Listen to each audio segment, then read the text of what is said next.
Hello, everybody. My name is Markiplier, and it's time for another episode of Five Nights at Freddy's. We're here at the Grindelwald Terminal Station. This is the station where they filmed Fantastic Beasts 2, The Rise of Grindelwald. Fantastic Beasts 3, The Fall of Grindelwald is actually a commentary video on the Sunny V2 channel. Why are we watching this train when we could be watching Genesis? That's what I am motherfucking saying. Anyway, hello everybody, it's your boy Joseph Rothschild, aka MBT. Thanks again for signing the Enya Craft at Columbus. Awesome to finally meet you. Hey, I appreciate meeting you. A bunch of people came up to me and were like, hey, do you remember my name from chat? Like, I would remember their name.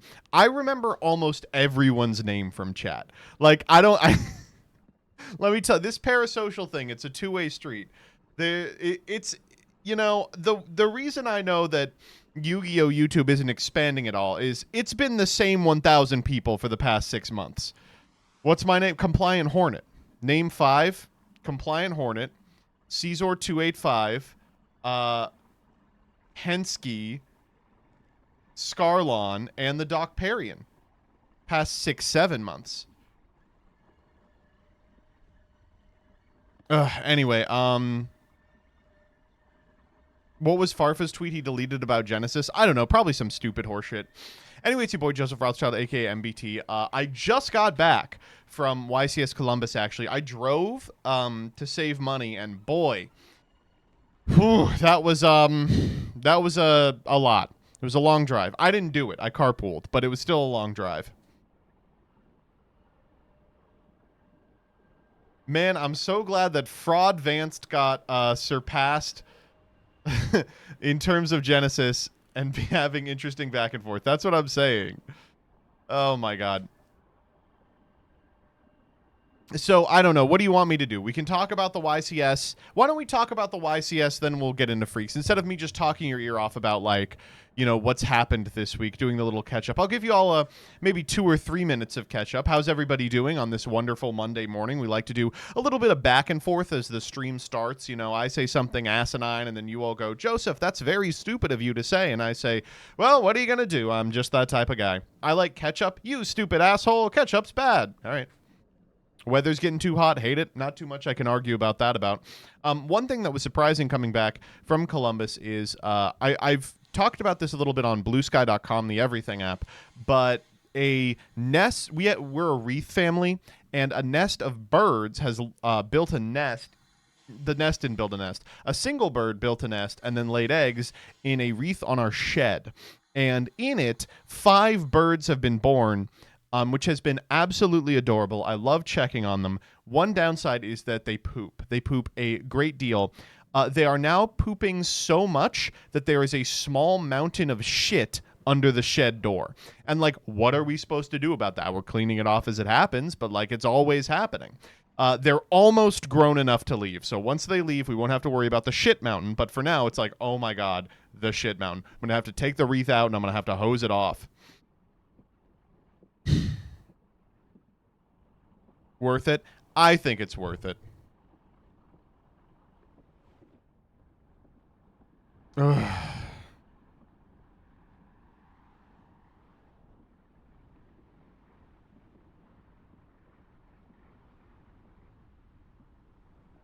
I was told there was some screw up that effectively capped the Genesis YCS and like 100-something people couldn't enter. Is that true?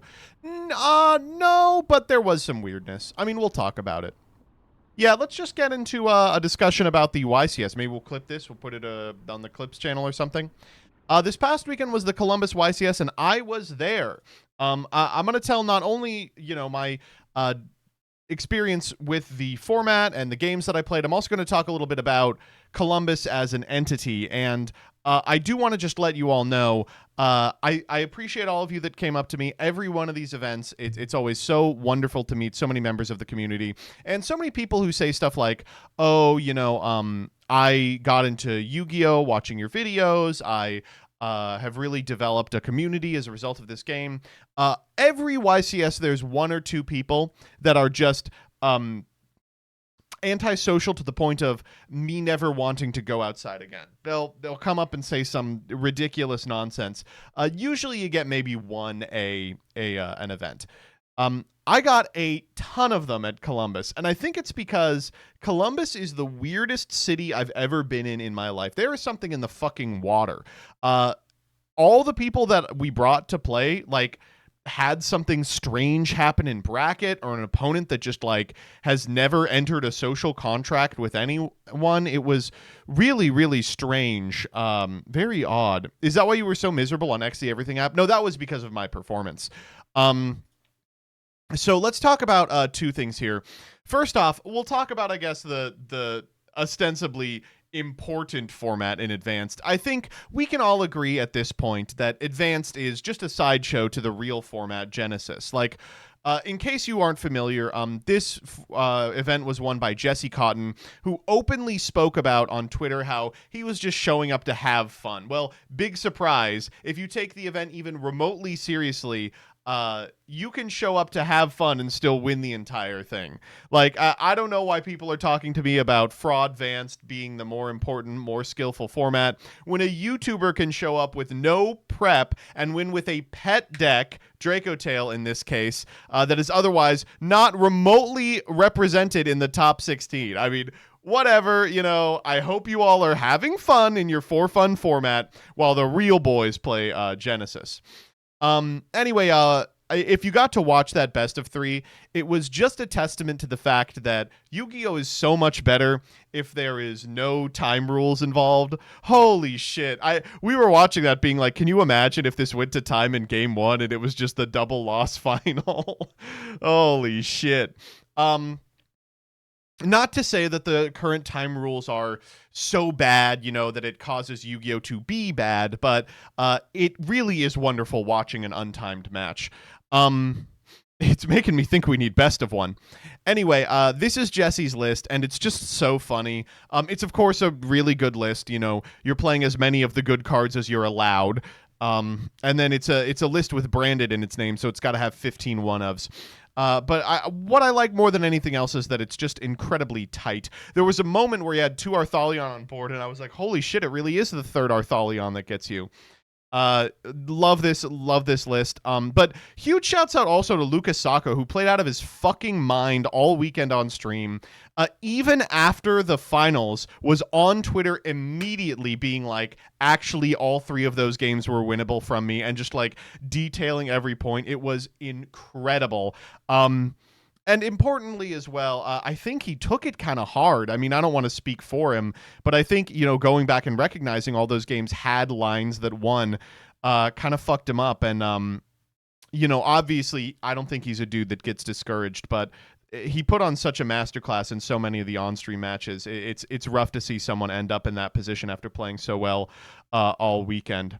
Man, imagine, you know, Jesse Cotton being your final boss, though. Fuck me, dude. Especially on the Draco Tail buff. Someone showed me this, by the way, that really got my dick hard. Click Jesse Cotton's name on Yu-Gi-Oh! Pro Deck. Look at his tops recently. Draco Tail, Draco Tail, Draco Tail, Draco Tail, Draco Tail, Draco Tail, Draco Tail, Draco Tail, Draco Tail, Draco Tail, Ryziel. It's crazy. The last time he was this dominant was Tearlament, and then that short period of time where he topped like 6 events on Unchained in a row. But holy shit. It's crazy to think, by the way, that like obviously he's crazy and has won a whole bunch of events on a million different decks, but Jesse on Thunder Dragon, Tearlament, Unchained, or Draco Tail is just fucking unbelievable.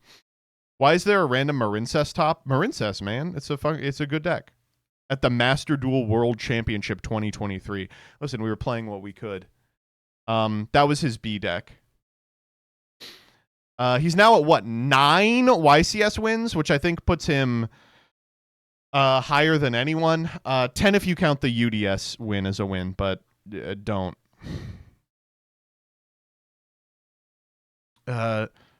Undisputed UDS championship, obviously incredibly important. Really, really incredible event. I also did appreciate Triff going to Europe after all those European players told him in their disgusting, you know, sub-American language, you know, they want to put U's in color, that he was bad at Yu-Gi-Oh! And then he just topped like it was nothing. You know, no big deal. Also, oh my god, what is going on with Cool Tune? Everyone talking about how Cool Tune was the best deck in the room, and to be clear, it was, but not by so much that other things can compete. Look at these other incredible decks that made it into Top Cut. For me, the story of the weekend was Dooms. I'm really upset that it didn't have a better showing in Top 8, because I really did. This list out of Sam is just fantastic. It's exceptionally clean. And we are gonna have to ban Fallen Fallen of Albaz. There is no other way around it. We are gonna have to ban Fallen of Albaz. Oh my god. Yeah.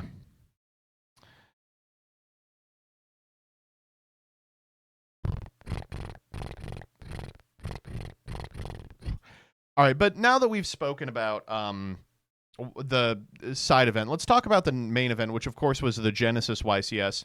So they're categorizing the pre-YCS Columbus Genesis events as proto-YCSs. So this was the first one, technically, and I have to say, super thrilled with it. Let me talk a little bit about my tournament run, because I think it will be at least insightful as a laundry list of things not to do. All right? So, so I did not do well at this event. This was the worst I've ever done at a competitive event in my career.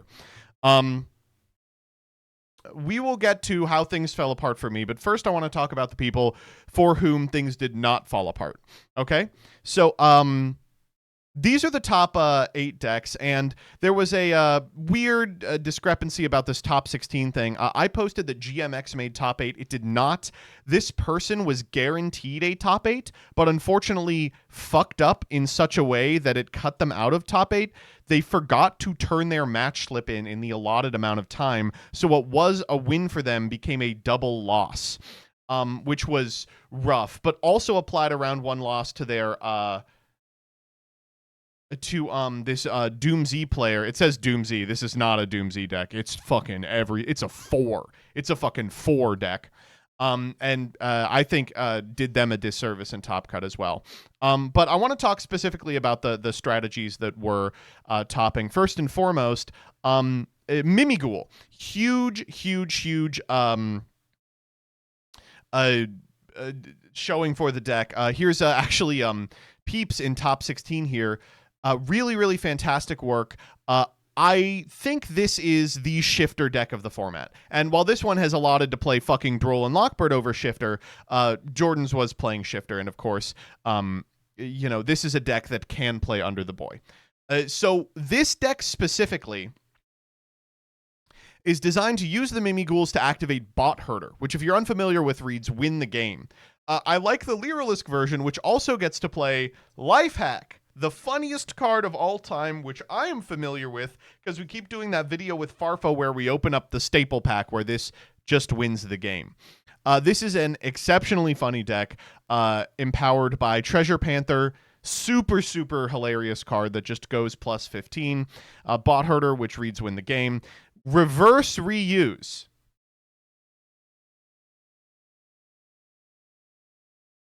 Reverse Reuse. They're putting shit from a butt in the deck. Outside of Mimighoul, the deck that had the best showing was RDA. And I'm willing to say I was wrong about RDA in my video where I call it kind of mid. I was not familiar with the lines that people were doing in Genesis. But I will say this is pretty similar to the list that I played. The difference, I guess I would say, is they are playing Chaos Dragon Levianeer as a target for the Crimson King. Not Crimson King, Crimson Blade Dragon, which I thought wasn't good enough to justify doing that line, but it is. It just randomly spins one card, right? Of course, because it's RDA, the deck has 1, 2, 3, 4, 5 one-ofs, 6 one-ofs, 7, 8, 9 one-ofs, 10 one-ofs, and a couple of 2-ofs as well. But the gist of the thing is that the only card you really care about is finding Power of Ice Dragon. This deck is really cool. I'm super happy to see it do well. I love that this was playing Hypernova and Nova and Supernova. They were like, I'm going into a Nova. You're going to watch me do it. It has a little bit of room in the extra, so you might as well, loved not only that this was the winning deck, because I think it showcases a big difference from Genesis to Advanced in terms of what deck is playable, but I also love that this deck has made a couple of choices that I think are really, really good for this Genesis format. Most important one here is the Book of Eclipses in main. I think this was the breakout card from the tournament, and I'm not surprised to see it in a winning list. Secondly, I liked that the Duelist in finals narrated their plays. And as a result, like, you could just watch this to get a combo tutorial of Red Dragon. Unfortunately, finals was not particularly interesting because while game one, you know, they comboed off and then this player tried to chew through and couldn't. Game two, the Radiant Typhoon player just straight up bricked, which is like, you know, it is what it is, but when it is, it is. This voiceless voice deck, I don't understand at all. It's just voiceless voice Regenesis, and it is so close to the deck you can't fuck up. You know, it's on the main deck, Fleur-de-lis the Thunderbolt, the Royal Archfiends for the double Regenesis Archfiend. Very funny stuff. But they've supplemented with it with a good archetype. It's like low, 3 Saphira, 2 Skull Guardian, a Soravis, which is like, sure, fine, I suppose. Non-fusion area and soundproofed in the board, by the way. Get used to not seeing those around. This Dooms list is from Dwayne Eric Howell Jr., known for playing combo slop, and look how sloppy this combo is. It is 4s. The deck just makes 4s, and maybe the 4s go into Graflario, but sometimes they go into Merrymaker into Sargas to insulate your plays.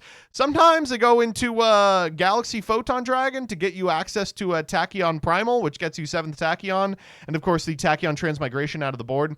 Not super surprised to see this line. This is something I was experimenting with until really late in the format, which I'll expound a little bit upon more when we talk about my run. But I just love this fucking slop. The Miracle Ejectors in order to send the Neospatian Aqua Dolphin to the yard. Just so stupid. Really dumb. But good enough. Really unfortunate about getting a game loss in Top Cut, because this could have gone all the way, man. This is really just the SLOP. Other deck I want to highlight is the KT list. I would be happy to see this list totally excised from the format. But 40 on the Rotary, Rose Whip currently free. Because Rotary's 40, you can't play any good hand traps, so they're playing Heralds and Mudora, so you can pitch them off the Heralds. And Vsauce Samsara in the main, because you want to go into Amritara in order to beat like board wipes with a reframing. This is painful for sure. DD Designator in the board, by the way. This is painful for sure, but good enough, you know? And I can't wait for this GMX list to drop. I need, when this does, please everyone just ping me.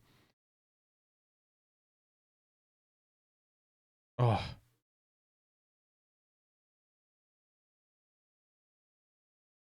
Really, really cool stuff. Speaking of GMX, have fun with that video. Oh, did you put together a really good one? It's like a 2021 TMT. Oh, good. Yeah. At 6:20, she ate 5 ounces.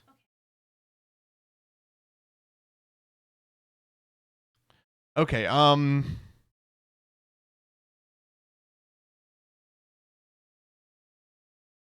let's talk about what I did. So I brought Clown to the event. This was a mistake. It was not correct. But how did I arrive at this mistake? Well, I tested it a lot on Omega, and it was doing exceptionally well on Omega. This is, I think, card for card, the list I played. I liked pretty much everything here. I felt like the main deck was perfect. There were a couple of slots I wasn't sold on in the side. Then I rolled up and got absolutely butt blasted. And how did that happen? Well, a couple of things. First off, I do want to say I think Clown Clan is not a bad deck. There weren't any of them in the top 32, I think. I think Dyer got like top 64, which is something. But I think there is something here. The line is exceptionally powerful and does... Yeah, there was one in the top 32. My bad.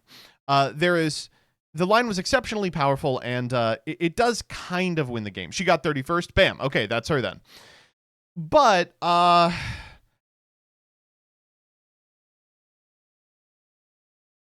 Well, let me roll through it. I was winning a lot of games on Omega Ladder. But Omega Ladder is a ladder. You know, you are going to be playing against individuals that are just, and this is going to sound, I guess I would say, arrogant of me, that are less good than you are. You know what I mean? And against those players, you will probably win the game irrespective of the deck you're on.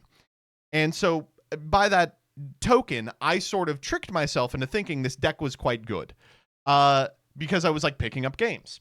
That said, I think there are a lot of advantages to this deck. The first is that it eats Shifter alive. You don't give a shit about Shifter. These guys care about being tributed. So while you miss out on a couple of things, it is not a big deal. It is completely fine to be in a position where you get shifted. Like, you don't get the Soiree Operations banished to normal, but you do get the Bianca Viso normal, so it has to be Shifter plus targeted negation for Bianca Viso, which is hard to get to. The second is that it is exceptionally good against Nibiru decks, right? These guys don't care if they're being tributed for a tribute summon or just tributed. So there is not a really elegant place for your opponent to nib you, and frequently you can hold back a Malar Barisma in order to play around Nibiru to just fire it and get a plus off of a Nibiru activation, right? So I made the conscious choice that I expected Shifter to be the card of the tournament. I thought the format was wide enough and Shifter had good enough coverage that there would be a ton of people playing Shifter, and as a result, I wanted to play a deck that didn't lose to Shifter and had a line through Nibiru. So that's what I expected. Now, let's go back to this top 16 here.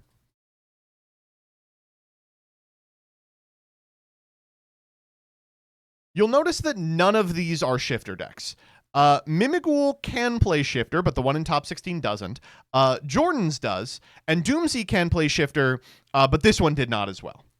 So, you know, I zigged when I should have zagged with respect to that. And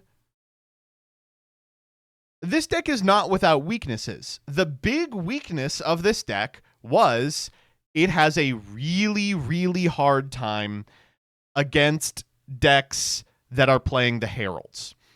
It's got a telegraphed choke point in Clown Crew Flare. If you orange light this, it can be really problematic unless you natty draw Clown Crew Rehearsal. And if they green light Clown Crew Rehearsal, you lose the game on the spot. So I felt the Herald decks were going to be less popular than decks that were playing Shifter Nibiru. And if you look at this, we have Cool Tune as a Herald deck, but that is it. So I wasn't super off, right? Like, it wasn't that far off. But there were enough of them that I did run into Herald in Swiss. In fact, I ran into Herald for my first 4 rounds. And that basically sealed it. Almost every loss I had in the first 4 rounds of Swiss was to a Herald. You know, it's just it was rough. It was really rough. So I guess what I'd say is what I learned from this event is, and then one last thing I want to say about this deck before we move off of it is not a deck that gives you a lot of agency, right?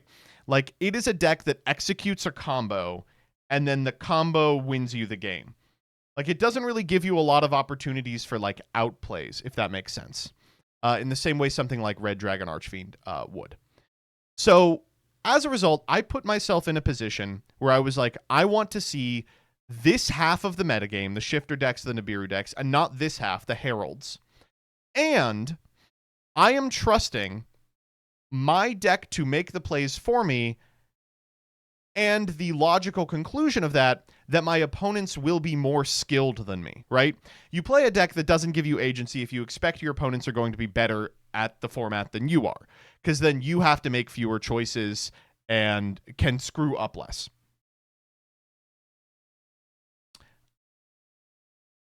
I don't want to sound mean to my opponents, But several of them several of the ones I beat, I was like, they're missing triggers, they're misapplying this board state. If I had a deck with more agency, I feel like I would be ahead. And of course, I hit the wrong half. So moving forward, what I think I need to understand is if I am going to spend a lot of time labbing a deck, I need to ensure that I am rewarded for that time by picking a deck that has outplay potential, if that makes sense. And I definitely need to not be making sweeping metagame assumptions about, like, I expect everyone to be on Shifter, I expect everyone to be on Nibiru, in a format that, given the top 8, was as wide as Genesis was. Like, it would have been really easy never to hit a Shifter deck because people were playing a lot of fucking decks. So those are my takeaways from the event. It was a totally embarrassing result, though, again, worst of my competitive career, and I really don't fault the deck at all. I think it was a bad metagame call on my behalf. A list that did not play to my strengths and had clear weaknesses, which people exploited. And everyone who had the Heralds figured out the choke point immediately. Even people who had never read the Clown Crew cards, they were like, oh, the +1, I got it.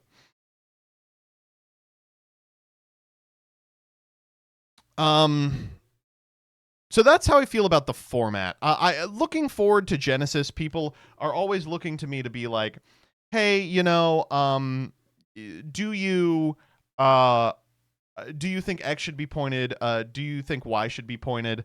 I guess I'll give a little bit of an opinion on that. I did say this deck is inconsistent and bad. Yeah, I mean, I played to resolve the inconsistency, and I did not brick in Swiss as a result. It just has a couple of really miserable counters. Do you denounce Genesis? I do. I do denounce Genesis. Looking at the decks here, obviously I think Illusion Gate should be pointed a little. I generally don't have a problem with Illusion Gate. I think that it's like a totally fine card to be a part of the format, but it does seem a little ridiculous that it's a, like, straight up none. You know what I mean?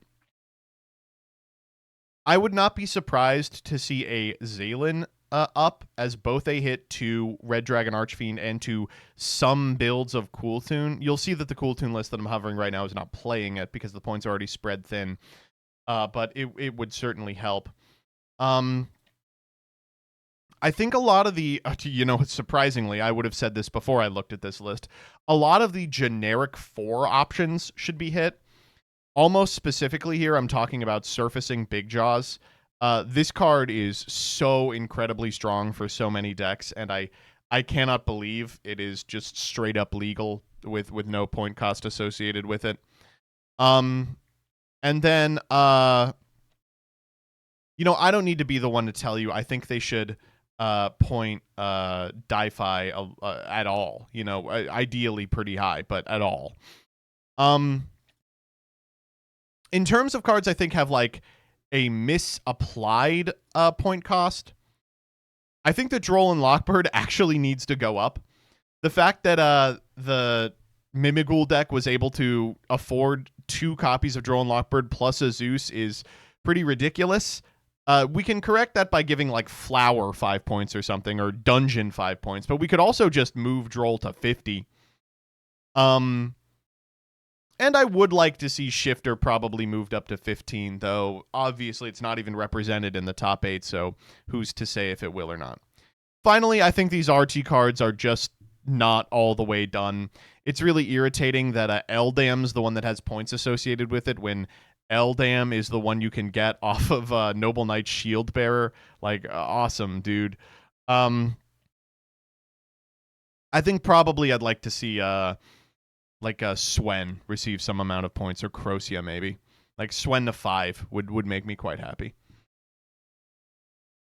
So that's where I land on Genesis. Now let's talk about the tournament itself. So this is the part of the recap video where I talk about my experience with it, and it's mostly just going to be a how do I even describe this? A parasocial story time hour where I talk about my day. You know what I'm talking about? So let's turn on the Swiss train. So I left Friday morning, and Columbus is a weird amount of time away for me. It's like 6 or 7 hours, but that's just about at my limit when it comes to air travel. I'm like, if I drive to BWI, then I get on the plane, then I do the plane, then I deplane, then I wait for a cab, then I go to the Airbnb. That's basically 6 or 7 hours anyway. That's my whole day. So I might as well drive and just, not pay as much. But the toilets at BWI, I know. Anyway, some people from my locals offered to carpool, and I was like, I can do that, sure. So they picked me up at like 6 in the morning so we could get there at a reasonable time. I am not up at 6 in the morning. So I was like, I'll get all my work done the night before. I'll go to bed early. Then I'll go. That's not what happened. I started getting my work done, and it became immediately clear I was not going to get my work done in time to get a reasonable amount of rest. So I just kept working until 6. And that was not a good idea. I haven't pulled an all-nighter in like years. So I mean, I pull all-nighters for the 24-hour streams, but so I didn't get any sleep, and I was like, I'll sleep in the car. And I'll tell you this, I did sleep in the car. I was able to sleep in the car. It wasn't great sleep, but I did sleep in the car. We made it to Columbus, and I was like, okay, I'll hang out with some people. I'll like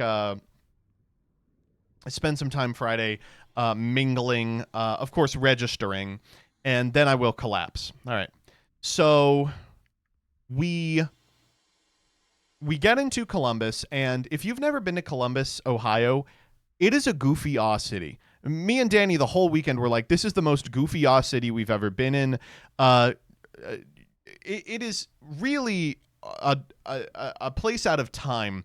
The convention center was just a big liminal space. It looked like the back rooms in a lot of ways. Firstly, because it was like freakish, fluorescent light, low hum, but also because geometrically, it just doesn't really make sense. It's like miles long, and there's all these like weird fucking tunnels and shit just jutting out everywhere, and 40-foot tall ceilings. It was just totally strange. Anyway, we were so Danny a couple of days early got me a hotel, and the hotel we were in was actually 2 hotels owned by the same company. One normal hotel and one loft hotel. And the loft hotel, it put you in lofts. And do you know what a loft is? Because they don't. They used loft to mean hotel. It was just a normal hotel. It was really strange, but they called it a loft. So we get in, I put my stuff down in the goofy loft, and we go to walk to the convention center. And it's an 8-mile walk uphill. And on the way there, we pass the Head. Now, I posted this on Twitter. I guess I'll just go to Twitter for a visual aid. But you all, if you have been to Ohio, you probably have seen, or the Columbus, Ohio Convention Center, you've probably seen the Head. This is the Head. Hello. Well, Jillian has a message for chat. Hey, chat. So the food's here, by the way. I'm gonna go get some work done. Can y'all remind Joseph at 9 p.m. Eastern Standard Time? No, it's not standard.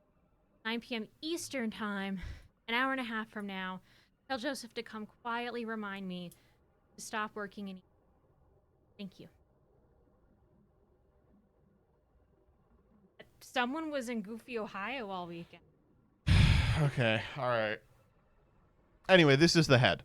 So what the Head is a simulated screen upon which people post pictures of heads. And it was like shuffling through heads. It's really strange. I did not like it. Anyway, we continue walking and realize we are not the only people at this hotel. So at from Friday to Saturday, the hotel was also home to the UFL. That's the football league. A furry convention, a geography/history bee, and the YCS. So we're walking and encounter all four of these groups in sequence. First up, the UFL is like 300, like 7 foot tall, 400-pound guys. And they're just sort of grunting in the halls. Like, I'm it was really weird because like a bunch of people were like, let's get through. And they just like weren't used to the concept of a hallway. Like they were like, and people were like, let's go. All right. Excuse me, sir. Let's go. And so there had to be kind of a line carved through them. Bro, it's their job not to let you through. Joseph, that's called CTE. Okay, well, that's mean. Anyway, so we get through the fucking linebackers, and suddenly there are 120 like autistic children there for the history and geography bee. And let me tell you right now, I don't know if any of you were geography bee kids growing up, but these kids did not want to be geography bee kids. They obviously wanted to be anywhere else. They wanted to be like playing Game Boy or something. They were the most disappointed looking, dejected group of 8-year-olds I'd ever seen. We watched a woman grab a child by their collar and run with them to like a panel or something. Can you believe that? It was, we were like, what is going on here, man? It's a history geography bee, of course, but there were also vendors set up who were selling like, I guess, flashcards or something. It was crazy, man. It was very weird. Okay. So then we get past that and it's the furries. And the thing about furries is every time you see a furry, you're like, oh, well, of course they're a furry. All right. You know what I'm saying? Okay. I'm not being mean. I'm just saying every time I see a furry, I go, oh, well, they're a furry. So we're walking by all these furries and it's the end of the day and they are fucking cooked. They've got like their heads off. They're like sweating profusely because they've been in the suit all day. And I'm like, oh man, I hope these people are staying hydrated. They were sweltering, dog. Okay, so we get to the actual event. We get in there and it was generally fine. I had to get like 4 cards and 3 of them were illusion gates. There must have been a goddamn run on illusion gates because no one had illusion gates. None of the vendors had illusion gates. They were like, we'll restock tomorrow. And I'm like, oh my God. I was like desperately calling my friends. I was like, does anyone have spare illusion gates I can borrow? Oh my God. It was a fucking nightmare. Anyway, I ended up getting everything but the illusion gates. And I'm like, I will just get them tomorrow morning, which thank God I was able to do. But because they were like, we'll restock. And I'm like, you better restock. You better fucking restock. Anyway. Day 1 was pretty uneventful. The funny part was Genesys used Neuron for the first time. And let me tell you, as someone actually doing the event, it was good. And I understand the need for both Neuron and paper pairings, but it kind of defeats the purpose when you can't report on Neuron. Anyway, the Neuron part of it went smoothly. The downside was that no one has used Neuron in America yet. So 90% of the people who were there had not linked Neuron to their Konami ID, did not know how to register a deck through Neuron, and had to be told how to do so. So there was a line for check-in for people who had done Neuron already and had registered like a couple of days ago. And that line took maybe 20, 30 minutes to get through. Then there was a second line to the right that was about 4 hours long. That was people who were getting up to a booth where basically a Konami staffer, bless their fucking heart, was standing there and their job was to tell every person how to use Neuron, like in order. It was like, oh man. There was like a fix that would like link the two of them. It was rough. Whoever that Konami employee was, give them 4 times as much money as they made. But anyway, I'm sitting in line and I look over. There's Doug in the dumbass line for people who've never learned Neuron before. Oh man. Okay. So day one, you know, we're chilling.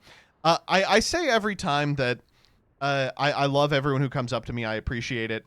That very seldom do I get uncomfortable interactions. Because this took place in Goofy, Ohio, I had a lot of weird, uncomfortable interactions. And by the way, if you are asking yourself in your head, was my interaction with Joseph uncomfortable? It was not. If you have the capacity to understand that you may have made someone uncomfortable, you are not the person I am talking about. Because these people were totally oblivious. It was like 3 or 4 people that I was like, oh boy, I hope that never repeats. You ignored me the entire weekend. I did not see you. Well, were you there? I also didn't get to see GCD because GCD was there. Yeah, I was a combo breaker. I was lying. Die. Kind of glad I didn't get to see you so I wouldn't do this second guessing. I'm fucking pissed I didn't see GCD. Everyone was like, have you seen GCD? I was like, no. Ugh. Anyway. So, we go out for dinner. And in the process of going out for dinner, this guy stops me and he's like, holy shit, Joseph. And I'm like, yeah. And he's like, I didn't know you were a furry. And I'm like, sorry. He's like, yeah, what are you doing at the furry convention? And I was like, I'm here for the YCS. This guy goes, there's a YCS this weekend? I was like, what are you doing here? He's like, you know, I watch Yu-Gi-Oh, but I'm here for the furry convention. I was like, oh, okay, well, have a good weekend. That guy was a riot. That guy was fucking funny. But I was like, no, I'm here for the YCS. You know, not knocking the furries. I'll bring back the stoat, man. I'll bring back the stoat. Got your ass? Yeah. Oh my god. Anyway, so we go out to dinner. We have a decent time. You know, we're chilling. Saturday rolls around. So Saturday I eat shit, but I played out every round. I was like, I came here to play Genesis. I'm going to fucking play Genesis. And I had a good time. All my opponents were super respectful. I didn't have any weirdness happen at all. It was all totally normal. And I chatted up everyone as much as I could. And a lot of the people I spoke to in Genesis, you know, I know Genesis is not a great vehicle for getting people back into Yu-Gi-Oh! I'll be completely honest. I know Genesis is not a great vehicle for getting people back into Yu-Gi-Oh! A lot of people I talked to were like, I got back because of Genesis. I was like, really? I was like, are you kidding me? Actually? But yeah, no, it was, one of my opponents was on Monarch, and they were like, I literally came back from 06 because I heard you could play Monarch in this format. And I'm like, yeah, buddy, you actually missed a whole wave of Monarch. Like, there was a lot more Monarchs that came out since the last time you were here. A bunch of people I talked to were like, I came back for the Jack Atlas cards, which is crazy. I didn't know there were so many Jack Atlas fanboys. But it was good. I do want to, one final thing about Genesis that I do want to say is I think Genesis, in a way that Advanced doesn't, is currently still a format where deck building matters a lot. Now, I don't want to imply that deck building doesn't matter in Advanced, because of course it does. In fact, you could argue it matters more than choices you make in the game still. But in an era where deck lists are so available, it is not hard to get a list that's like 95% correct from any old asshole. If you pay for one of the Metafis, you can get like probably a 1 or 2 card differential from what, you know, Triff or Jesse or Lucasako is playing the night before the event. Are you going to perform as well as they do? Are you going to know why every card is in every slot? Maybe not, you know? But in Genesis, there just aren't people on Metafi, right? it's just a smaller community. I'm not saying this is an intrinsic benefit of the format. I think it's a result of the format's youth and the fact that it is currently so unsolved. But like, you have to make a bunch of huge sweeping decisions like months in advance. And as a result, people really are trying a lot of interesting shit that I think is really great. And Yu-Gi-Oh players are just generally not very good at deck building. Coming from like a Magic background, the amount of deck building we do is inconsequential to the amount of deck building that goes on in a game like Magic the Gathering. So it is nice to see a format in which deck building skill is really rewarded. Like that fucking Doomsday pile. I bet you money that duelist spent a lot of time working on the specifics of that strategy, and it paid off. It obviously paid off. If anyone is going to do Genesis Metafy Andy, it's going to be Peeps. Peeps, you should do it. Peeps, that's how you're going to make your millions.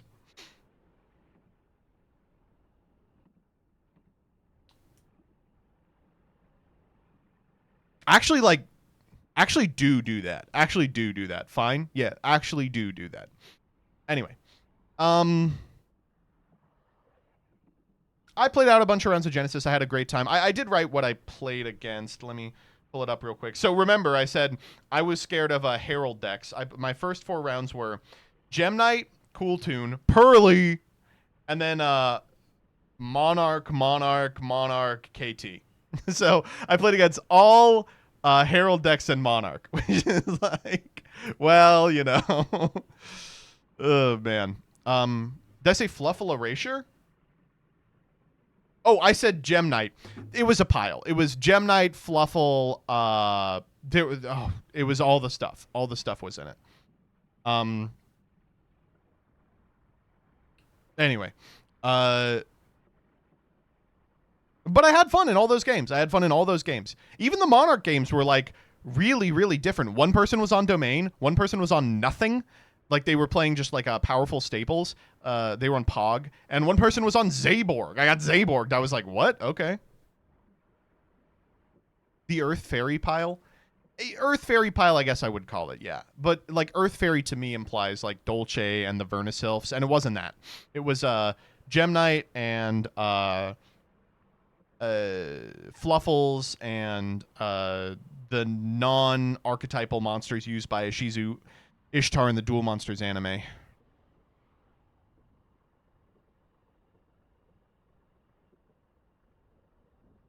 He apparently used 1 Miller. Yup. 50 points on a Kelbeck.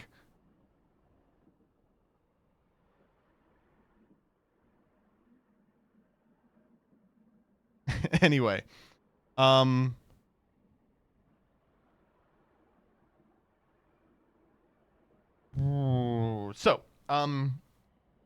outside of the game sucking and totally exposing me as a hack fraud, the testing Discord got a bunch of people into day 2.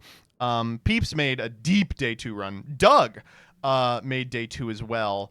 And it was super cool to see so many people do well. What did we do Saturday night? I think Saturday night we went to, so the way Columbus is structured, there's one street full of fun stuff to do called High Street. And we went to a bar on High Street that was nice, and then went to bed. Sunday I woke up, I went to go play side events. Danny had to leave super early, so he was all weekend filming footage for his series where he tries to win a giant card by just using tickets. And that was cool. It's cool to see him excited about something like that. The advanced format and Genesis format top cuts were super awesome. I'm so glad they have people announcing them, even for Genesis. Like, that's so important.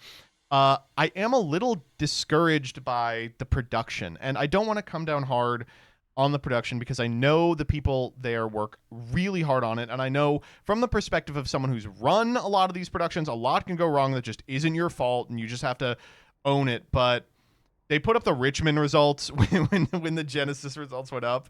And so for a couple of hours, everyone was like, oh, fuck, Draco Tail topping again. And it's like, there were a couple of really big fuck ups on stream. It went down during Genesis finals.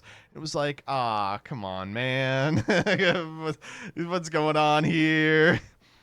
With respect to the stream itself also, holy shit, people online were so mad all the time that they deigned to show Genesis matches. It was crazy. Like, I'm sorry, I don't care. I blame Farfa? No fucking duh. Coder and Farfa's stream was just the fucking Genesis hate hour. It was crazy. You know, whenever there's a KT mirror or a branded mirror, well, that's fine. That's okay. But God forbid we show a Genesis game with 2 Mimighoul duelists next to you. Oh, I don't want to see the Why would I ever want to see the Mimighoul mirror? Oh, nothing could ever be intricate about the Mimighoul mirror. I don't know, man. And I'm pretty sure if it wasn't Genesis, it would have just been a camera of the crowd. I have to see Guess the Card. I can't see a Genesis game. Show me Guess the Card. I don't know. Oh my God. And the other thing that irritated me was seeing people post every Genesis match. They'd be like, oh my God, do you guys understand that the 7th place Brazilian Nationals player is playing the 3rd place Croatian Nationals regional runner-up at table 110 and we're watching a Mimighoul game? And it's like, yeah, dude, all the pros come to YCSs. They're going to play each other in late rounds. They wouldn't get shown anyway. Like, what are you talking about? Like, can you believe Jesse and Jeff Jones played each other in Swiss and we didn't get to see it? We saw one of them on stream already, so they wouldn't have been the feature. Do you know how this goes? Not everything is zero-sum with a Genesis game. We could have fucking gotten universal healthcare, but they had to show a fucking Mimighoul mirror. I don't know, man. I don't. You and Peeps got rage baited hard. Is it bait if it's all they talk about on stream? Is it bait if it's all they talk about on stream? You got baited. They were baiting by holding the opinion genuinely and talking about it for 6 hours straight. That's not rage bait. That's just rage. Oh my God. God forbid we see something besides Rotary. Oh my God. Anyway, so Sunday rolls around. We're hanging out. We're just playing side events. I'm having a chill down tempo time. And after Top Cut results came out, Peeps didn't make top 8. He was 10th. Rough stuff. Only again, we keep ending up on the X3 bubble, but his breakers were a lot better than mine were at Richmond, but it still wasn't enough. There were a couple of X3s that made it this time too. Doug got 17th, which is rough, but you know, good enough. And the prizing this time was the same as the prizing for a YCS, so they got some crazy shit too. Anyway, after that, we hung around for a little until side events ended. Then we headed out to go have fun. And we were trying to find a place to eat in Columbus. And the second half of Columbus was so much weirder than the first. So the furry convention had ended. The geography bee had ended. The UFL had ended. In their place was... and someone has got to kind of explain this to me. What I can only describe as a fundamentalist Muslim like gathering. I don't know what it was exactly. The religious conference. Yeah, it was something. That's just Ohio. Oh, it was Goofy, Ohio. But it was like 400 guys in like full-on prayer garb, and then a bunch of women in niqab, like walking around, like aimlessly trying to find the right room. They were bumping into 500 kids that had a graduation that day. So it was like a high school graduation. Oh man, it was really weird. So that's what replaced the furry convention. Goofy, Ohio, legitimately. So we we headed out and we were like, it was raining and we were like, oh, it's raining. We're like, let's go to the place across the street. It was the steakhouse that was way too expensive, and I was like, I'm not doing that.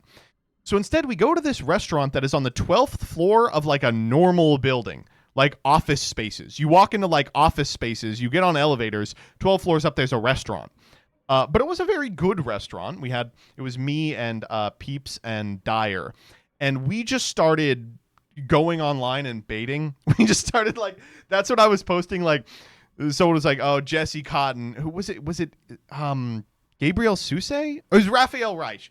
Was like, Jesse Cotton versus Jeff Jones, and we didn't get to see it. And I was like, we don't want to see what Jeff Groans and Jesse Washington.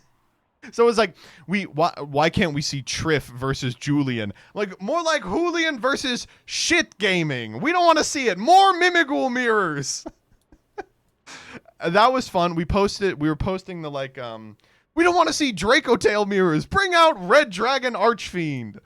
It was, I posted some stupid horseshit I don't remember. But we started drinking. We drank a little at that place, but it was pretty upscale. Not the kind of place you want to get trashed at, right? So the three of us hop in an Uber and we go to High Street. We go to this hole in the wall pizza place. High Street is very interesting in Columbus because it's like very expensive restaurant, and then right next to it is a dive. And like, I think the goal is you're supposed to like checkers it, where you go like very expensive restaurant, then dive, then very expensive restaurant, then dive. And like, then you just start skipping to the dives, right? Like king me, baby. And then you start going. So we go to a dive, we pick up Jaxel, Emperor Stove, and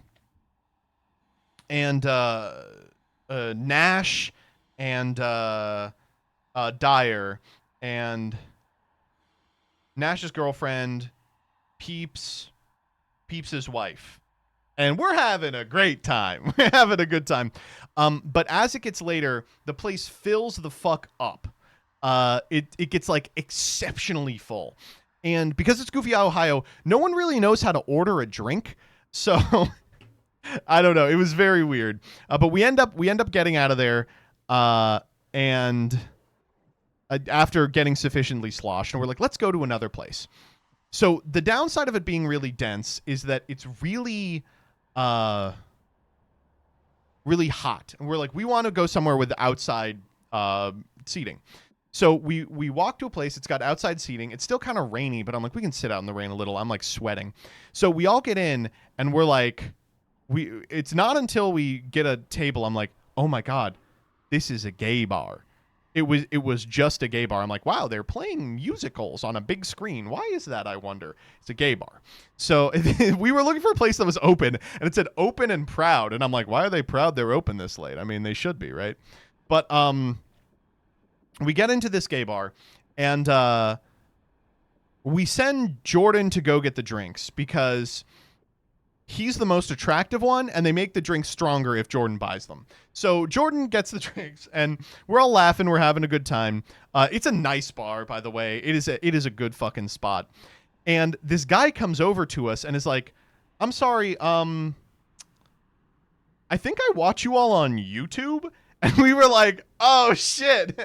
And we were like, oh my god, are you here for the YCS? The guy was like, no, I'm just gay and I'm here. And we were like, okay, all right. And so we chatted with him. It was funny as hell. Was he a WotC fan? No. Do you know what he watched? He watches Jordan and Danny's meme review. He was like, I watch you guys make fun of Master Duel memes. It was unbelievable. We're like pissing ourselves. It was great. So at this point, there's another group of people from my local that I thought we were meeting up with. And I was like, hey, we're at a dive, where are you guys at? They're like, we're also at a dive. We're at this place called Sloopy's, I think was the name of the place. They go, come to Sloopy's. And I go, oh yeah, I could make it down there. And then 5 minutes later, I get a text that says, do not come to Sloopy's. And I'm like, what happened? So they went into Sloopy's, and it was a bar that on a Sunday night on the busiest street in Columbus, Ohio, which is like being the most populous city in, Oklahoma. The busiest street in Columbus, Ohio. There's like 6 people in. And they open the door, and everyone kind of looks at them as they open the door, and it's like, okay, all right. And that motley crew, I would say, has some homos in it. And so they're in the process of like getting drink orders, and they're like, the vibe here is really bad. They're like, the vibe here is really not good. Let's get a drink and leave. So they have a drink. They're leaving. On the way out, someone goes, a bunch of freaks, like kind of half mumbled under their breath. And so my friend Jack, fucking bless his heart, opens the door and goes, hey, fuck you, shithead. And then they walk out, and then the guy walks out and goes, you're all a bunch of, and then says the F slur, but doesn't say it with his whole chest. They just start yelling at each other. And I'm like, how did you get the fucking hate crimed in Columbus, Ohio? And then so half of them were like, we're calling it a night. Half of them were like, we're not letting it end there. We're going to go to the gay bar. They end up at a different gay bar. I thought we were going to the same gay bar. They end up at a different gay bar. And they had a great time singing karaoke and shit. But after our gay bar, we go to a 4th location, which is like a psychedelic bar or something, which was also a great time. They had a claw machine that took all me money. And then the entire weekend, I had been talking about how much I wanted donuts. And so Jordan's wife, what a saint, found an all-night donut place, and we went and all got a half dozen donuts and a coffee, and I just did it, man. I fucking did it. And I went back to my loft, and I woke up the next day and some evil man had eaten all my donuts. Buckeye Donuts. Bumping because the meme review guy has been found. Holy shit, wait. Where is this post?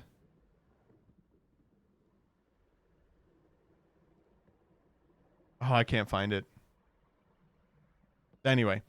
So I woke up way too early today. I got in a car with a hangover, and we drove home. He's in chat too. That's fucking amazing. It was awesome meeting you. We were fucking slosh. Yeah, I'll VIP them. Easy VIP. Holy fuck.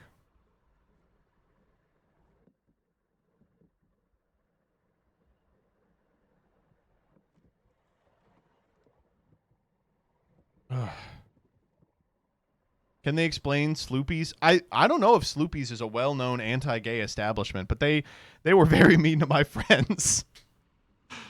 Oh man. Anyway, yeah, that was the YCS.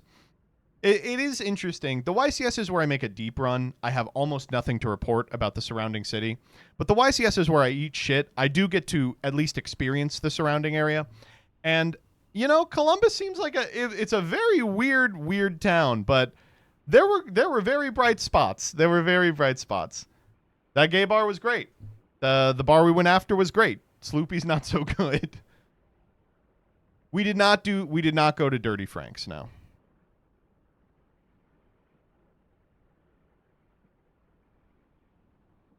All right, thus ends the YCS talk. Oh, let me show you some fucking insane thing that I found also.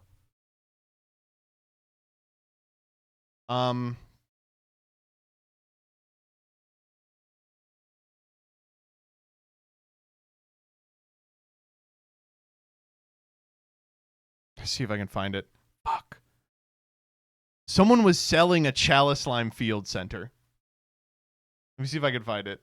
Saw this already in the Luke Von Karma stream. Did someone buy it? No! Here, I'll scroll back up because I know that Danny has it. Yeah, here it is. Danny found someone on eBay selling the Chaliceheim Field Center. Folks, I'm sorry. These are not worth $40. Chalice Lime. I get it, yeah. These are not worth $40. I will say there's still a couple of people. I signed an unsigned one at Columbus. I was like, wow, there's still people with these raw out there.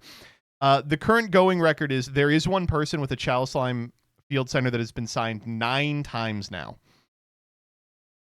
Ugh. Make an offer? Wait, hold up. I could buy it. Chalice Lime. This is uranium glass.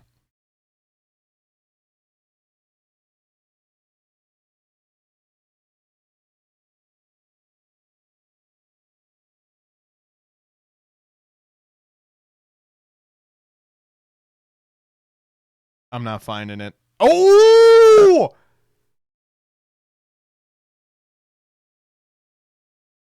We found it. Okay, hold up. I am going to buy it. I'm going to buy it right now.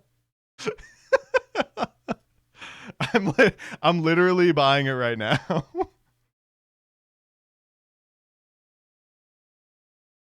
Hold up. Let me switch account. Can I lowball them? What do you think a good offer for this is? There goes Vriska's college fund. $40? No, we're good.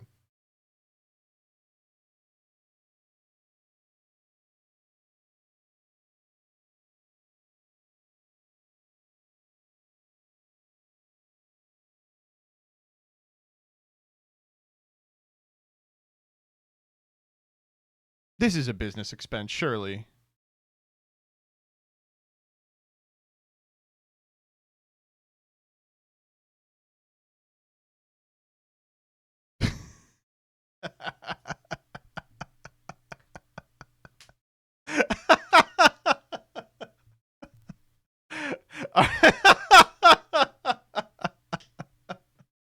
We're just money laundering. We're money laundering at this point. It's coming home. It's coming home, ladies and gentlemen.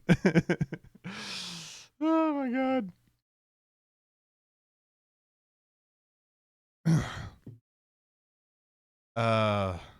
Okay.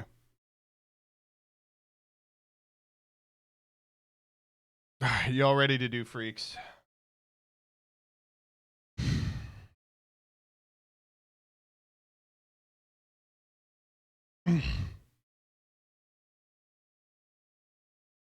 I can't stop eating nuts and seeds lately. They're so money. No, you can't. Yeah, that's right. Wait. You do be... Women be like, I'm eating nuts. I'm eating seed. There we go.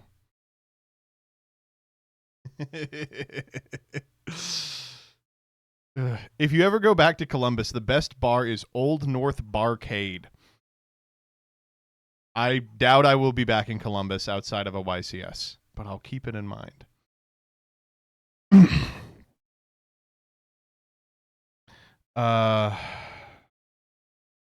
Okay, free diapers for Californians. Oh my god, we have so much fucking shit to do.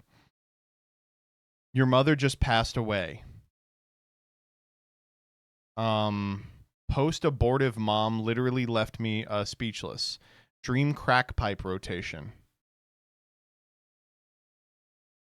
The IRS can't investigate Trump. Billie Jean robot. San Diego shooter. I don't think I can show this one. Tucker Carlson merch store. I'm gonna try it. Jillian Michaels, Sam Cedar.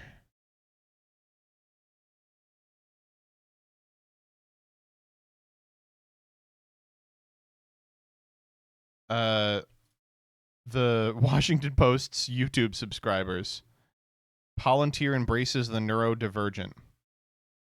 The DNC autopsy report.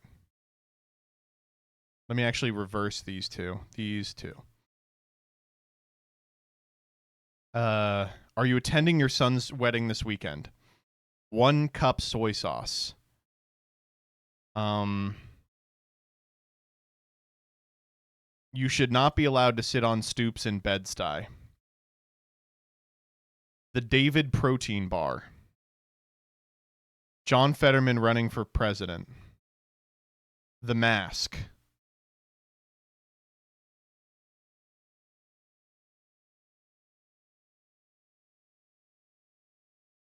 AI stealing ideas. First funny thing Stephen Colbert has done. The Mummenschanz. Why did they switch to Korean?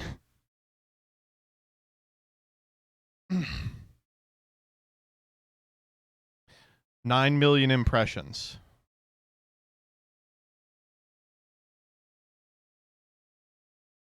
Caleb Hammer.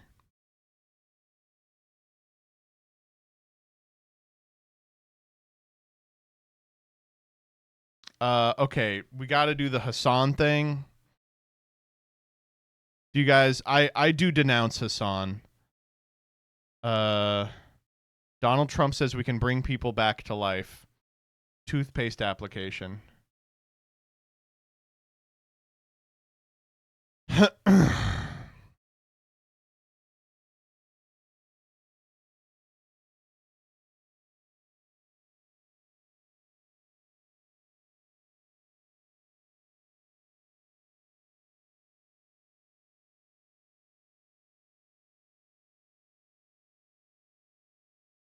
What archetype would Hassan play? I don't know. He would play...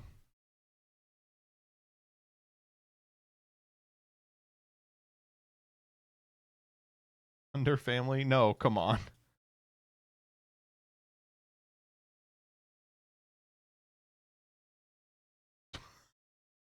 CJ, thank you so much for this. Permanent vibe session. Thank you for that being your first post. What do you mean that's your first post? I will be doing permanent vibe session.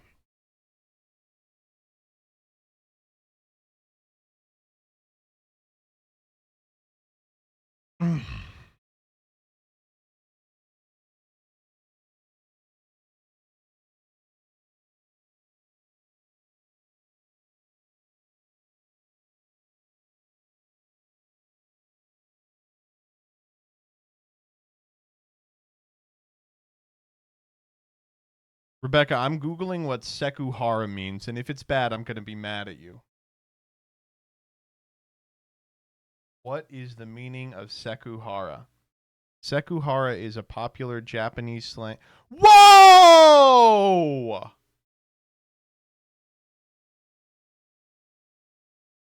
I am kind of doing that. Yeah, you got me.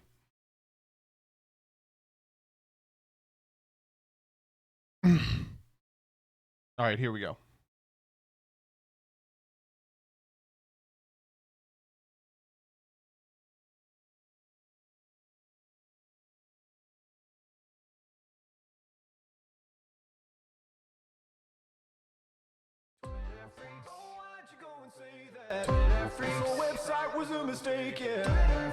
And Twitter freaks. We're going to begin with this one. This is Californians get free diapers.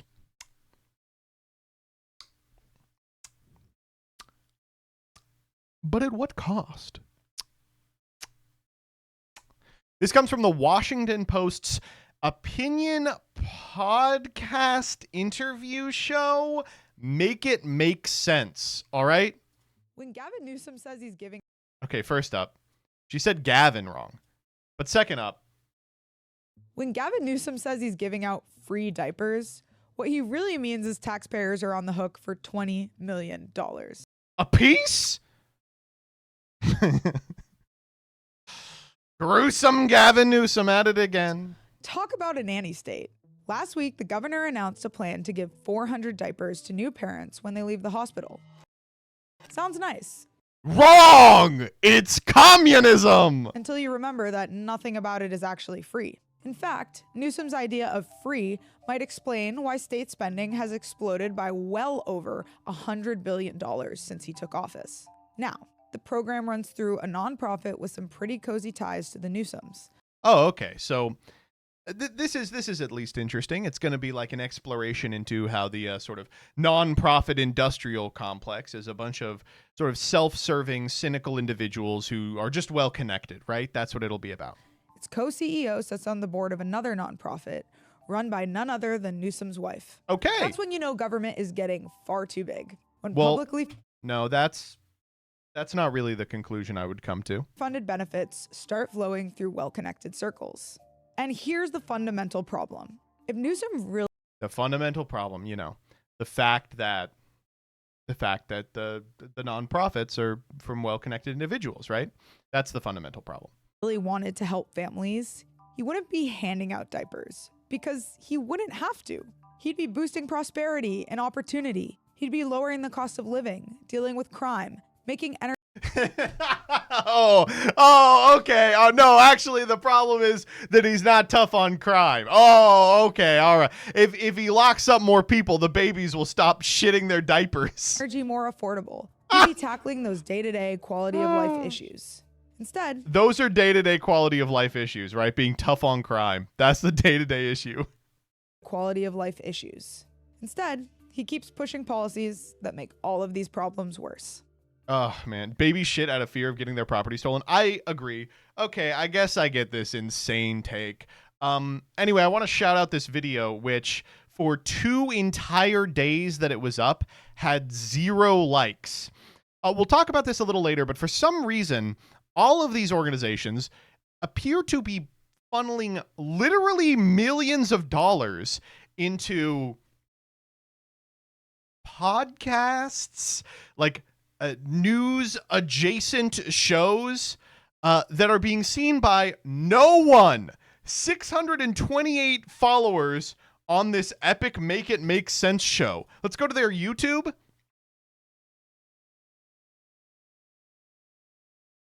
$664 subscribers. Debunked the Nordic socialist utopia.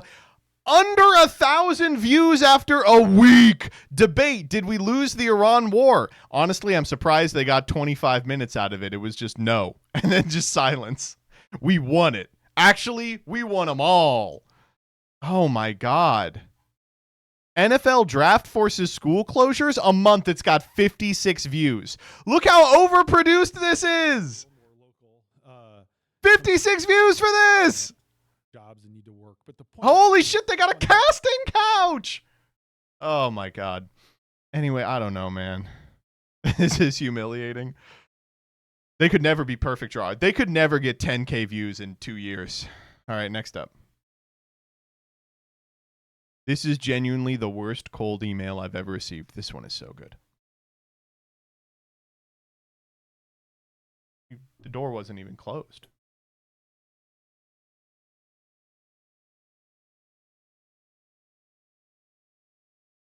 This is genuinely the worst cold email I've ever received. This template will not get you hired. Your mother just passed away. Funeral arrangements attached. Hey, Finn, don't worry. Your mom is, hopefully, alive and well. Thought I'd get your attention, and guess it worked. My cold emails get a 75% open rate. Saw you're hiring for GTM. Here's a bit about me. Awesome. Oh, man. Okay, next up. Oh, damn. No. All right, here we go. Post-abortive mom literally left me speechless. Are you here for an abortion? I just got one. How do you feel now? Great. You feel great that you, Yes. I feel wonderful. but you realize that was your child. Was. Have a good one.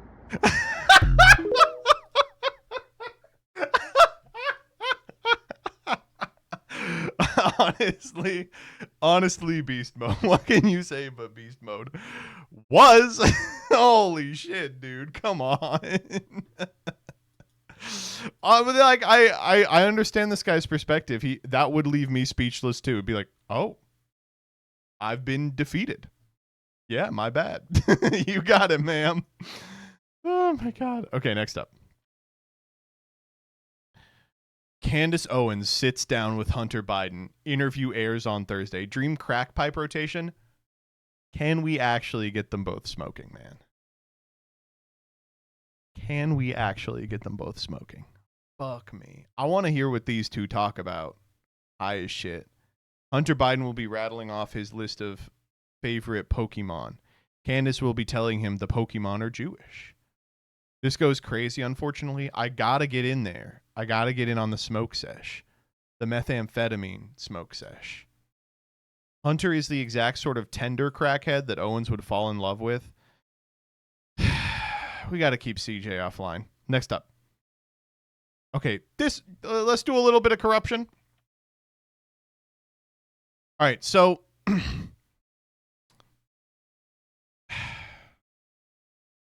Trump has sued the IRS over leaks. Okay? Trump, of course, is in charge of the IRS. So, in order to resolve this suit, he settled with himself, and here are the terms of the settlement, okay? The settlement in Trump v. Internal Revenue Service has created the Anti-Weaponization Fund, okay? This is a fund specifically designed to pay legal fees for, like, January 6th protesters. What else does he get as part of the settlement? The United States releases, waives, acquits, and forever discharges each of the plaintiffs from, and is hereby forever barred and precluded from, prosecuting and pursuing any and all claims, counterclaims, causes of action, appeals, or requests for any relief, including injunctive, monetary, damages, examinations, or similar or related reviews, appeals, debt relief costs, attorney's fees, expenses, and or interest, whether presently known or unknown, that have been or could have been asserted by defendants against any of the plaintiffs related to affiliated individuals or parties, including trusts, parent, sister, or related companies, affiliates, subsidiaries, by reason of, with respect to, in connection with, or which arise out of any matters raised or could have been raised in the case of the pending agency claims, lawfare or weaponization, or any matters currently pending or could be pending before dependents or other agencies or departments. Oh, cool. Wait, we settled with ourselves to make it so that we can never be sued by the IRS to collect our taxes. Oh, wait. That's awesome. So if you try to bring Trump to court, he can just go, don't worry, I already settled with myself that you are barred from doing that. And you are in breach of contract now. That's awesome. So hold up. None of this can hold up in a real court, right? Not going to like the answer to this one. You're not going to like the answer to this one. How's that law degree, buddy? Great. It's going real good right now. Oh, man. Art of the deal? I suppose, man. Is there literally any way to undo it? Of course there is. It would require someone to be willing to do so. That's just the short of it. No one's gonna. Oh, my God. Good. That's what I like to hear. All right, next up. Okay, this one whips. So this is a showcase of an AI robot making humanoid motions here. It is going to dance to Billie Jean. Let's watch this one together. Bum bum bum bum bum bum bum bum. Oh, trips a little. Oh. But it recovers. Look how advanced these are getting.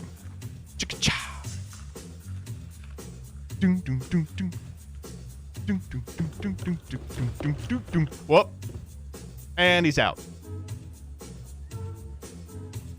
But the song is still playing.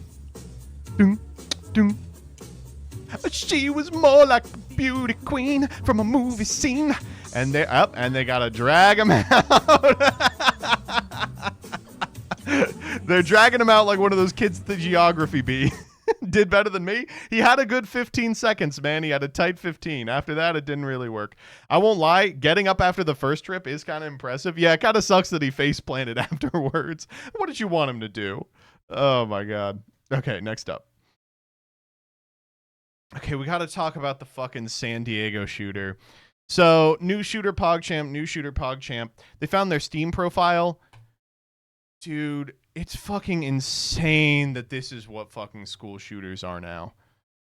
Check out my Hyperborea Coffin of Andy and Lele edits. Out here playing visual novels made by absolute morons. Oh, dude, I gotta play Class of '09, the flip side. Okay, also, not trying to say nothing, filtered by Code Vein. How are you gonna theme your school shooter profile around the Coffin of Andy and Lele and you're missing a Chivo? No shot, dude. Oh, my God. Steins Gate. Neon White, needy streamer overload. We get it. God. Performative ass shooter. 0 hours in Hearts of Iron 4. Deltarune.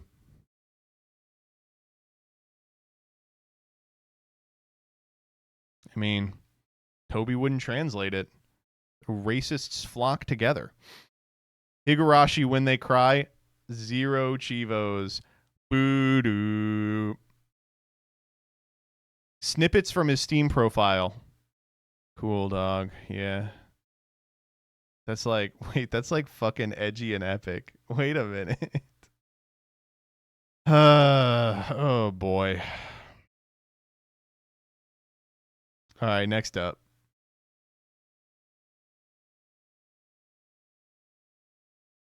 Okay. What is going on with Tucker Carlson, man? He can't decide what lane he's in. He's now decided that he hates Trump now, that he's anti. He can tell which way the wind is blowing. For a long time, he's had this merch on his store. Neocons are gay for Israel. The interesting hat. I mean, sure. He's had these ones, which go kind of hard, honestly. But he's just added these hats, which... What do you even say to this, dog? You can't wear this outside. You can't wear this outside, dog.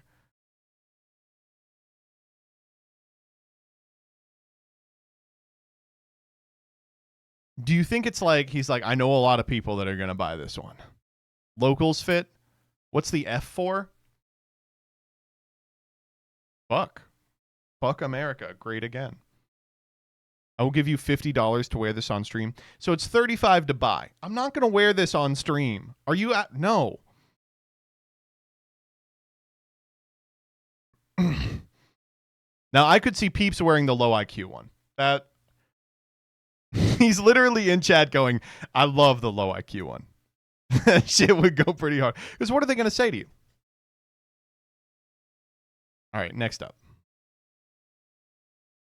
Okay. I don't know if you guys saw this. So Jillian Michaels, which you might remember from, what did she do? The Biggest Loser. She was on all those weight loss programs in the aughts. She now is doing like a podcast where she debates people. And if you debate people online, you necessarily blow past Sam Cedar at some point, right? Not too much you can do about it. Eventually, you will find yourself within the Sauron's gaze of the Majority Report. So they had a debate this past weekend. Trump is the president of war. I don't actually agree with you. I don't think so. I'm talking about Iran. Okay, let's talk about Iran. We attacked Iran. We did. We did not attack Russia. True. You understand? You're comparing providing defensive weaponry to Ukraine is this a, to okay, so literally is this, bombing another country. My feeling on Iran right now is that we don't really know how it's going to turn out. So far. What do you mean we don't know how it's going to turn out? Okay, we already know right now. I don't agree with you. That we have killed thousands of civilians. We have expended. With thousands of civilians, we've killed thousands of Iranian civilians on the street. We've killed thousands of Iranians. Yes, Civilians or the IRGC. civilians. I don't think that's controversial at all. Really? All right, team, have we killed thousands of Iranian? She puts up the AI overview in post, and it's like, yes, it's documented 1,700. I guess 1,700 is not technically thousands. It's a 1,700. Oops. Team, have we? Anyway, so this interview went fine. It was like really, I didn't watch too much of it. I watched the highlights. But what ends up happening is about halfway through, she starts almost immediately. She starts like just what appears to be reading off sentences. And she reveals a little later, she's just been asking fucking Google AI how to respond to these. Like, fuck me, dude. This is the future of debating technology. You get in a debate with someone and you just type what they're saying in AI while looking at the camera, and then you hit enter and you go, well, I disagree because, like, that's crazy. I can't believe that. Oh my God. Why even show up? Just fucking put Sam Cedar against Deep Blue or whatever. According to my calculations, those 170 school children were enemy combatants. Was this a bit or was she for real? No, she was using it the whole time. I think she's not particularly embarrassed by it is the thing. Oh my God. Okay, next up.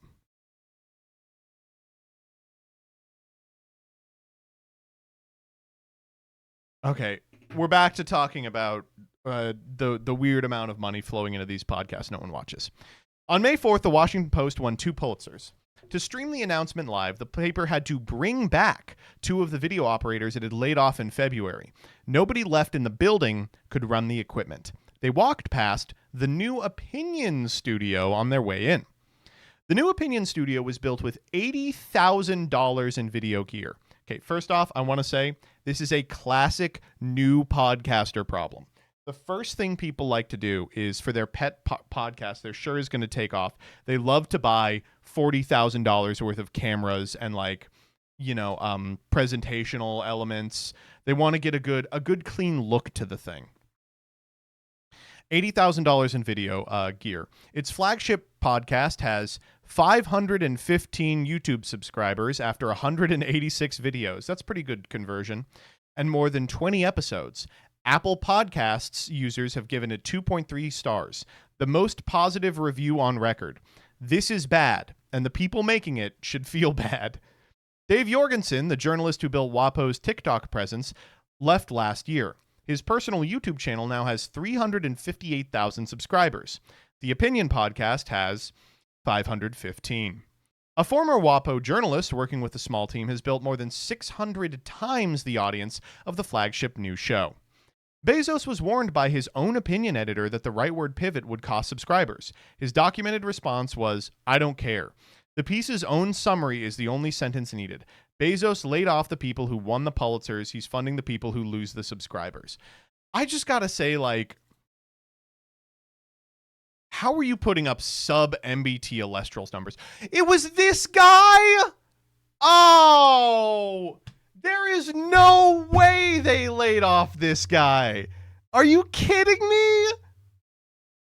There was like a period of 6 months where this guy was in a fucking Scapable doing cute little bits about the news with the other people on the fucking team at WAPO. That's crazy, dog.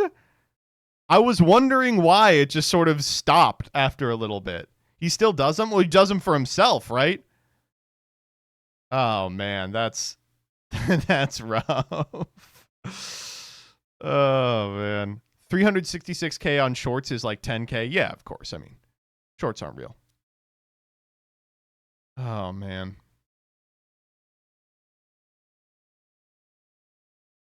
Not good. Not good, folks. All right, next up. Listen, If you're having trouble getting hired, I have great news for you. Palantir embraces the neurodivergent. Join us. I'm good, dog. I'm all right.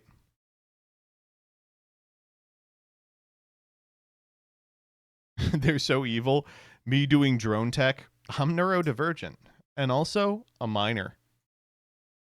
Peter Thiel loves him neurodivergent. Yeah, he does. Ugh. Rebecca, you could actually finally quit your job at MBT Industries. Hop on Palantir. Wait, yeah. Do you think Peter Thiel says neuro spicy? That CIA op who's like, I'm a cisgender millennial with generalized anxiety disorder, now works at Palantir, for sure. All right, next up.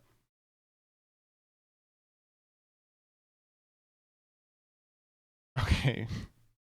Let's talk about the DNC autopsy. Okay, so about a year ago, the DNC wrote a document called the 2024 Autopsy. And what it was a list of reasons that Kamala lost 2024. I think this is kind of a waste of time because the reasons are pretty self-evident, right? Joe Biden fucked her over at every possible opportunity. She was not a particularly inspiring candidate, and so the more people got to know her, the less they liked her. And she was inheriting a whole bunch of social conditions that as vice president, she was at least partially responsible for. She refused to cooperate on a whole host of issues that would have gotten people out, like Gaza. And as a result, people didn't get out, right? So this autopsy has not been released. And pretty much everyone expected the reason it hadn't been released is because it identified, as many polls have in the interim since the election, that crucial districts in the swing state of Michigan were specifically lost because of Kamala's unwillingness to speak at all about the ongoing genocide in Palestine. Everyone was 100% sure the reason that this autopsy wasn't being released was because it was such an embarrassment to the centrist wing of the party that wants to continue to, hang with the Cheneys and punch left as much as possible. Well, it turns out that's not what happened. So DNC chair Ken Martin has released the autopsy. He said, listen, in the name of sort of transparency, I want the autopsy out. I want people to know what happened, okay? It wasn't because Kamala failed to condemn Gaza. The autopsy wasn't released because it was bad. It was just unfinished. It wasn't a good piece of work. It contains many errors. To Martin's point about the document not being ready for prime time, it contains a lot of errors and curious inclusions, even some that are puzzling to have in a draft. For instance, it lists 2 separate vote percentages for the North Carolina GOP gubernatorial candidate Mark Robinson, 45 and 42.7, neither of which was his actual share, 40.1. It at one point lifts up Washington Governor Bob Ferguson and is an example of a candidate who did the right things, before later noting he actually underperformed Harris.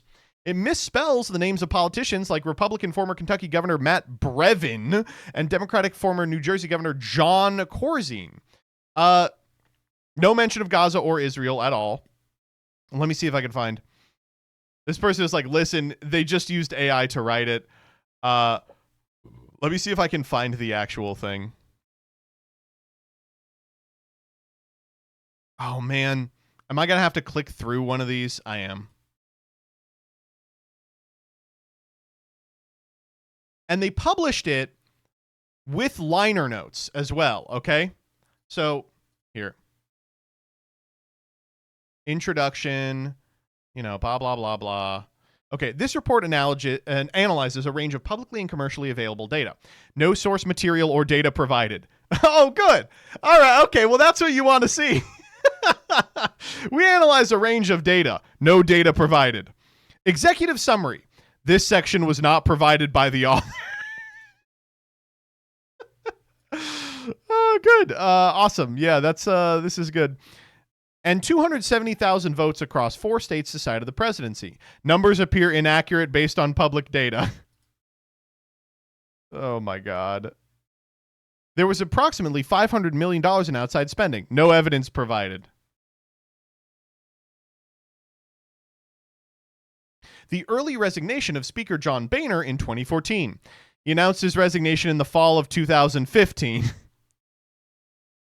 Oh, man. Nearly 3,000 people stormed the United States Capitol building, leading to the deaths of 5 people, including one Capitol police officer who was beaten to death by the insurrectionists.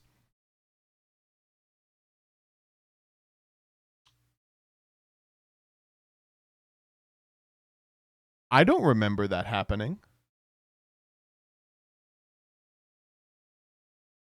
I remember the storming the Capitol part. I don't remember 6 deaths.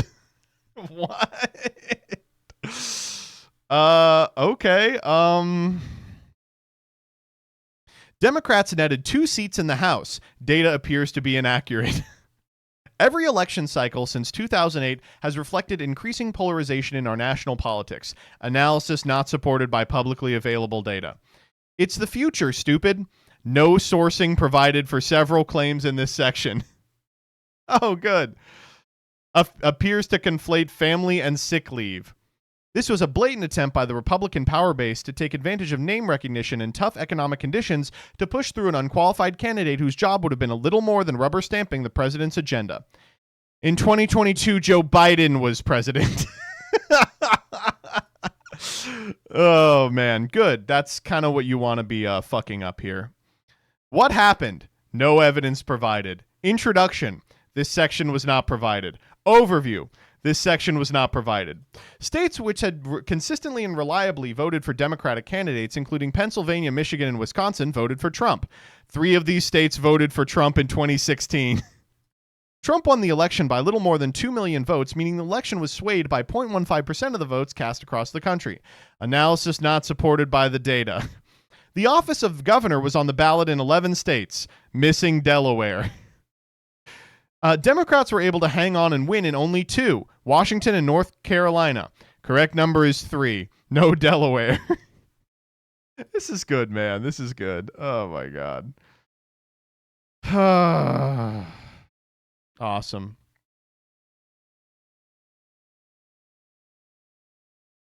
It's just a horrible document. The most incompetent thing I've seen in a very long time. It provides essentially no information of any value. I'll give some examples. It's missing a lot. It's insanely obsessed with Josh Stein. Nearly all of the battleground analysis is a comparison between Stein and Harris. In fact, comparing Harris to governors is like the main thing it does.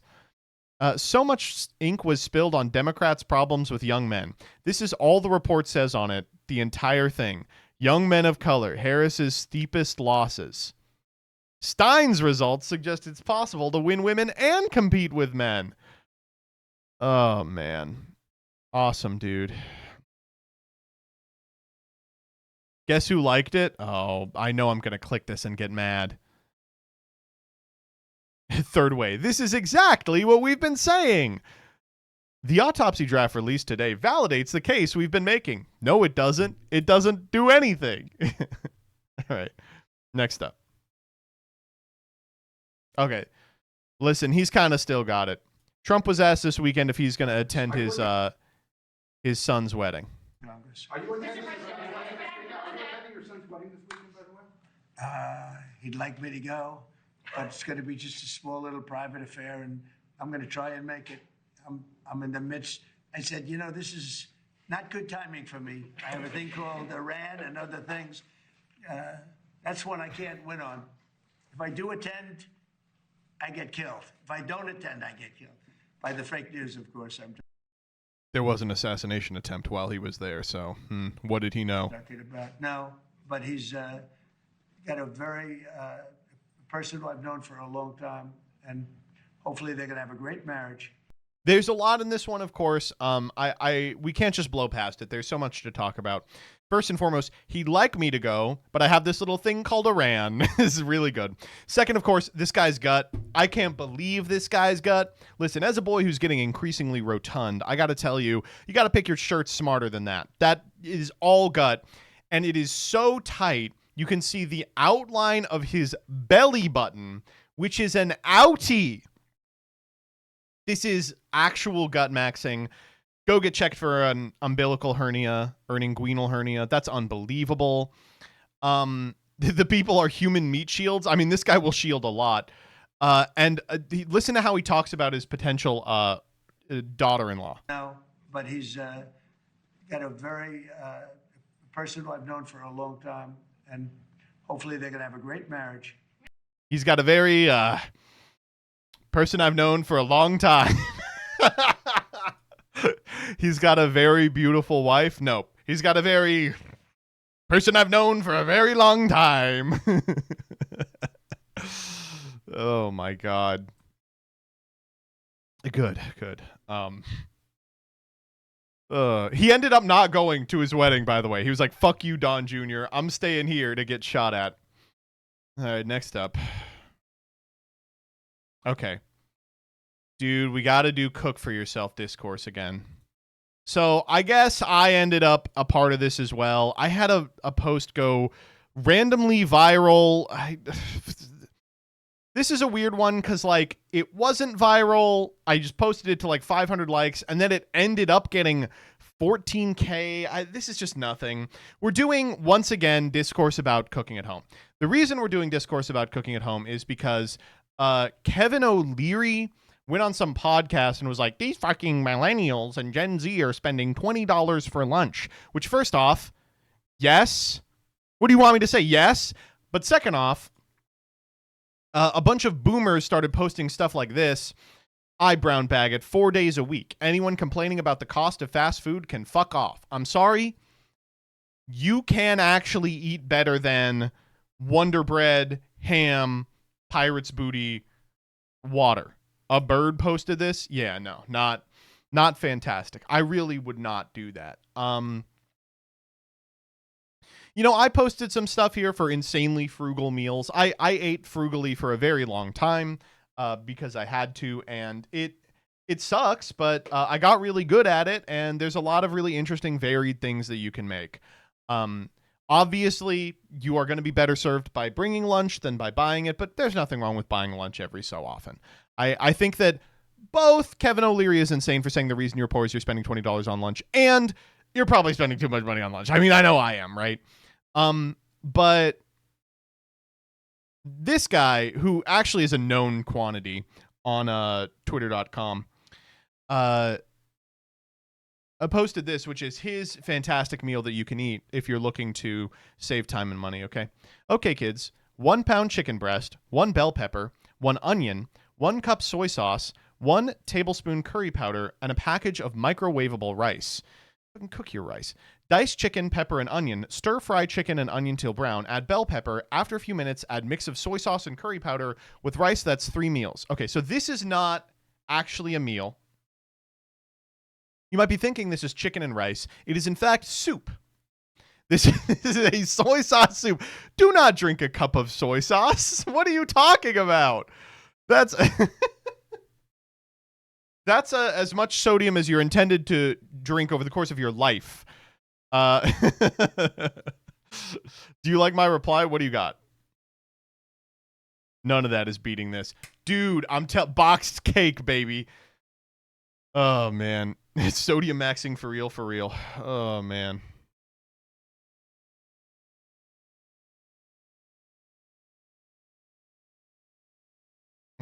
It's the soy sauce baby all grown up. It really is. Probably way too much soy sauce here. A half cup is probably more than enough. Buddy, I think maybe even less than that. Perhaps even less than that. Oh my God. I love eating a third of a chicken breast for dinner. Wash it down with a full, refreshing cup of soy sauce. A third pound of chicken meat isn't good enough for you? No, it's not. I'm a big boy. I'm growing. All right, next up. Okay, we got to do this one. So what's your take? White people should not be allowed to sit on stoops in Bed-Stuy. Wow, 100% man. Oh, disagree. All right, so I got to tell you, we as a human species got to move past Subway takes. I can't take this fucking guy. Let the white people sit on the stoop. Oh my god.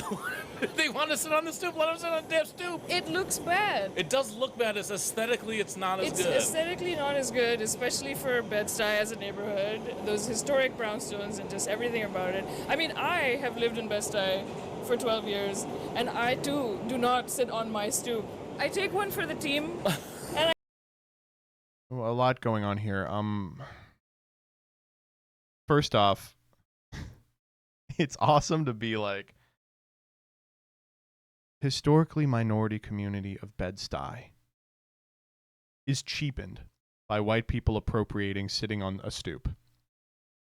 But the second thing here is for her to be like, and I as a white person don't sit on the stoop. I feel like as more and more white people are moving into Bed-Stuy and messing up the vibes and having like our favorite The vibes, you've been there for 12 years. You also are messing up the vibes. bars and our favorite places closed down, they should not be inviting all their friends and sitting on the stoop. So even you, out of respect as a brown woman, you're like, I'm not going to sit on the stoop because I'm now black? Yeah.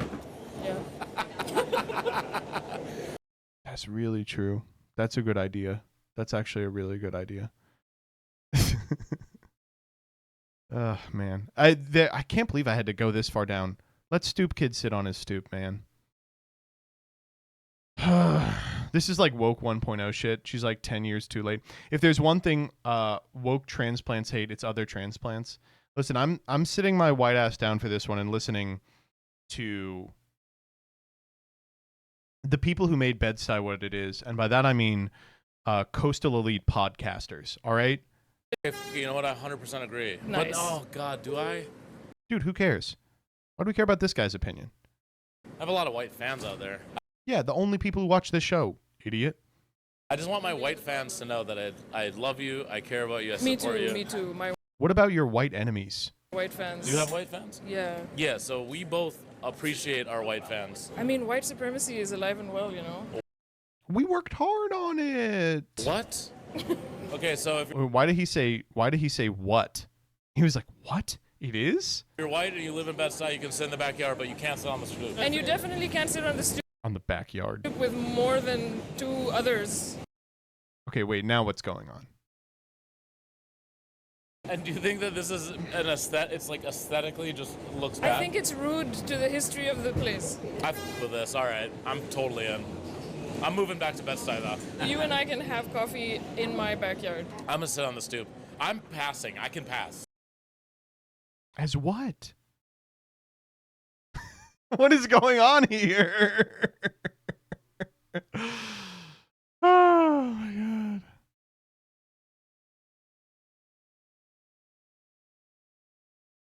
As what? As black. What? If I sat on the stoop in Bed-Stuy, no one would say a goddamn word. They're not gonna go look at the white guy sitting on the stoop. They're gonna go, "What's up, brother?" Is he an insane person?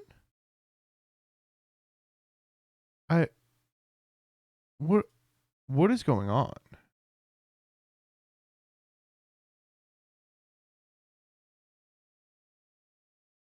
I feel like you're not white, so that you're sort of in the middle zone, but I you're was definitely born not passing. in Africa. I am good to live in Bed-Stuy and to sit on the stoop. Hold up. I'm Googling it.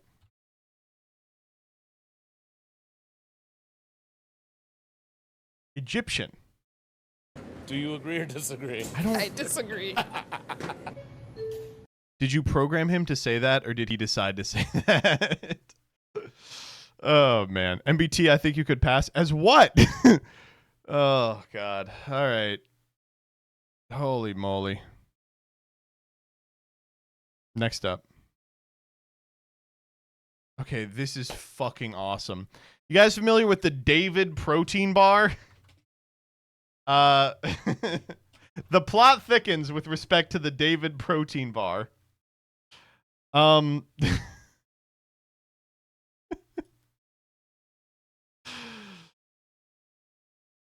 COD 2. Okay.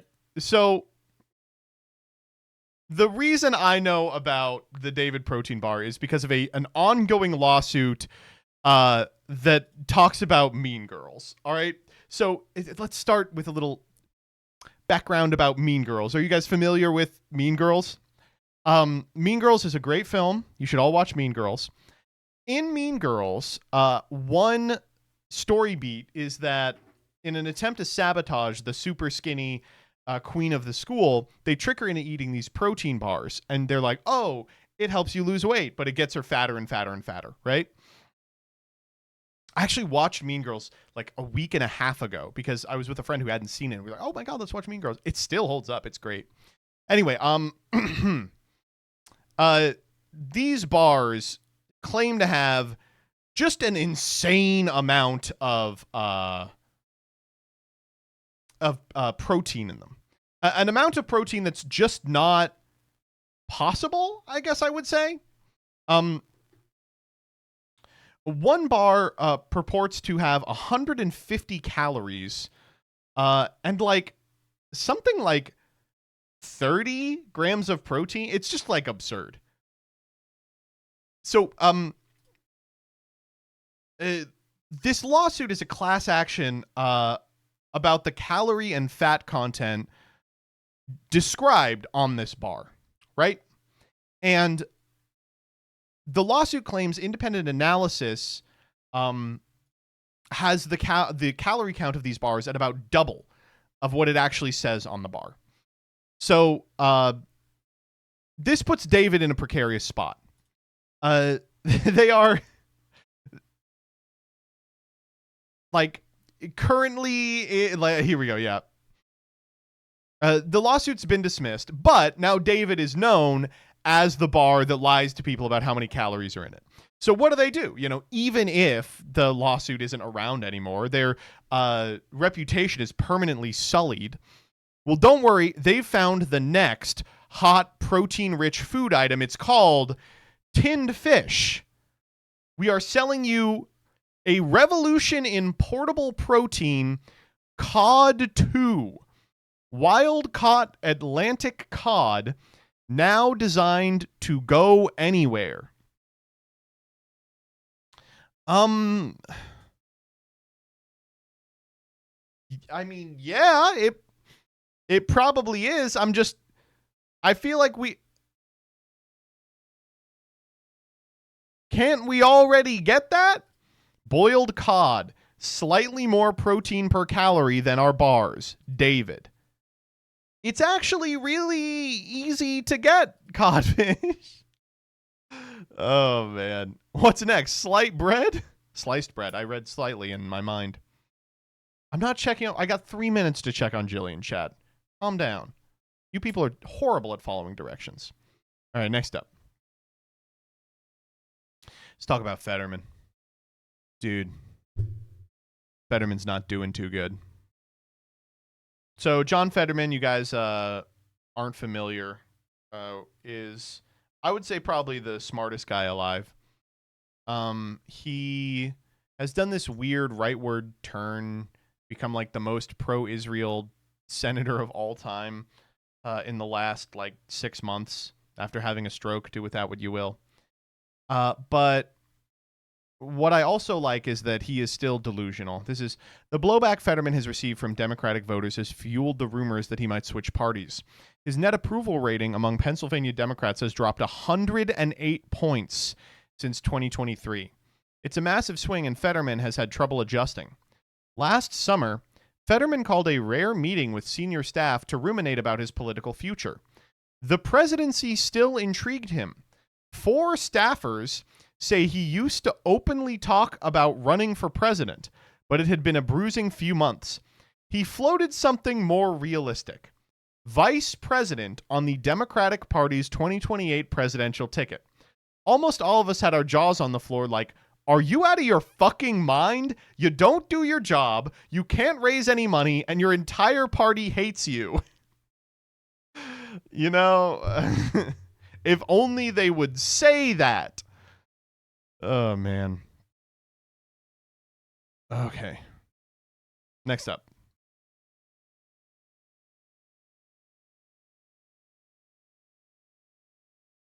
Okay, we got to talk about the mask. So, this guy is on Fox News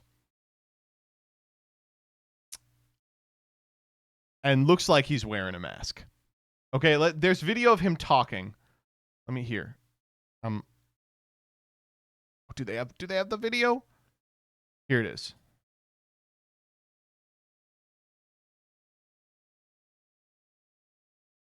I'll get in closer there. So you can see the bottom seam of the mask is moving with his mouth.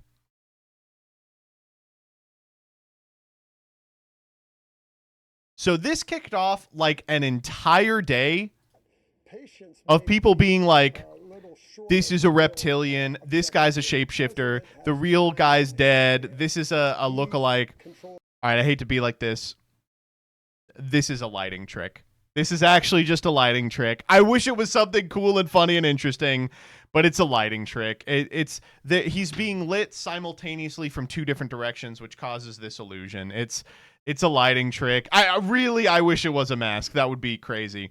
It's a mask, sorry. If it was a mask, the hyper-realistic masks end here at the titties so that this doesn't happen.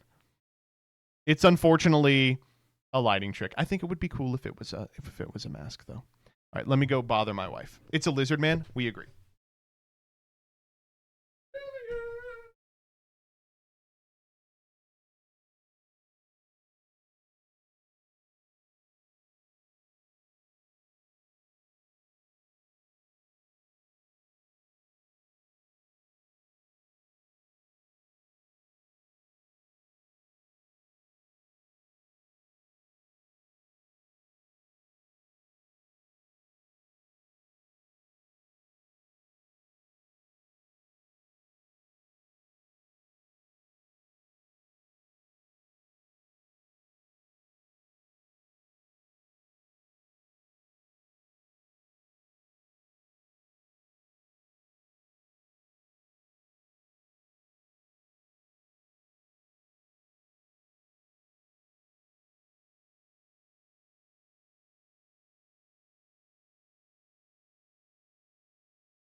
All right, I'm back. All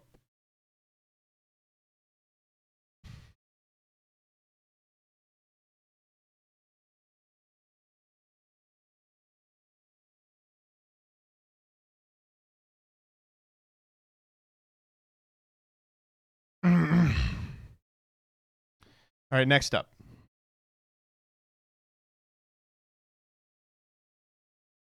Dude, this one is really rough. This isn't easy to say, but I believe the creator of Goofy Gets Minnie Pregnant has stolen plot elements from a different AI video. No. Check it out. He said that was the last time. Relax. He's never gonna find out about us. Compelling stuff, but watch this. This is the last time. I can't keep going down this road. Relax, baby. He's never gonna find out. Okay. It's one small plot element. It was otherwise an awesome AI video. No big deal, right? But there are too many parallels to ignore. I'll see you soon. No, this can't be. I'm pregnant! Oh my god, I'm actually pregnant with a nice baby! So maybe these AI videos aren't as high quality and thoughtfully produced as we've always believed. No, I Once just don't noticed believe this, it. It got me thinking about the iconic group lovemaking scene in Business Banana. Look at you, working so hard. Let's make this easier for you. I can't even walk. Sorry, but this is a blatant ripoff of this beloved classic. I want you all at once. And again, look where that one goes. Oh my god, it's positive, but I have no idea who the father is. I mean, do AI artists even care about originality anymore? Look, I know Meow Kitten 007 is a legend, but if he's borrowing his great ideas from other creators, he's not a visionary. He's just a common thief. Sorry, that was harsh. Obviously, there's lots of impressive work being done in the AI filmmaking world. I'm going to run a marathon on the moon! Okay, that's cool. And who can forget this tearjerker? What is this white liquid doing in this cup, Urena? Explain to me now. I don't know. Get out of my house. After today, I don't know you anymore. What? Yeah, AI is pretty cool after all. So I'd like to extend an apology to... Honey, I'm home. Oh no, my husband, a big triangle, is home. Octagon, out the window. Phew. Pretty funny video, huh? If you Yeah. enjoyed it, give me a follow. Imagine Okay. what adventures we'll have in the future. Okay, I will. Oh, man. It is shocking to me how many of these AI videos are exactly this plot. Like, the fruit gets the other fruit pregnant, or like a knife gets a spoon pregnant, or like a baseball bat gets a football helmet pregnant. Mickey Mouse gets Minnie Mouse pregnant. You know. White man been here? I think it actually is. All right, next up. Okay. First funny thing Colbert did just dropped. A day after ending The Late Show on CBS, Stephen Colbert returned to TV. So if you don't know what's going on here, CBS pulled The Late Show for a number of reasons. But the most important one is that Trump got mad at it and threatened to remove their license if they didn't, allegedly. So his last show was last night, and he shows up the day after to host a public access show only in Monroe.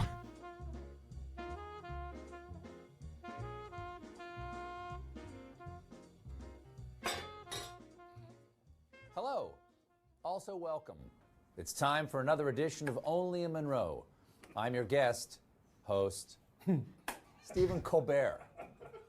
It kind of goes off the rails immediately. This song, are they drinking the whole thing? Just like they get drunk with their friends. Eminem shows up. Steve Buscemi shows up. Fucking Jeff Daniels. This is just monstrous. I don't know if you're familiar. One thing Stephen Colbert would always do on his show is ask people their favorite sandwich. And Jeff Daniels' sandwich is the worst sandwich I've ever heard in my entire life. And so they made it on the show. And honestly, more of this, man. What happened to Stephen Colbert being annoying for annoying's sake?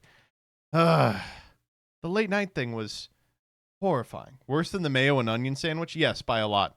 Jeff Daniels sandwich. All right.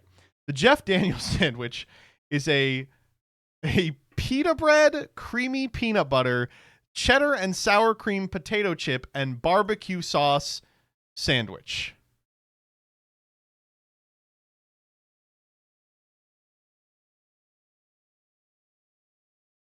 You take a whole pita, spread half with peanut butter, you put on cheddar and sour cream chips, top it with barbecue sauce, then fold it over. Oh, in fact, actually, we have a sandwiches of history attempt.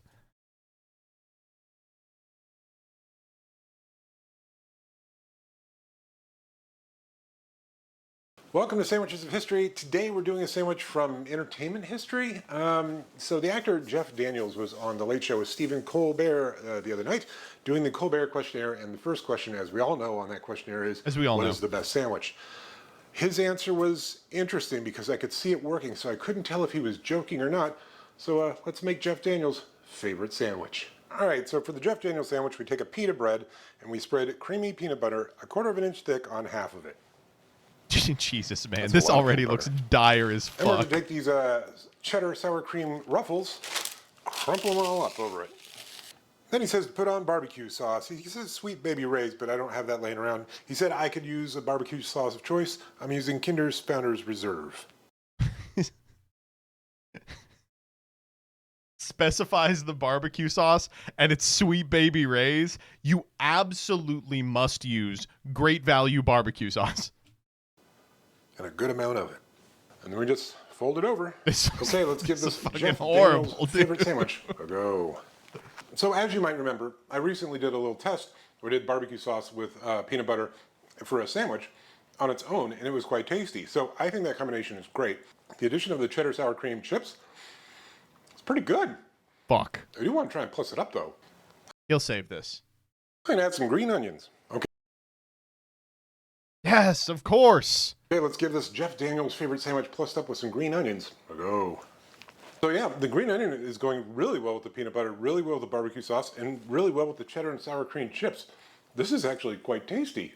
All right, so the original Jeff Daniels sandwich, it worked. I thought it might work based on the barbecue sauce peanut butter experiment I did a while back, and it does work. I'm gonna go ahead and give it a 7. Plussed up with the green onions, 7.5. Definitely gonna finish that, and yeah, I might make this again, especially the plussed up version. Go figure. Thanks for watching. See you tomorrow. Well, now I might actually try it. Fuck. It can't be as good as the onion sandwich. Look, here, we'll have an onion off. Where's the onion sandwich that I know and love? James Beard onion sandwich, that's the one. Welcome to What does he give this? See you tomorrow. Solid thing. It's a really tasty thing. I would eat a full plate of those. Put black pepper on them. Absolutely a 10 snack sandwich. That is delicious. I will be making this again. It gets a 10. Do you understand how hard it is to get a 10 on this show? Oh my God. Okay, next up. Perhaps the most unsettling moment of The Muppet Show was in 1977 when Jim Henson invited Swiss mime troupe Mummenschanz to perform.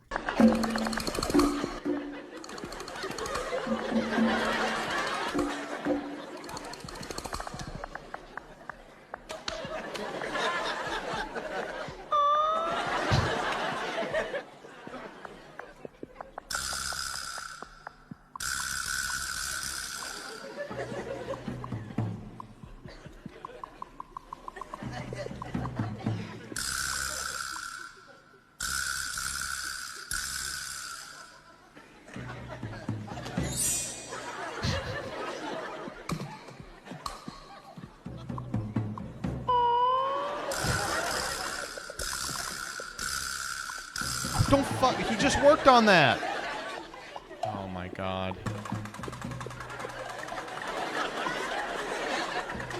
Well, that's pretty impressive.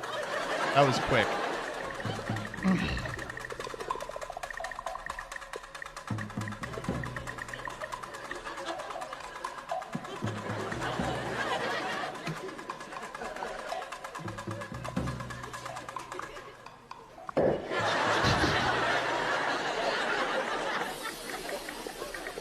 Okay.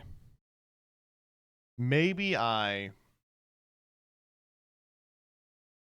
am out of my mind here. I think this is fucking awesome. I think this is really cool.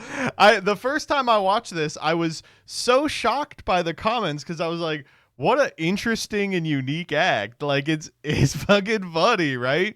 But the comments are like, what the fuck is this? It's so weird, but I'm like, no, I think it's cool. Let's see the end of it here.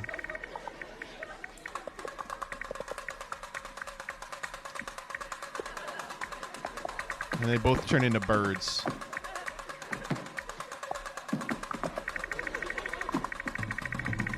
And they make these faces real quick, by the way. I'm impressed by the speed of the thing. They're just smashing each other here at the end. Why they got their feet out? That's just the way it is. I don't know. I enjoyed this. I do like people being like, this is too heady for me. It was on a show for babies. The Muppet Show wasn't for babies. It was for well-adjusted families. I could see finding it scary if I was a child. I could see that too. I guess that's fair. All right, next up. Okay, this whips ass. So we are currently in the throes of a months-long drama about K-pop bands. So So the thing about K-pop is the production on K-pop is so good. It's so enjoyable. But they have not yet made a good K-pop song. And a lot of that is because the lyrics are horse shit to all of them. In fact, Hooligan is currently trending in the United States. Great example of what I'm talking about. But one thing that is kind of the central focus of this month's long drama is K-pop is in many ways adopting aesthetics from American hip-hop. All right? And, you know, American hip-hop is the result of hundreds of years of musical evolution by black people. And so it's a bunch of people are like, it's kind of weird to see a bunch of Korean people just lift it at point of resolution and just try and drop an aesthetic in without any understanding of, you know, the underlying elements. And Hooligan, I think, is a great example of this. That song is so cynical, man. It's totally cynical. But one exceptionally funny thing is this song by Fly to the Sky. So if you're Korean, you probably can't say the N-word in your K-pop songs that include a rap. All right? However,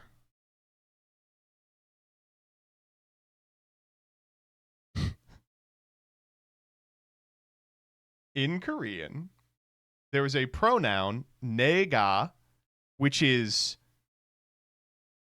close. So this band has figured out a way to switch to Korean for one word.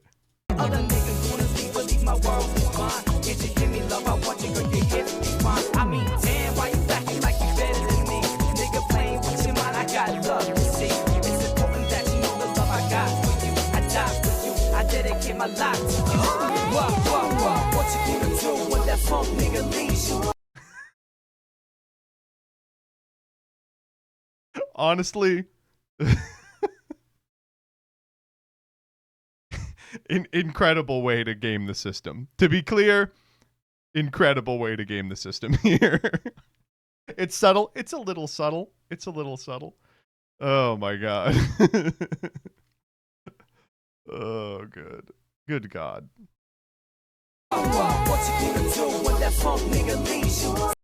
Like, who knows?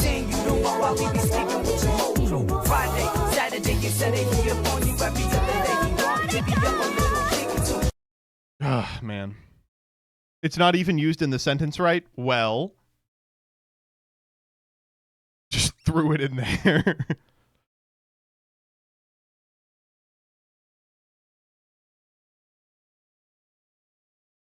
When that punk they leaves you. Okay. Next up. Okay, this is so good.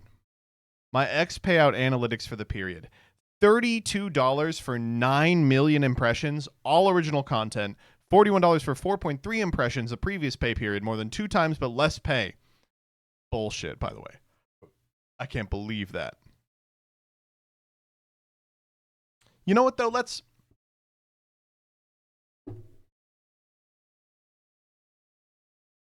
see what their original content is. Okay, like, let's at least see the original content. Oh. You put Beyonce in a nightclub, and then you put like a 21-year-old beautiful woman in the nightclub. Would men rather date Beyonce or a random 21-year-old? What do you think? Who's like works at a fast food restaurant. Mm-hmm. Who do you think the men in the nightclub would rather date, Beyonce or the 21-year-old? Beyonce, I think they think she's more attractive. Because of her job?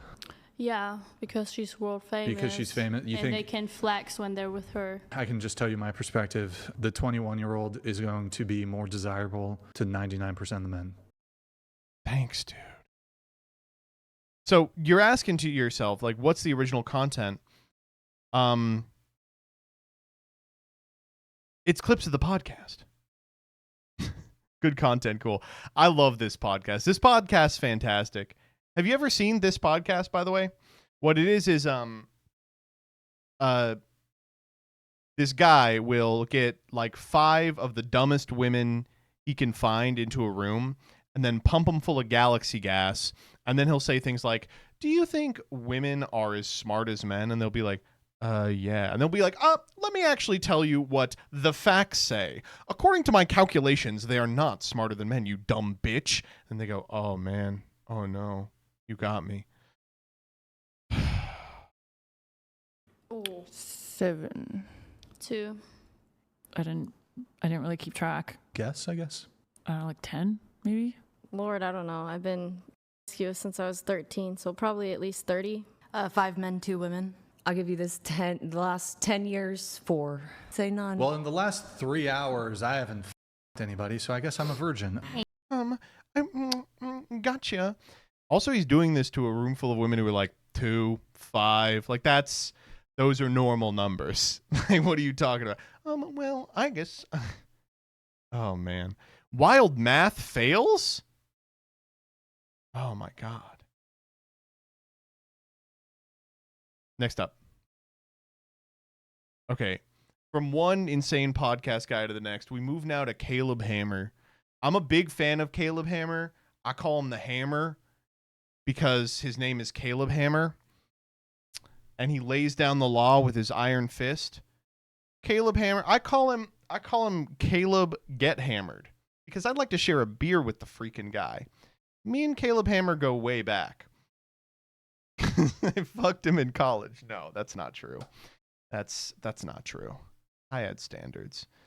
All right, so Caleb Hammer is quote tweeting someone today. It says Caleb Hammer literally doesn't have a real job, but yells at people on his podcast why they don't make $200,000 a year. Had a real job for 90% of my adult life. Ba ba ba ba ba. These freaks are immune from accountability. Who the fuck are you calling freak? Okay, well, Ubel is kind of a special case, yeah. Ubel is a little bit of a freak. To be honest, Ubel, to be clear, Ubel is, you look at the Ultimate Nightmare, it is actually a little freakish, yeah. Is he quoting the wrong guy? No, this is actually at Ubel. They don't follow me. Oh, no. I've fucked up Ubel. That's the real Ubel. It is the real Ubel. But what if you stopped eating McDonald's? True. All right, next up. Okay, we got to talk about Hassan. Where is it? Oh, no. No, where is it? No. Okay. Federal officials subpoena political streamer Hassan Piker. All right, first and foremost, I think I have to say, I denounce Hassan Piker. You know, I truly think Hassan Piker is everything that is wrong with today's streamer culture. And that is because he refuses to collab with Will of the Council, available now anywhere you get your podcasts. I'd fucking subpoena him twice for all I care until he shows up on a bonus episode. But what's going on here? So when we announced we were going to send a nuclear weapon at Cuba and explode the entire nation, a significant amount of leftist political influencers went to Cuba to deliver aid. This was a huge problem because most of defeating leftism online amounts to being like, oh, so you think these people are being mistreated? Well, why don't you do something about it? So instead, they had to spend the week being like, oh, they're doing something about it performatively. Anyway, so he is being investigated for potentially breaking the law with respect to his aid delivery to Cuba. That's what's going on here. I think probably I don't have to tell you that that's monstrous. That's horrifying. The concept that the government can start subpoenaing streamers for being like insufficiently patriotic is freakish as shit. But It's resulted in a couple of weeks of the smartest people online posting things like this. Shouts out to Near Tandon, friend of the pod. I am an adult, so I can say the Trump admin weaponizing the justice system against dissenters on its Cuba policy is wrong. I can also say people who encouraged people not to vote for Kamala were fascist enablers, and it's ironic they are expecting the Dems they attack regularly to defend them. And I can also understand people uncommitted on this topic because they don't want to support the lesser of two evils. Oh, okay, all right. Oh, okay. Well, okay. Yeah, I know that it's wrong to, send Hassan Piker to Guantanamo Bay, but he also made a post that I disagreed with. And by the way, he did not make a post that they disagreed with. Dem incompetence led us to Trump twice. The left has never stopped opposing Trump. This insane convo only exists on this website. Most people are mad at Dems for not doing enough. The response, Hassan Piker did not support Kamala Harris. All right. Let me see if I can find it.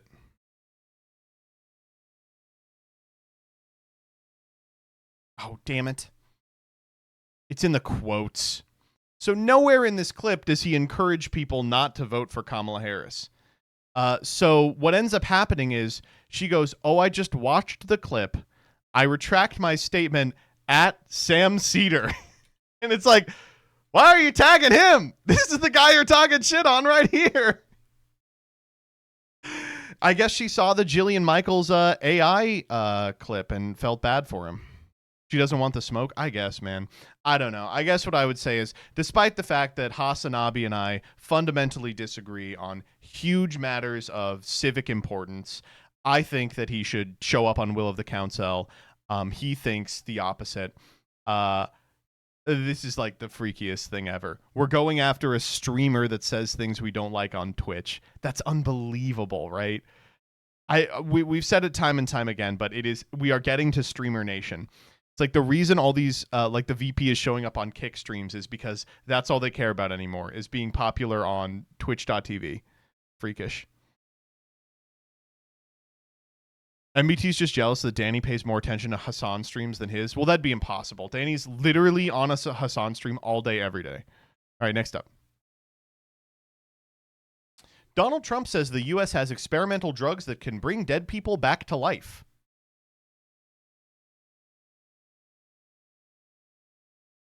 Is that how he keeps coming back? That's how they got him after COVID? Damn. Put it in the water like Ozempic. What are you talking about? Give us the drugs. All right, next up. This is so rough. Bryce Harper with the most abominable toothpaste application I've ever seen. All right, let's watch this. Grossest thing ever. Comes from me. But I love it.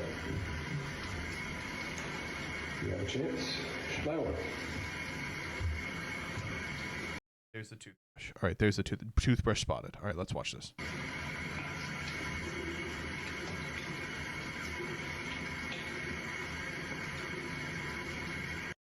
Okay, what is he doing? Already there's a problem. This is not how you do toothpaste. What is he doing already?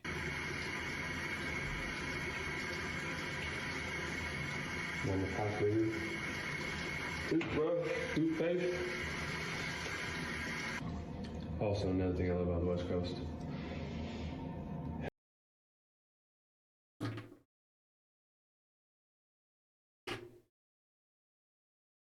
Oh, man. That's the thing is, I bet it probably works. Oh my God. No way, dude. That's demonic. He didn't graduate high school. He was not learning toothpaste and Nutella tricks. Holy shit. Okay. Couple more. This is an ad. on Twitter. Okay. Pepsi used to advertise on here, man. This comes from Pepper Cave 1488.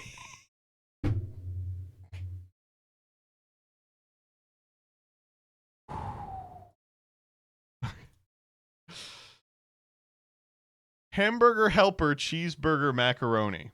Ingredients: enriched flour, blah, blah, blah, blah, all this stuff.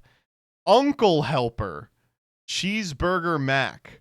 Ingredients: organic pasta shells, freeze-dried cheddar cheese, freeze-dried milk, blah, blah, blah, blah, blah. Peppercave.com. Taste the base. Nice logo. Oh, don't worry. Uncle Helper is based and clean. It offers the convenience of goy slop, but it's made by white people, so it's not full of bullshit. Save $14.88 with code It's the Jews.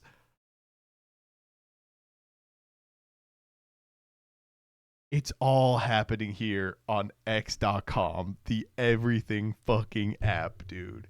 It is all happening here at X.com, the everything app. Can we try it? We are not going to try fucking Uncle Helper Cheeseburger Mac. Uncle Helper Cheeseburger Mac. No, we are not. Holy fuck. Oh, God. It's for you, dog. It's lit. Okay, but I'm Uncle Funkle. Uncle Fuckle. Okay. From one side of crazy people to the other, we now have that fucking twink on my feed again.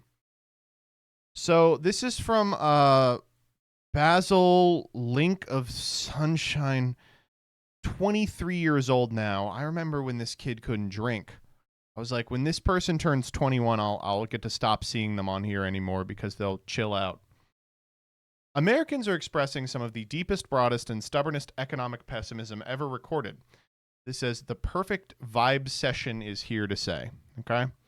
So, if you're familiar with the concept of a vibe session, it was, I would say, economic theory, but that's probably giving it a little too much credit.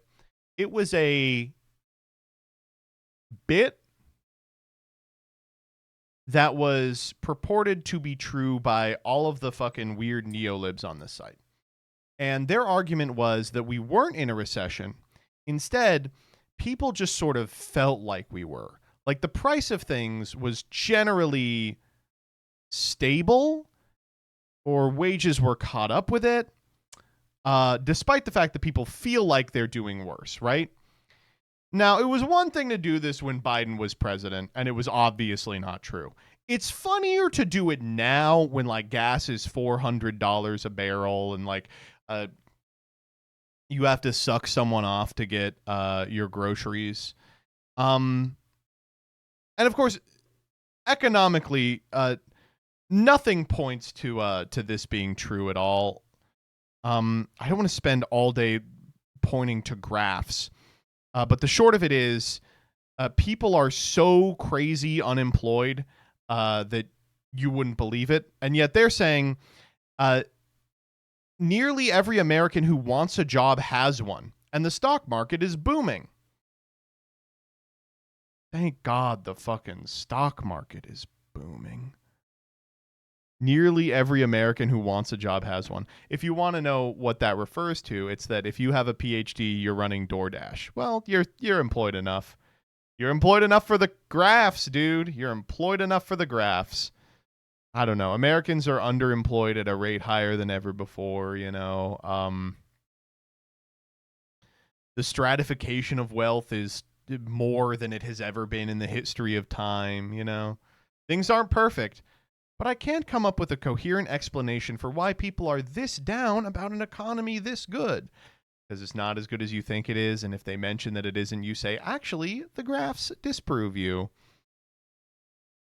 Oh, man. Yeah, also, I do like, they did stop sharing unemployment numbers. I love the concept of vibe session because you think it would be about macroeconomic wealth indicators and how they're flawed, but instead it's about how people are lying about being poor. I like this one. At what point into every subsequent year being a record high of homelessness in America are you people willing to admit you're reading the fucking metrics wrong? It's a child. You're arguing with a child. We never should have given this person attention. They're a child. Give them 10 years, they'll grow out of it. You just shouldn't have let a child speak. Children should be seen and not heard. Ideally not seen. All right, just a couple more here, I think.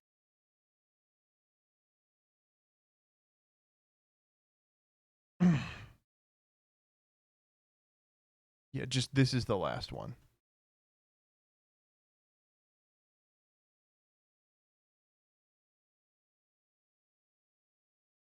Folks, he still got it.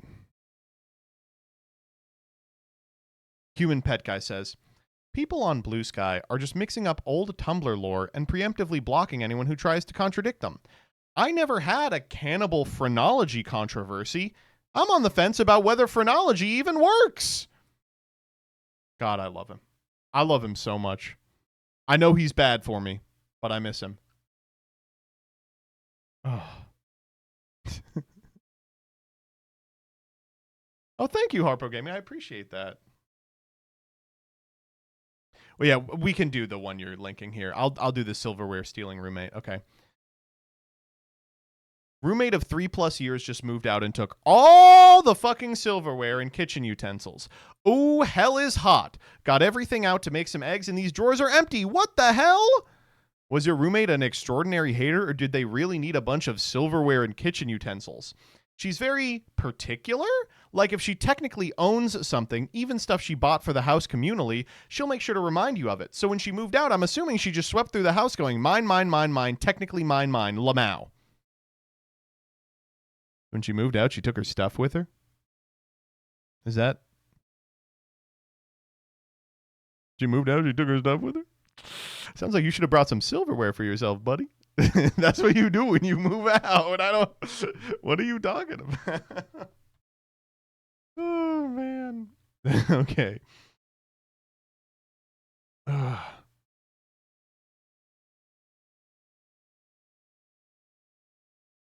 Oh, my God.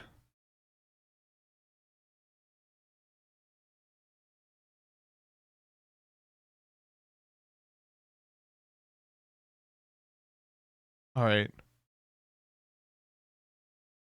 I do want to do one more, which is I want to do Gooseworks.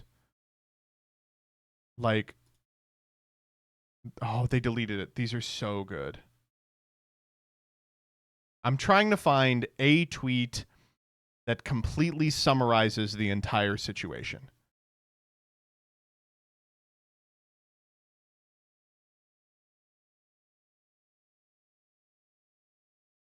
I'm going to get to it.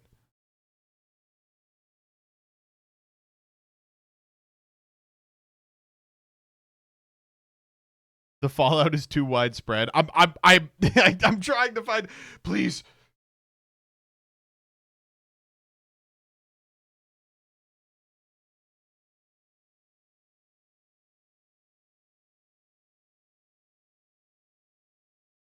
This post is unavailable. Come back. Okay, here we go.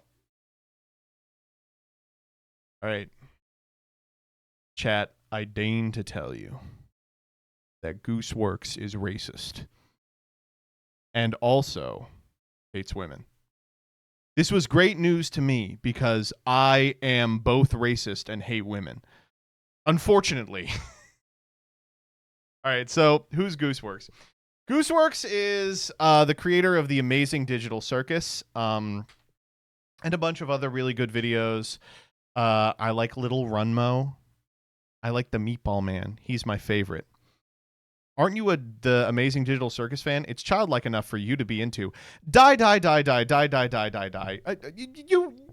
You like the stupidest shit too, Rebecca.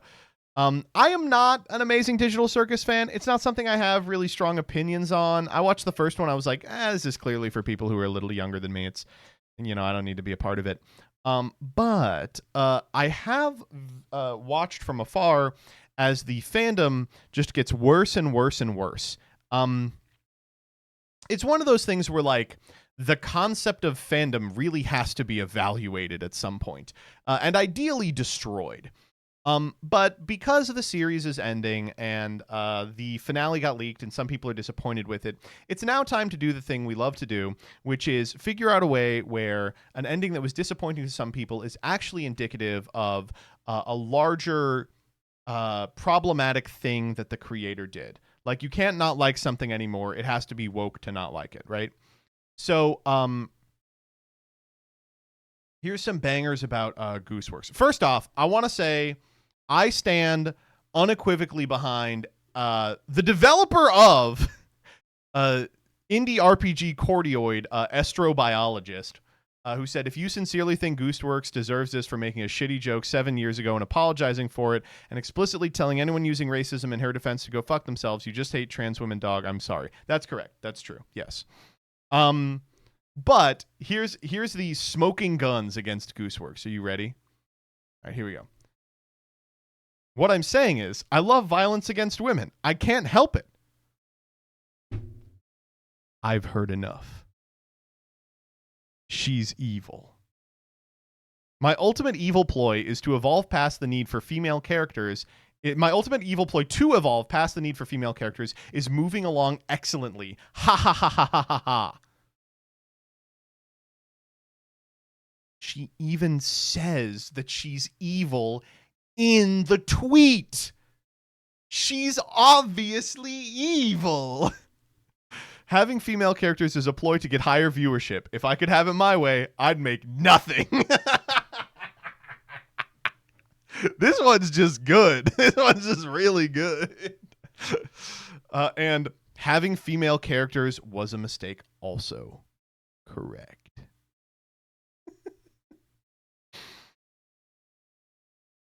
That is a good place to start a queer up. Are you Gooseworks? I'm kind of thinking maybe I am, but she isn't just misogynistic. She's also racist. Let's see her racist things she said. Just a general curiosity. When you're with super close friends who know you well, do you make horrible, edgy jokes you would never think of making in public or around anyone who wouldn't know you're joking? Yes, sometimes, or no. Goose, this is something we should be worried about because a lot of artists are being revealed to make very racist jokes behind the scenes. This is kind of making me nervous, says FartLover1000. I'm not going to lie and pretend I don't make super edgy jokes around close friends. I think absurd, shocking stuff is funny. I get why people don't like the humor in it, which is why I'd never make jokes around people who aren't comfortable with them. That's like not reassuring at all. As someone who's black, I'm going to have to unfollow you for this one. I grew up with your videos, so this is really hard to hear. Also, being racist isn't humor. It's called being racist. The humor I find in offensive jokes isn't that I think saying horrible things about minorities is funny. It's I'm imagining the absurdity of it and the stupidity of someone who would legitimately say it. It's like, imagine someone actually saying this in this situation, which is also why I clarify around super close friends because they would know you well enough to know you don't actually believe stuff like this. What does it say about me if all my tweet drafts are just really edgy jokes that would lose me any professional position I currently have? I'm sorry. Gooseworks have to be killed. You must be destroyed. I'm sorry. There's no other alternative. It's over. It's just over. Also, it is amazing. I've never heard someone so perfectly put into print how I feel doing this type of shit is no. The joke is, imagine if someone actually said this. Imagine, the joke is, what if there was someone who believed and said this? I was like, wow, she really hit the nail on the head there. No, you actually meant it. That is true. That is actually true. Oh, man. When Farfa says, I'm anti-Semitic, I go, wow, dude, a lot of creators have been anti-Semitic recently. That hurts real deep. I don't know, man. I just... My radical take is I think she just shouldn't have answered. I hate to be like, the actual truth of the matter is Gooseworks, you're above this. Don't talk to your fans. It's a huge mistake. You can't be talking to your fans like that. Oh, man. Okay. Fine, we'll do the fucking jack off one. All right, last one. Literally last one.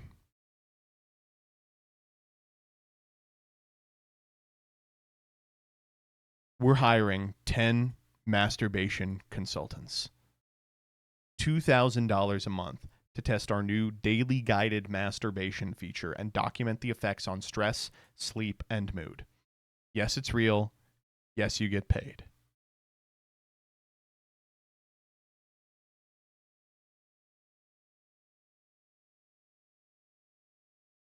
I'm in.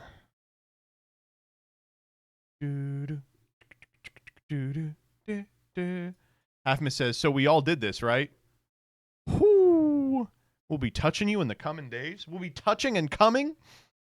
Why are you tagging Danny? Jerk off Danny, man. He's great at it. All right, thus ends Freaks. Ugh. Been a long stream already. Do we even want to play Yu-Gi-Oh? Yeah, we do. We want to play Yu-Gi-Oh. Let's do the dulls first.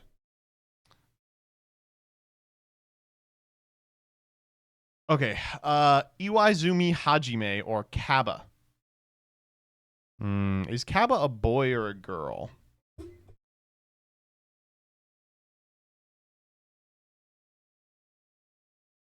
A boy.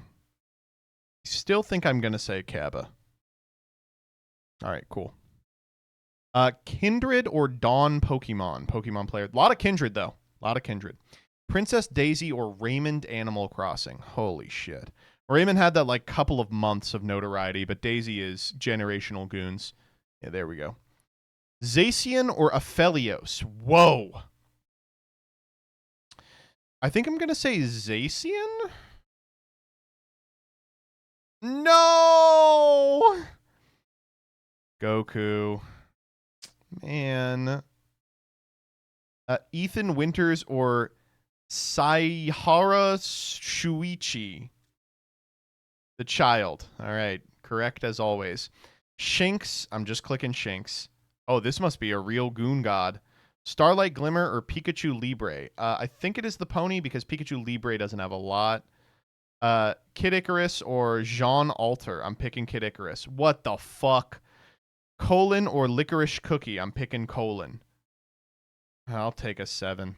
Blech. All right. Cuddle. Whoa. This one's tough. So if I go straight down, that's a no. Because there's a little more hole on this side. So I got to compensate just a little.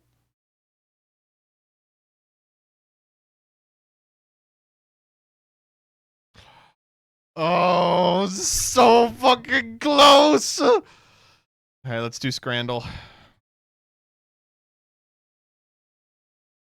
Chicken and chips or chicken curry and rice with chili garlic fries. Holy shit. This one, I guess. It's a toughie. It's a toughie. Okay, here we go. Steak and cheese pie or Thanksgiving jigs for $5. Oh my god. Pie, chips, peas, and gravy, or hot dog with coleslaw, crispy onions, ketchup, mustard. Whew. That actually looks really good. $5? Yeah, crazy dog. Sausage with red wine sauce, or 5 pieces of chicken with chips. I'm picking the chicken. I think people are down on the sausage for no reason, though. Breakfast wrap or bratwurst with a big pickle. And the pickle just says pickle in a Ziploc bag. Okay. Hawkeye Porky Bowl or red Leicester-filled sausage roll. Oh. They both look really good. I'm going to pick the one on the left. I think they both looked quite good. Tray of fries or pizza and beer. Man, what do you... I hate these ones. They're just a fucking toss-up. It's a question of what they have played against in the past. $18 for pizza and beer. Fuck me. Okay, we got it. Literally just 50-50. Die, die, die, die, die, die! The Hawk Tua Burger or cheese pizza. What the fuck is this? Do not show me these matchups again. Get the fuck out of here. Cheeseburger with pickle or toad in the hole. $21 for cheeseburger with pickle. 31% on that? That should be 0. All right, here's for the tenner. Double sausage, egg, and hash brown muffin or chicken corner kick fries. Easy, perfect score on Scrandle. Too fucking easy today. Oh my god, let's do Wordle. Or connections. Let's do Poople first. Vile. Oh my god. What the fuck? Vile.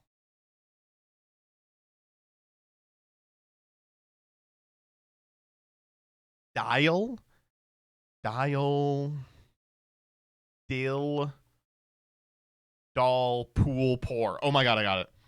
Dial. Dill. Doll. Pole. Pool. Poop. That's perfect. Easy perfect. Yes! I'm fucking on today, baby. I am fucking on today. Holy shit. All right, let's do connections. All right, brow, cap, lid, Sia, wit, ATM, pin, jot, lash, lol, scrap shirt, sticker ball, Tia, shred. Ugh. Cap, lid.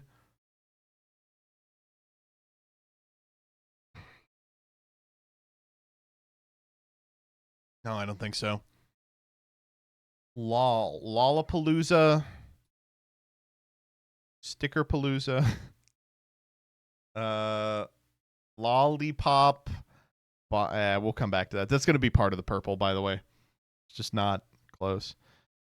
Okay, let's go brow. Brownstone. That's too much. Brow. Lash. God damn. Eyebrow. Eyelash. That's the same too. Eyeball. Hold up. We're at 3. Eyelid.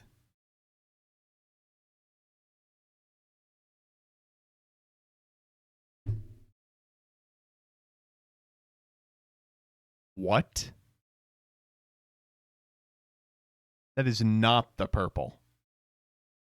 That is not that is not the purple. What the fuck? Oh my god. LOL. See ya. ATM. What's Tia?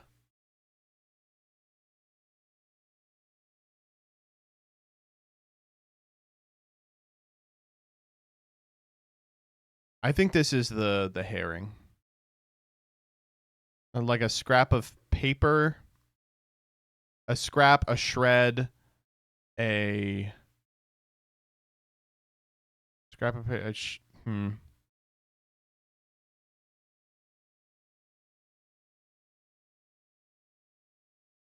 I do like all these. Cap is like something the little Gen Zers say. Lol, see ya. Stop the cap. But what's the other thing they say? Jot. They say jot all the time.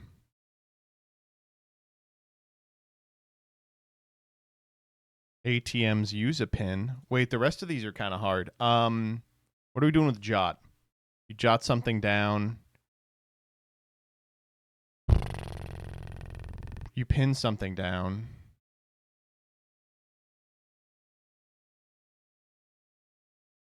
That's it. That's all I have. I don't think there's any others.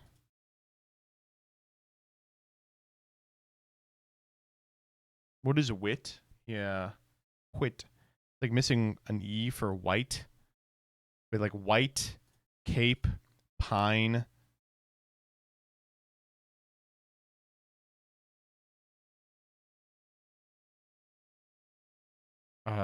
Scrape? Yeah, I like scrape. No.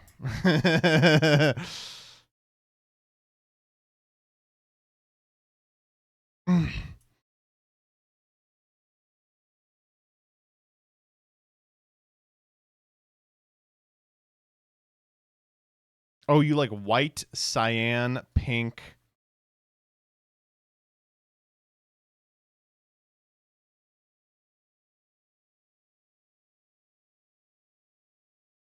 I don't think there's a fourth one. Teal, that's not how you spell teal. Shred. No, I don't like it. Man, this is hard. What the fuck? The purple was easy and we're having trouble with all the others? I'll try these 4. Lol, Sia, Tia, Cap. Everyone wants me to do this one. 1 away.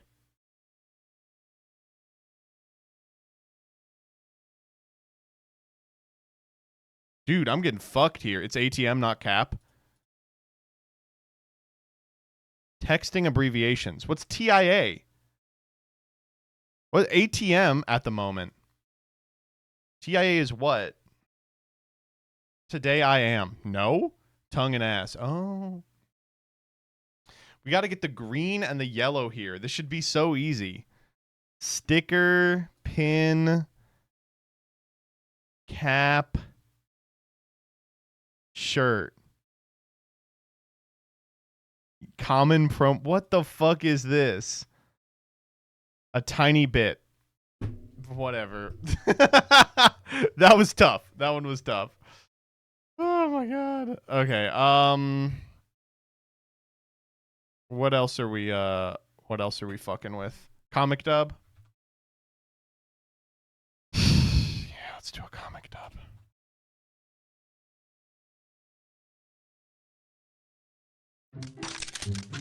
Just one more game and sleep. My neck hurts, my back aches, my hands are numb. Straight back equals pro gamer mode. Comfort equals focus equals victory. What matters? Keep your back straight. Relax your shoulders. Elbows at 90 degrees. Screen at eye level. Feet on the floor. Take breaks. Your body is your best gaming setup. Play longer without pain and actually enjoy it.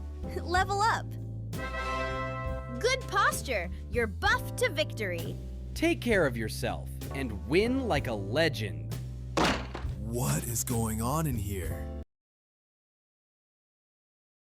Okay, that was not pornography. I will tell you that. It was at least not pornography. Spicy ending.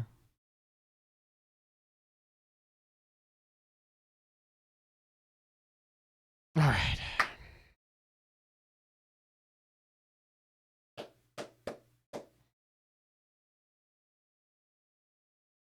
Let's play Yu-Gi-Oh. Yu-Gi-Oh.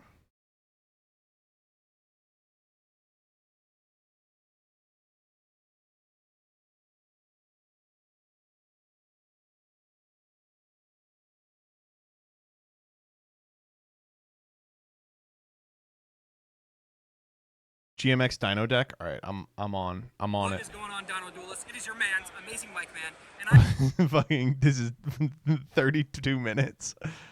got top 16 / top 8, depending on how you view it. I'll explain. Depending on how you view it. He got top 8, but he forgot to turn his slip in. Happened in a moment. But I got top 16 / top 8 at the Genesis. I'll tell you this, if this happens to me, I'm counting it. We are counting it. Oh my god. Okay, here, let me change it to Master Duel. Oh. So, something to be aware of. All right, I'm gonna grab food and I'll be right back.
All right. Sorry that took forever. You fell in? Yeah.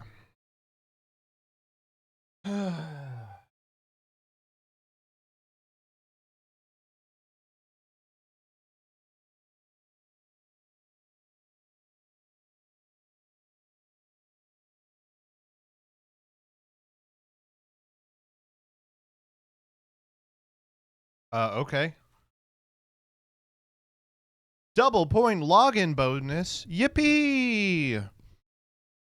I can get almost 10 gems. All right, let's open a Master Duel. 2 SR poggers.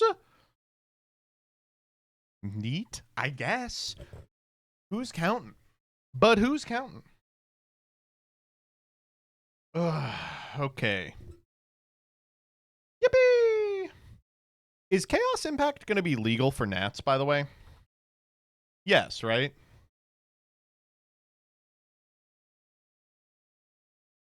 Yeah, okay.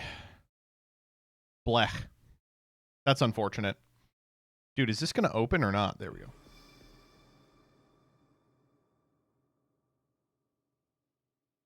You mean Origin? Yeah, you know what I mean.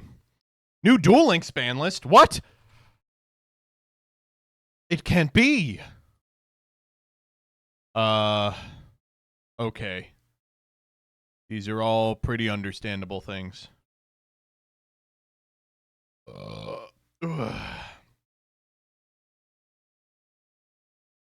They're all anti-burn skills. Is there a new FTK yet? Apparently there were several. All right, what are we looking at? Trio Duel off meta. Is this live? Oh, 2 more days. Fuck me. Dice Rally. Oh, I forgot to do the rest of Dice Rally. Fuck.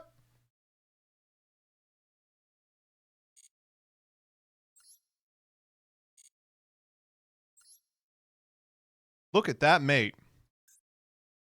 Looks like shit. You still have time? I do? What do I get for finishing Dice Rally?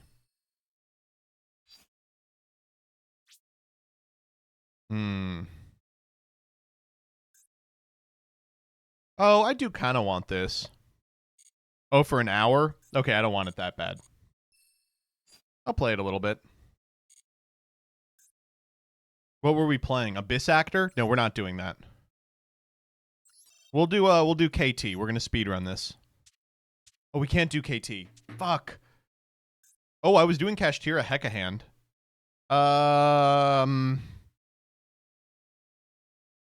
Yeah, this is fast.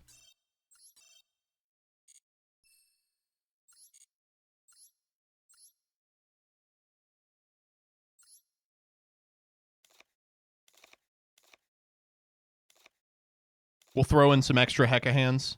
Oh, I thought I had more. Throwing triple Godos. What else can we toss in?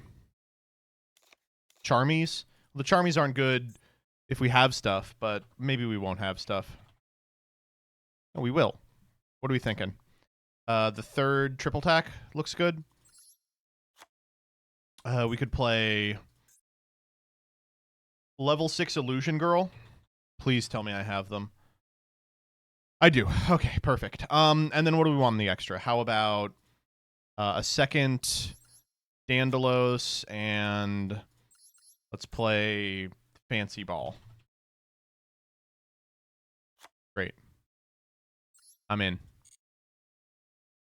Why is there TCG content on my Genesis stream? We'll do Genesis on Wednesday. I think reaction followed by Genesis on Wednesdays is kind of where I want to be.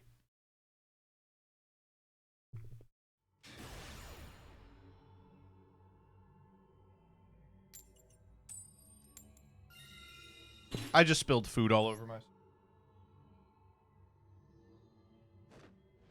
Wait, why am I playing Kashtira? I just realized how that's going to go with a monster on my side of the field.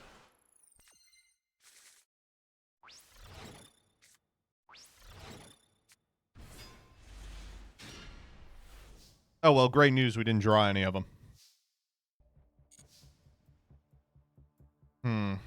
Okay, hidden Hekahands. Oh, but we can send Reaper. Wait, this is crazy. Hold up. Yeah, wait a minute. This is fucking insane. All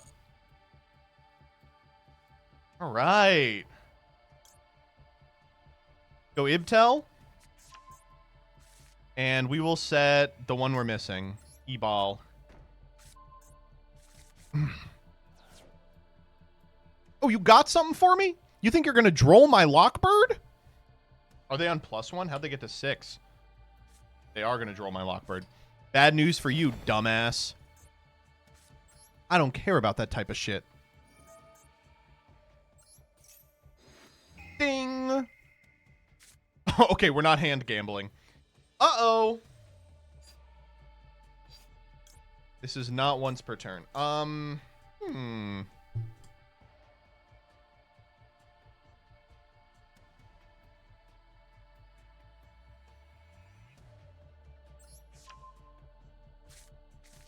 We win.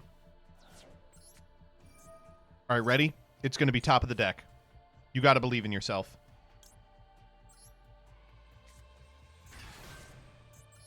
Gygas effect. Give me your best monster. Nope. Nope. Yes! Are you kidding me? 60 cards in the deck and I hit increase. Oh my god, nice deck, dumbass. Oh my god. No reason to make Jowza here. Ugh. Yeah, because we're under droll. All right, go for it.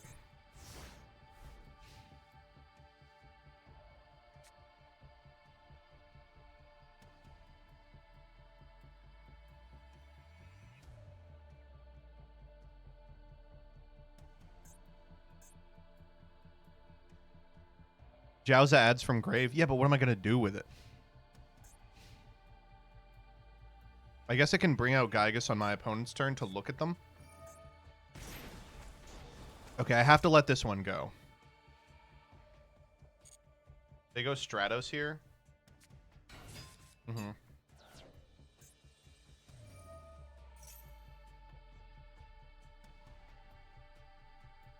We ash this.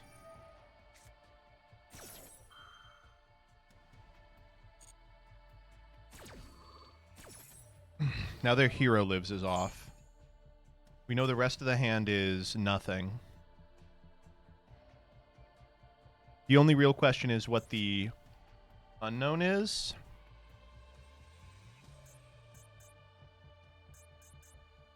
Because it's Mask, Hero Lives, Fairy Meteor Crush, and then an unknown. You could Fairy Meteor Crush the shit out of me, actually. We could Mask for Blast. Blast hit bait is pretty awkward, actually. I might actually just straight up Yadal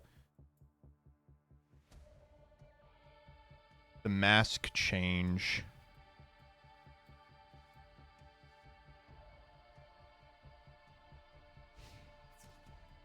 Let's go. Oh god, how does this work? Surely it doesn't. Right, because they didn't take damage. Why would it work anyway?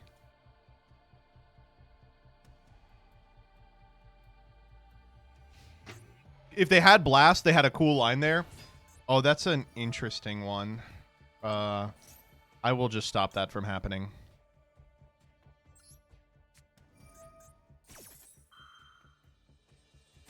Anyway, they had a cool line where they go, Mask change the Stratos, attack into my Gygas in order to set the increase from grave.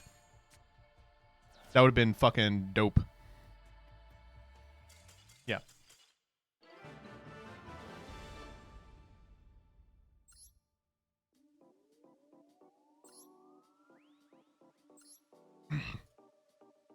Dude, Hecka hands are heckin' fun. They're not bad, dude. I like them a lot. Ooh, that's a big one. Remote Revenge. I don't need that card. I do need Puzzle Amino, the drop-in deleter. All right, run it. I don't think we're getting to 4 before the hour's up. I will be honest.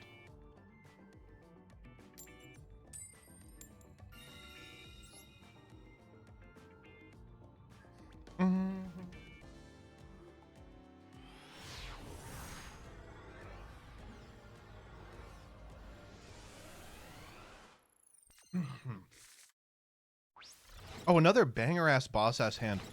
What the fuck is Scroll of Bewitchment doing in here? I don't really want Yadal, but I'll take it. We go Yadal for hidden, hidden send puzzle amino. Like, that's way more than enough.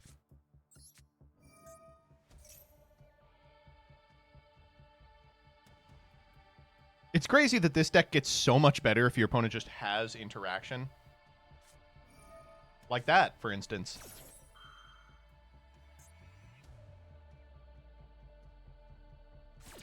Wow. Okay, now we just kind of win. All right, let's look at that grip, baby. You know the line here? Oh, not at all.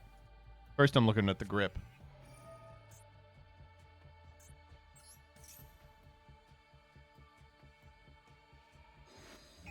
Ding. Well, good thing we looked. I guess we're taking Godos here.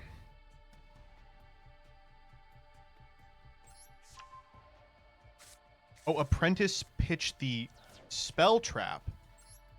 Add the fusion enabler. Fuse with Yadel. Yadel re-add the trap. Cute.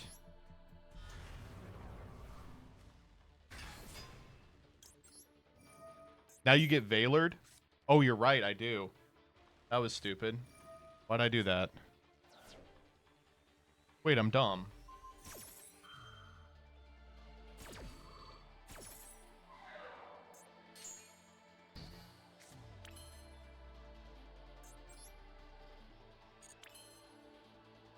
We could tribute Yadel, but what does tribute summoning Yadel do?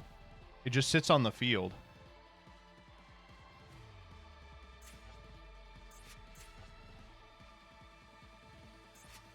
Gets you to the fusion? How does it get me to the fusion?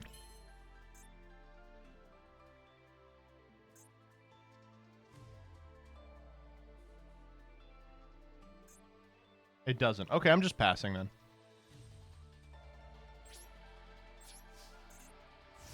That's okay. I should have played around the Veiler after I saw the Veiler. That was stupid.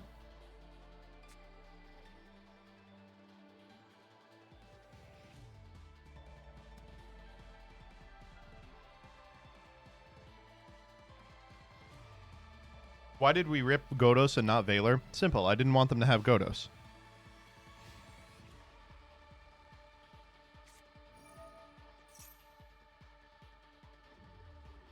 That's the best draw in the deck.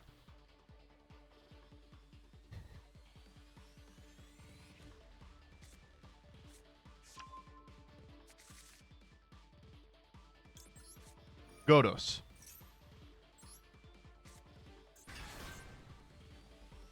Okay, what are we using the Godos for? The hidden Hecka hands.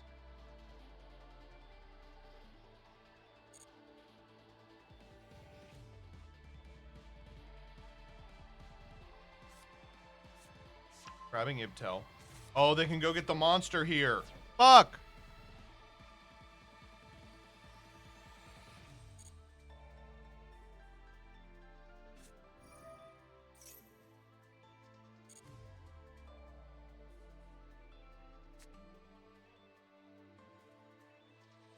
That's not ideal. I'll be honest, that's very bad. Wait, why get him? You could whiff. I mean, I don't think they will, but you could. All right, whiff. Spell. Ah, they got Nightmare Apprentice. It was Theosis Apprentice. Apprentice loses us the game, yeah.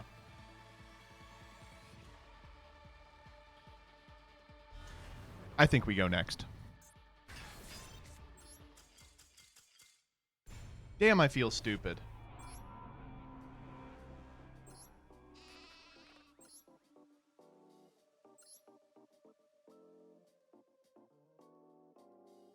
Forgot about Veiler. It is what it is. You get dice for losing? Yeah, but I don't want to sit through it. You should have 2 hours left to do this. I believe it's 1 hour. If it's 2 hours, we might actually try to do it.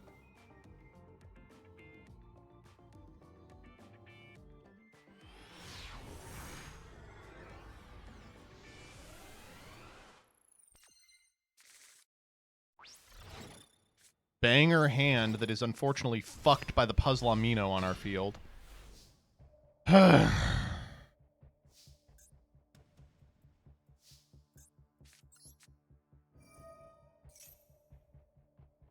please ash this.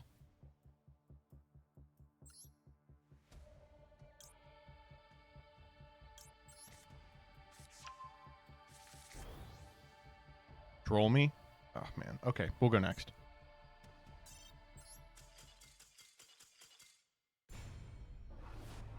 All right, you know what? We are going to try to do it. We're going to try to get there. Fuck the Kashtiras. We shouldn't be playing Kashtiras in this. What should we be playing instead?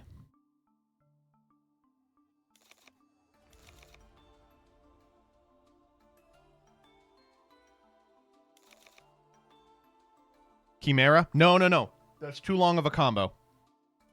Too long of a combo. Beansmith. Yeah.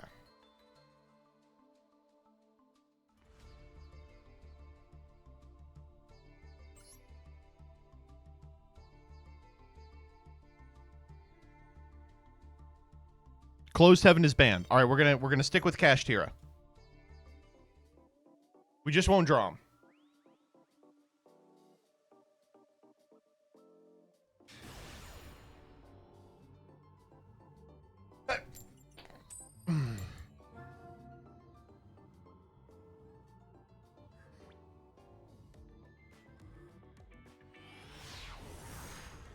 Nothing ever goes wrong with Tenpai. Is Tenpai legal?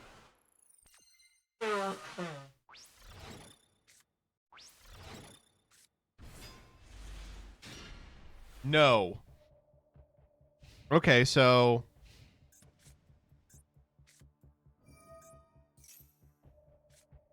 Alright, that's no problem. Oh, Godos is really good in this matchup. Oh, they discarded the Fukubiki.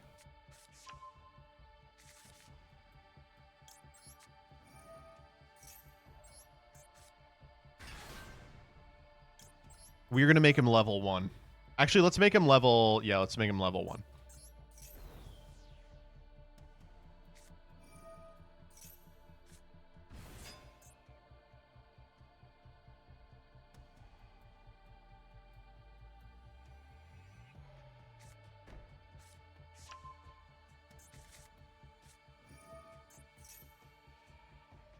Medius the Pure.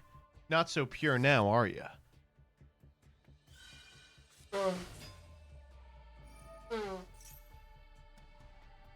We can make him level 5 and go K9 combo. That's what they're really trying to do!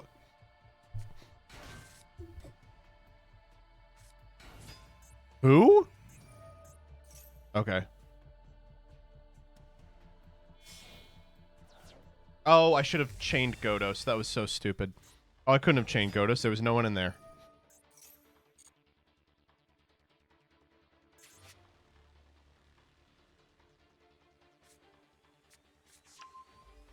All right, can we beat this board? Probably not.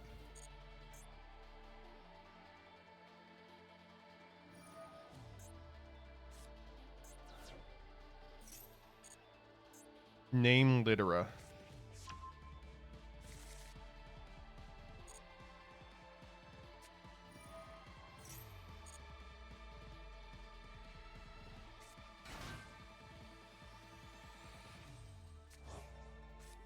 Deactress is kind of bad for us. Oh, no. Really?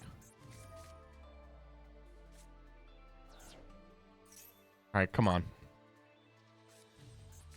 I'm going to go Godos here, hoping they play around Nibiru.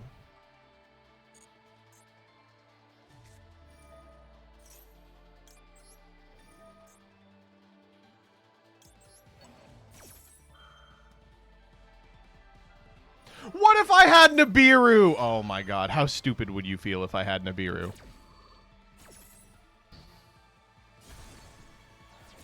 The fusion can't negate Nibiru? Oh, right. It's on field.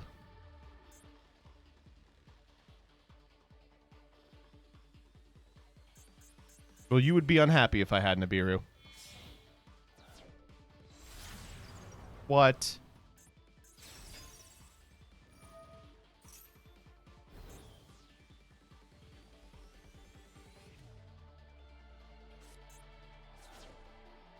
Did they ban non-finito? Does this answer your question? Surely they banned the counter trap, though.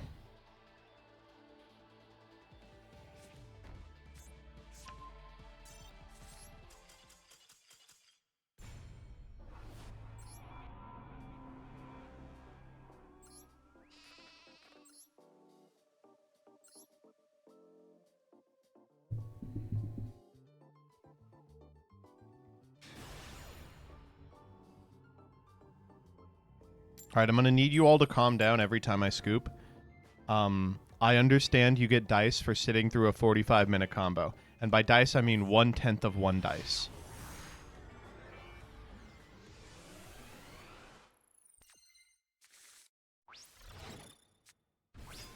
Dude, I feel like a fucking idiot playing Fenrir.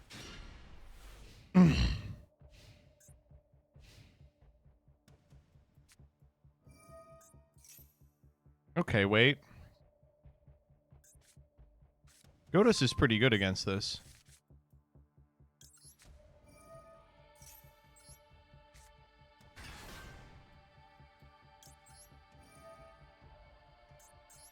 I'm level 2, just like you.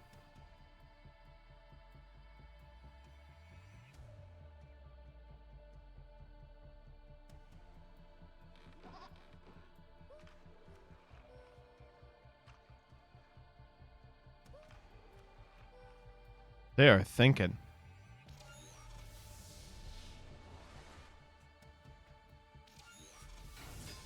Okay.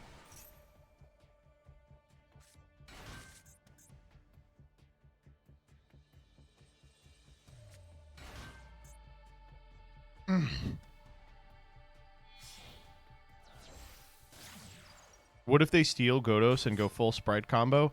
Then I will be upset.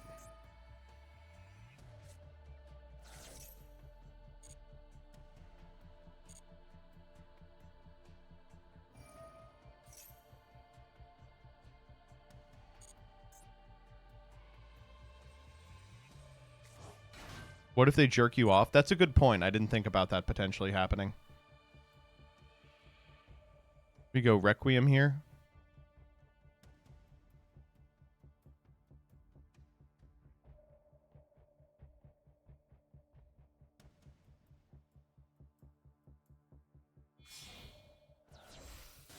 Okay.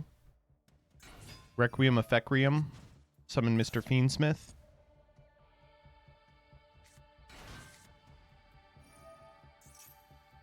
Okay.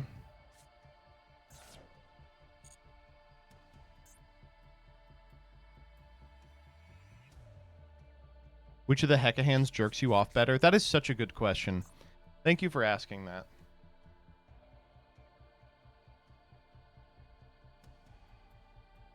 Peeps, I don't. I'm trying to speed through it. All right, we got to start thinking now because Hecahans isn't working. What's the fastest deck that can get us all the way there?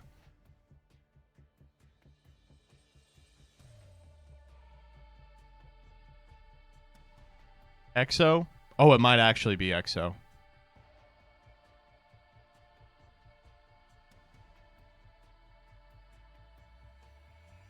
People scoop on the side of literally any Radiant Typhoon card. Let's go.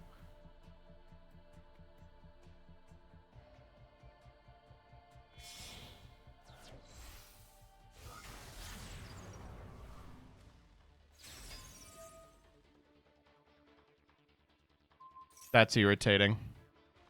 They get to draw a card here.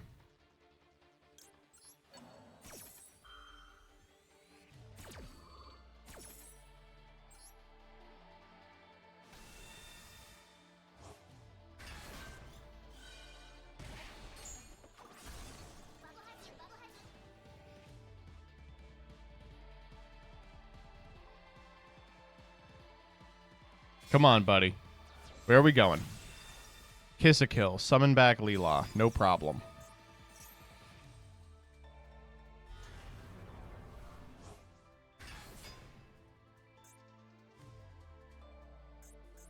Okay. Now what?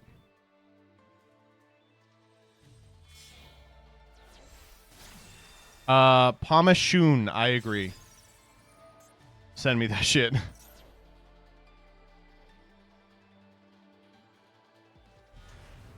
RT and Eldom is at 1, so you had a shield bear. Okay. I can build that. I think I already have it.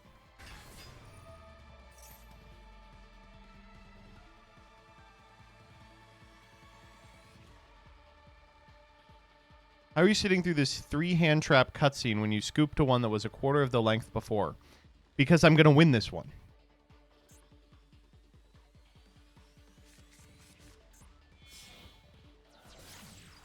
Yama! Oh my god, they're on every brick in the fucking known universe.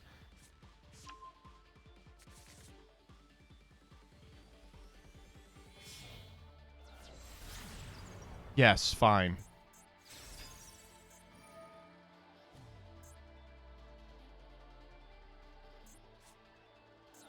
What the fuck is Spacegate, man?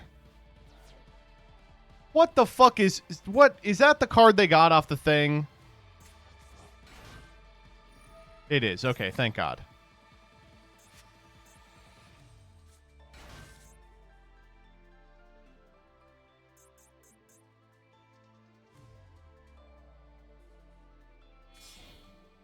Bro doesn't know Spacegate.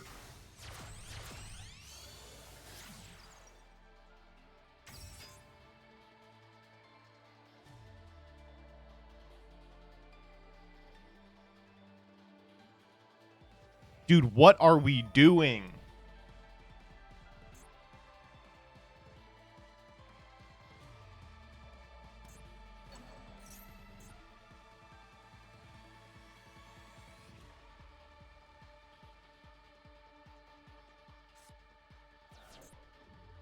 Pitch fucking Lurie.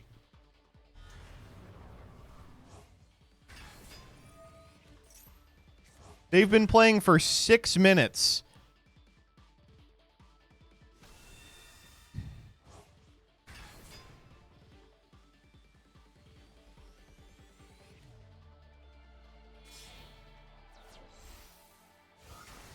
I love this list. I'll send it. Just activate Godos again? Good idea. What the fuck are they... They're making Aerial Eater here? Prage win by timer? I hope. Wait, hold. No, they're making they're making the fucking link for.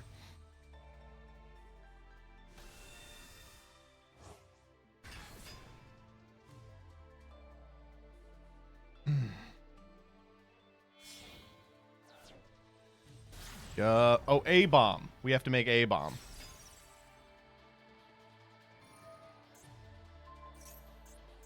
Okay.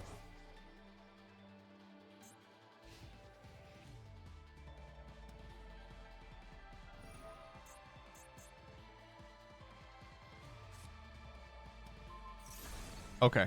That's ideal.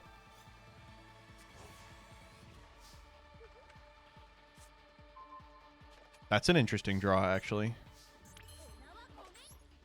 So we have to set one first because we can't actually send the engraver to the graveyard.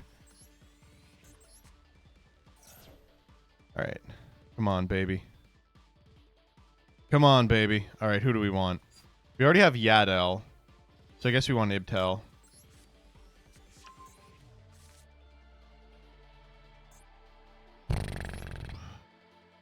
Fucking said bait.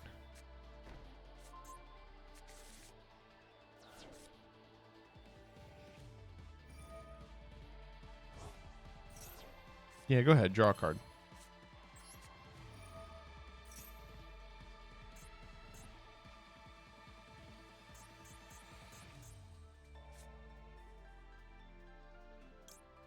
I just believe in myself here. Come on, baby.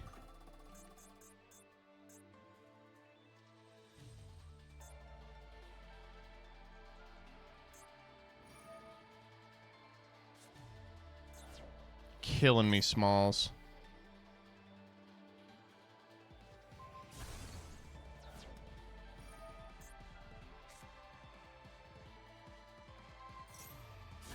That was not smart.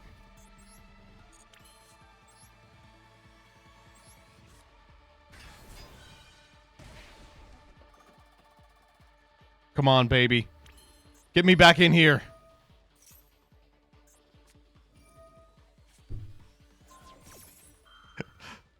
Yeah.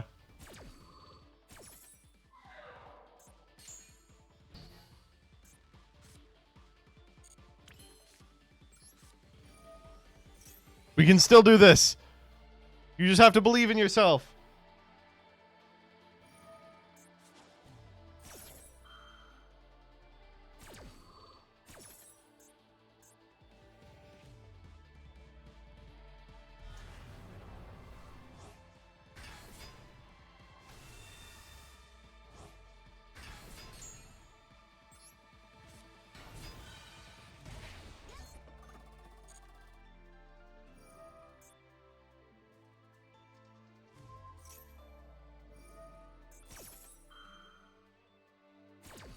All right, we lose. How did this happen? I thought we had this shit. But what if they draw a card and then discard a card?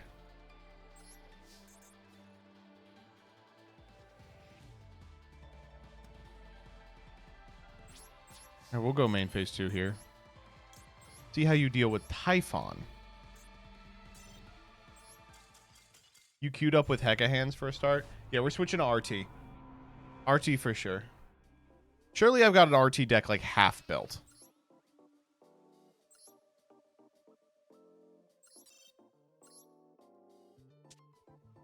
I do. Okay, this is a little different. Courtesy of all the horse shit I have in here. No ashes in here. What am I thinking? Did I disenchant my visions? Am I stupid?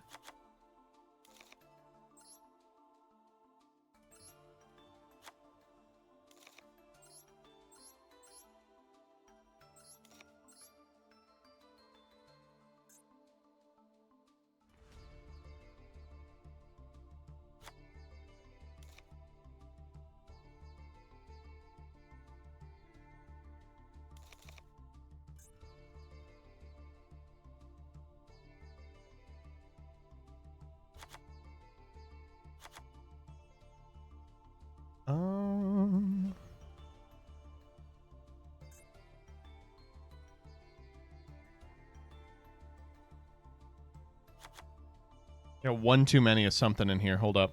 Oh, extrav.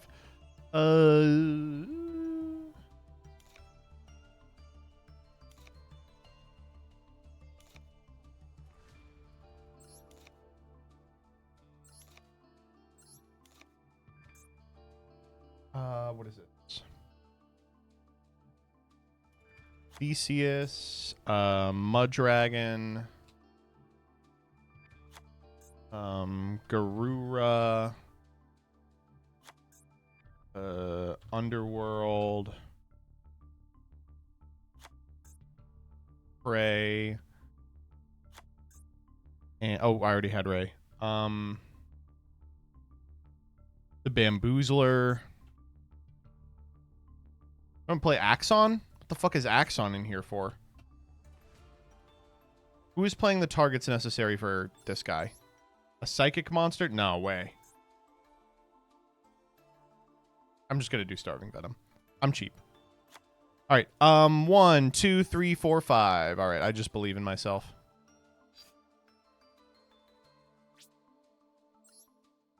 There's a little bit of UR dust. You can cut one Sheena for Super Poly 3. No, but I like Sheena so much.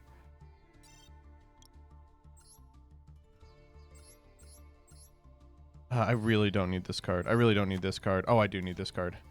See ya, Delta. See ya.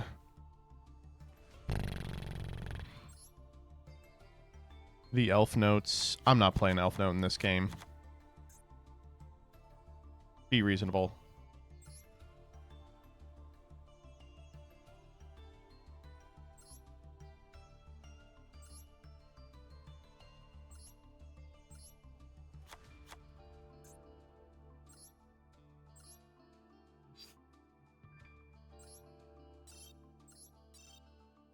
No Royals. All right.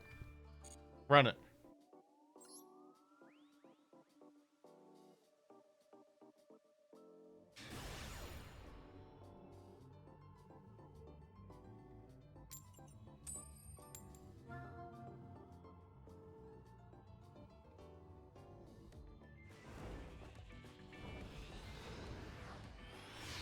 All right, I believe that we are now going to take off.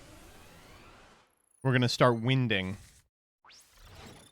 All right, this is pretty bad so far, but that's okay. It could all work out. Wow, this is a rough hand.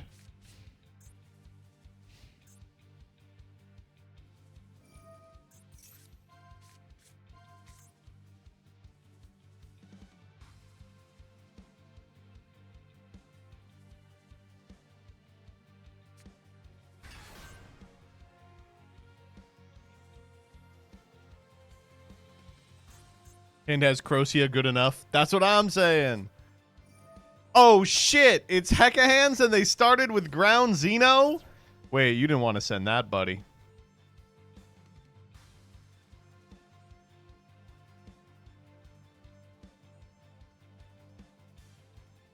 That's ideal for us, though, because Hecka hands is going to take a short turn. Ground Xeno? That's this guy's name. Ground Xeno. He's on the ground. He's Xeno.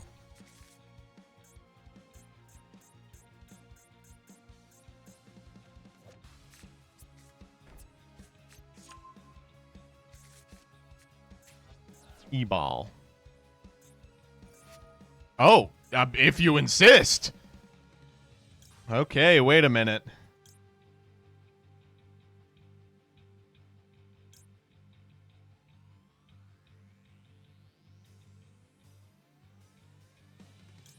Probably this one.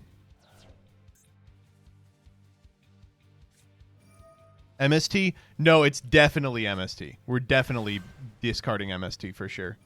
All right, 3 MSTs. Fuck! What do you mean he got a Swen? All right, that's good. At least we're not drawing Swen.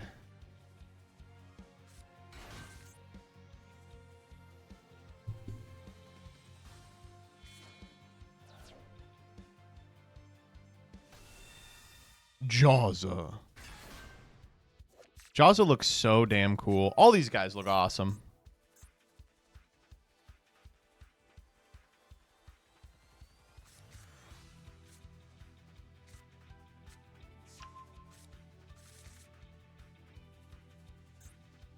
Is the back row the spell negate or the monster negate? It's the spell negate, or the monster negate.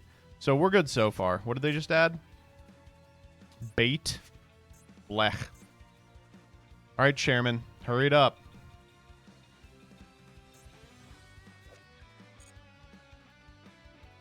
Anytime you're ready. Oh, let's go. Wait, we're going in. What the fuck are we making with this guy? Turn 1. A second Jawza. Oh, you probably wanted to keep that Godos. We're making Dandalos. This card's pretty good. They can take my Puzzle Amino, the drop-in deleter.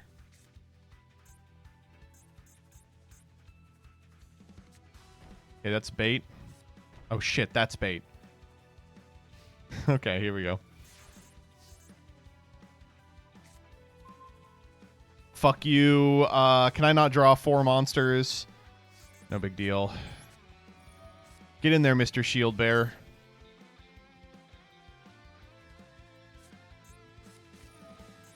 Yes, take one of my extra deck guys.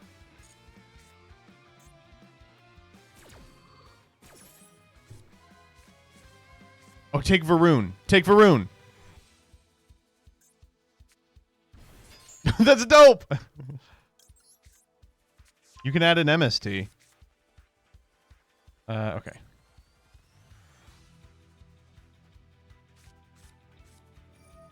Godos to do nothing because all your zones are locked. Okay. Oh! Wait, could I have activated Phonics there? Oh, I couldn't have. Okay. I don't know why it said I could. I thought it said I could. I might be stupid. Give me that MST. Oh, tell me the last unknown is. Yes, I knew it. Yodel. Okay, now what do we do? Actually, we're totally fine now. Wait, now we're actually cooking. Okay, special Eldam. Well, we can't. We're going to go MST this one. Boom. Varun trigger? No, I want Phonics trigger. Can I do both? Let's find out. Yeah. Ooh, or do I want Crocia? I want Crocia. Yeah, I want Crocia. Sorry, I want Crocia. They have the continuous for a yoink. Well, they have to free up some space first, because they elected to take my Puzzle Amino. Gotta snipe the monster negate. It's much easier when you know where it is.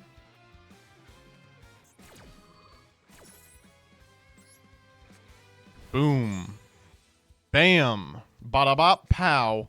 A 3,000 defense point monster in attack mode. All right, what are we getting here? Ascendance for sure. And we'll take an MST.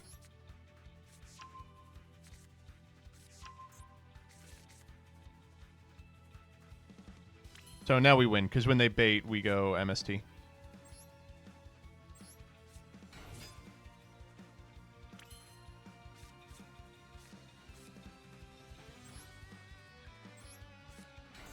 LDAM trigger. We can get the fucking MST here.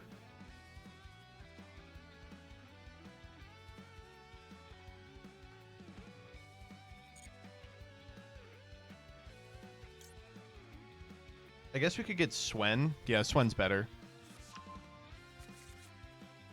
It doesn't matter. This is over. Totem Bird checks the back row.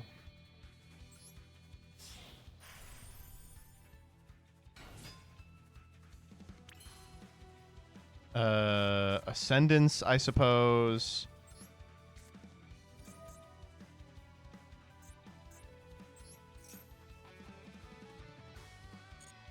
I'll grab back Swen. Swen trigger. Phonics trigger.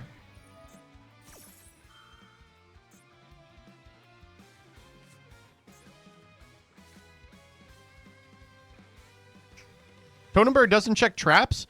What? That's true. Holy shit. I just assumed it did. Wait, yes it does. When a spell trap card is activated. Shut the fuck up. I got tricked. I got tricked. I guess we'll take visions. Lying. It doesn't check counter traps. Bait isn't a counter trap.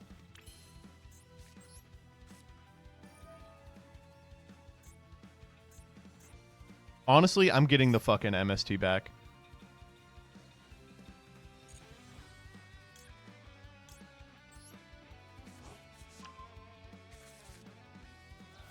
All right, Totem Bird. Okay, who do we have to get rid of? Definitely Xeno. And probably Jawza? Neither of these matter. Let's do Godos while they're still full. Do not pop Xeno. Don't worry, we're not popping Xeno.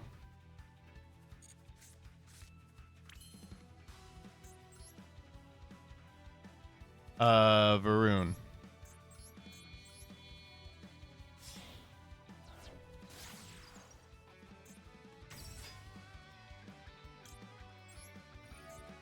Do we have enough MSTs yet?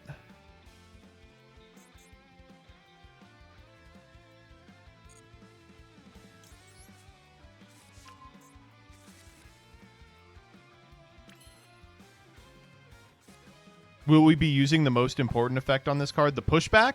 I guess we could. Dude, they are waiting on this bait. Honestly, fuck you. I'm going to fire them both.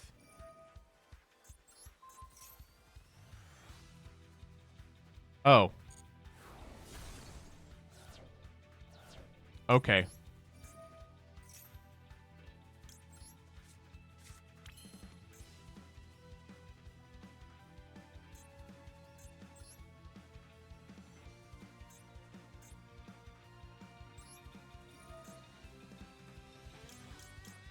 Now you can fuse them into Mystical End Typhoon. That's actually true. Why didn't you use all three on the same back row? That would have been dope as fuck, actually. Okay, how do I get over the guys that can't be destroyed by battle? Let's think hard. How about these two? Chant.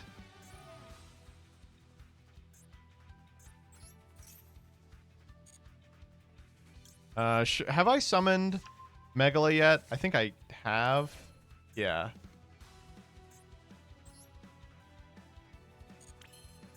Push him back.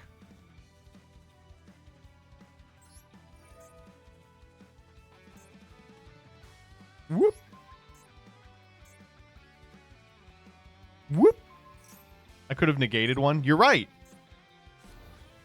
I guess none of them have quicks. I don't know what I'm saving it for.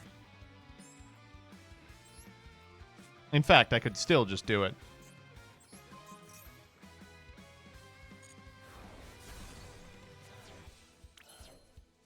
What, am I stupid? Yes.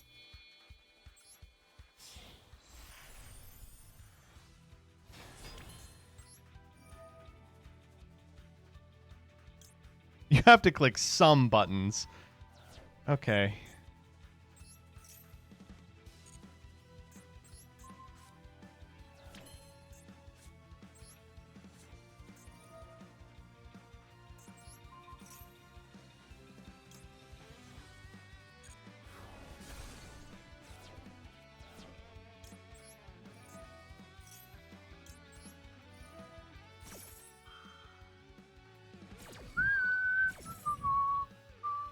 I haven't done math, so this has to be lethal. I will not do any math. You can make great fly here.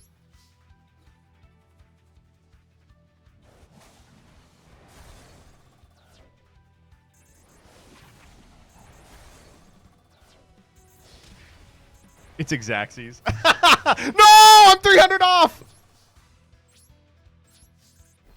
It's okay. We're fine.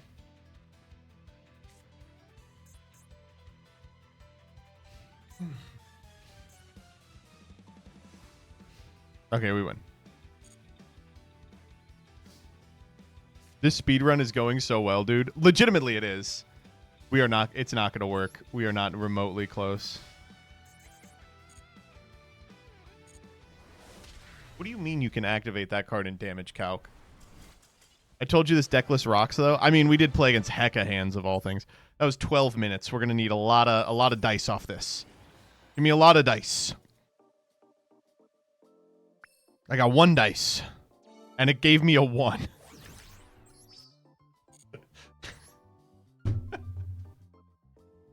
I don't think this is gonna happen. I'm willing to try it out.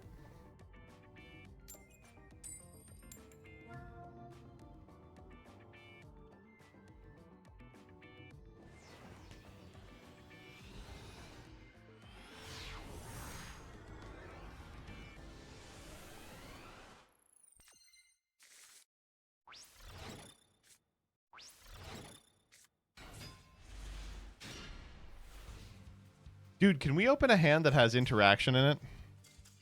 We did it.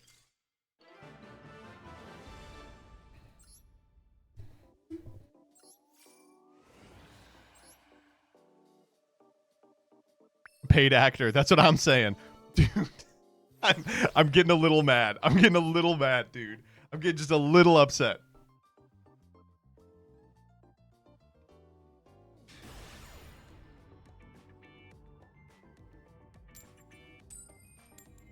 Go. Reverse stream sniping where we snipe you to scoop turn 1. Hey, I'd appreciate it.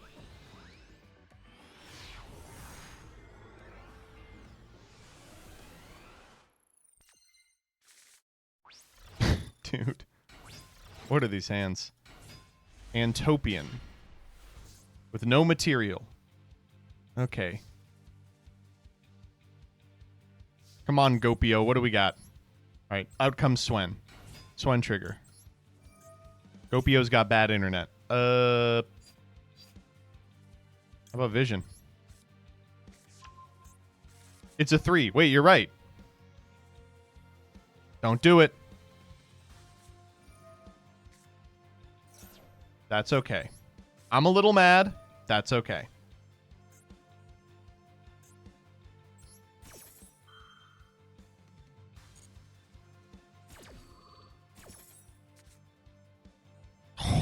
Holy shit. That's pretty good. That's not bad.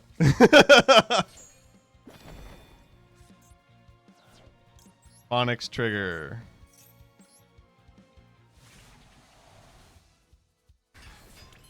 Are we allowed to make 2 Radiant Typhoon monsters? Fuck! Wait, why can't I activate this? Level 6 or lower. Shit! Hold up. I have a play. This powerful play will work.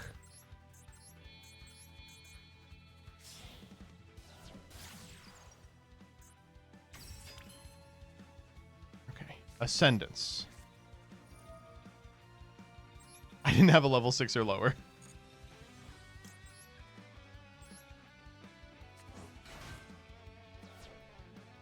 Bada boom. And you know what? I am gonna shuffle him back.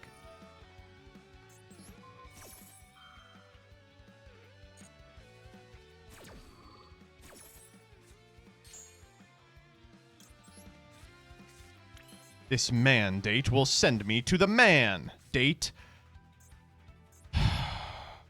Here's the tough question. Do we leave the Super Poly online? What do you think? Probably not. Probably we're supposed to go give a rune.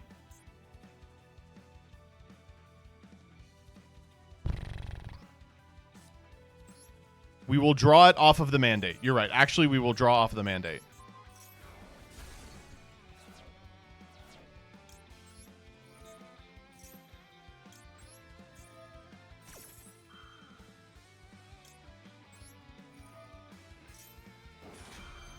Draw under Droll? No, we're going to draw on their turn with the mandate. The card that we'll discard. We just want anyone here. Any 3.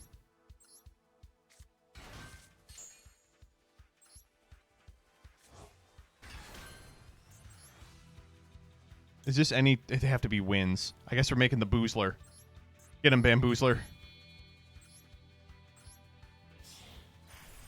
This powerful Boozler will get us there. Alright, go for it. Nice Droll and Lockbird, idiot.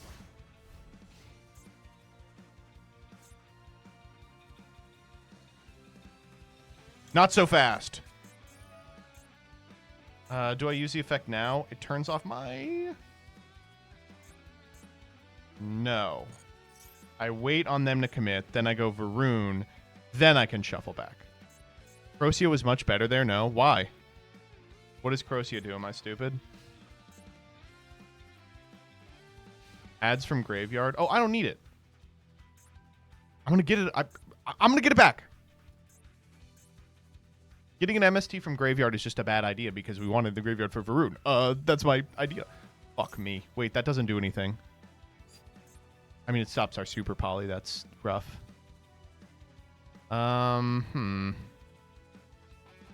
Okay. If only we had an MST here. Yeah, that's a good point. Yeah, that would have been quite good.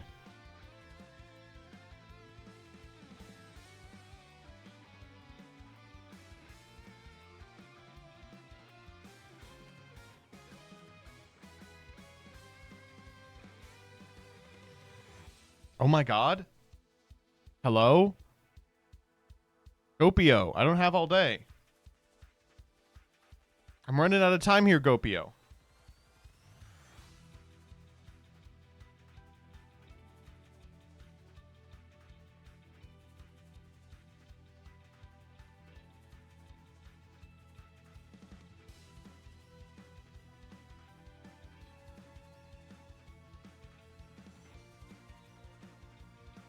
Gopio! Gopio, come back!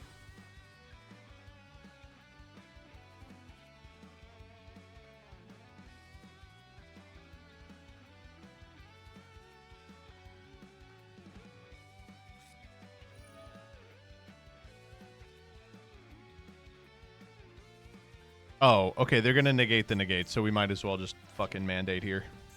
Wait, they're sending everything? Alright. Mandate. Draw me Droll and Lockbird.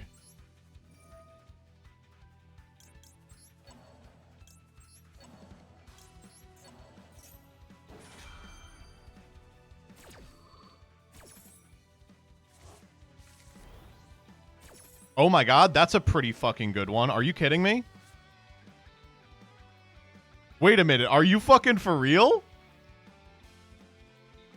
Wait, we're back! We're so fucking back!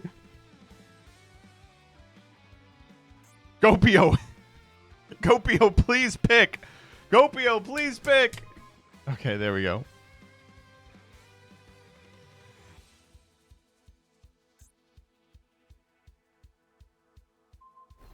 Wait, that was wrong.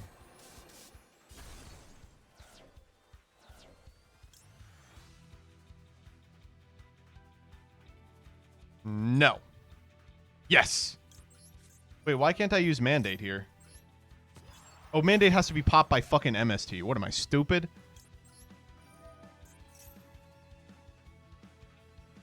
I will grab Mystical Space Typhoon. And who else do I want? Probably Ascendance. It's okay, we're fine.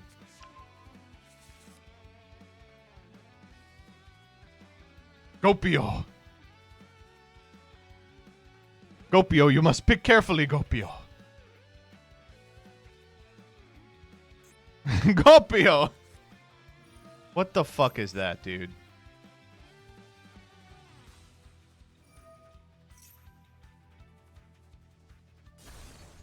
Okay. How big is the TG one card combo? It's just Rocket Salamander. How bad could it be?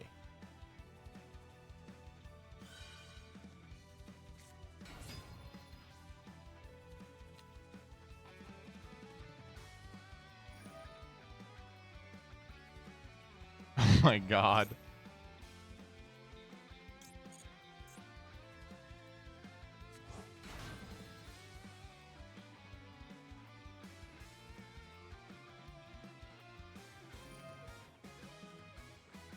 Okay.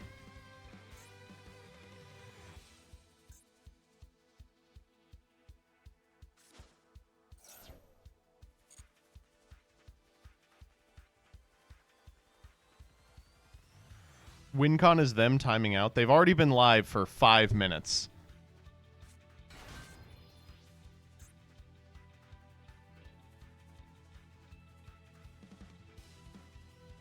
Okay.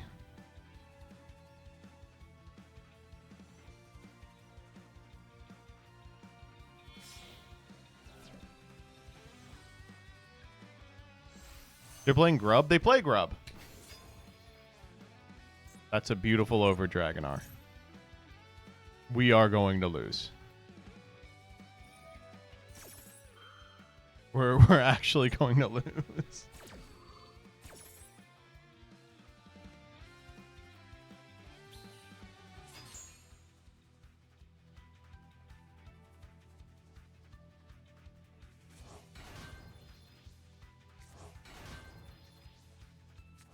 Oh my god.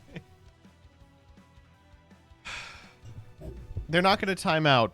The internet has been going down, and if your internet goes down, you don't time out.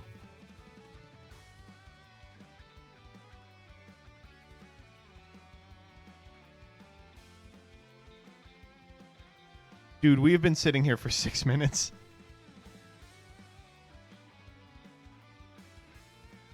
Maybe they're just thinking really hard.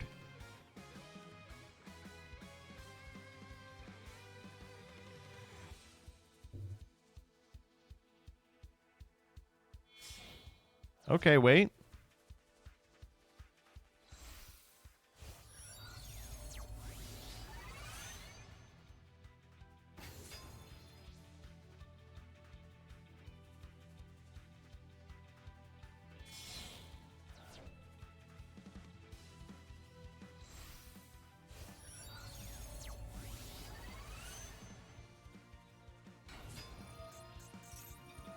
Maybe they will add a TG quick play spell trap. Maybe they will forget.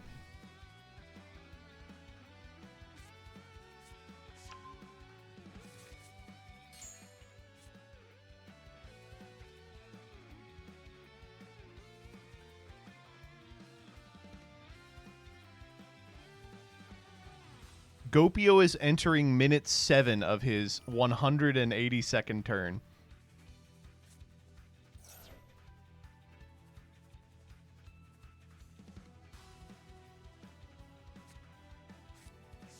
What is it, 240?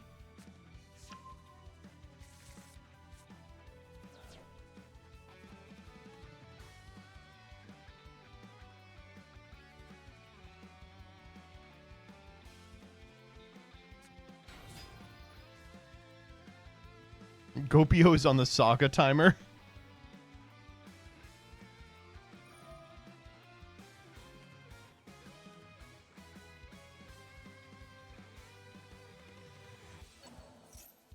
He's using King Crimson to make his combo faster. It's possible.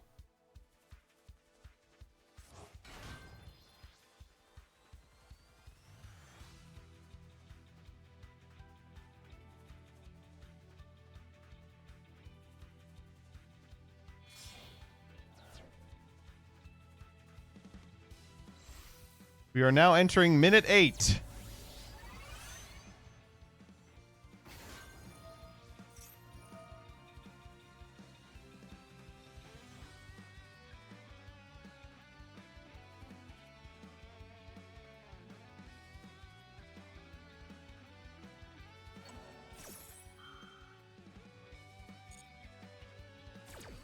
It's a 5-minute timer.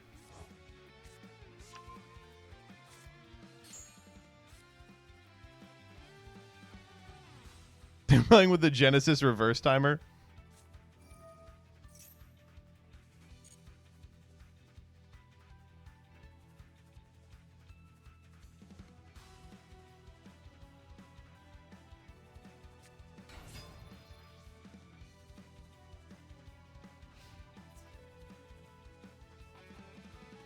Oh, chat, I think you might be right. I think they may be at risk of timing out.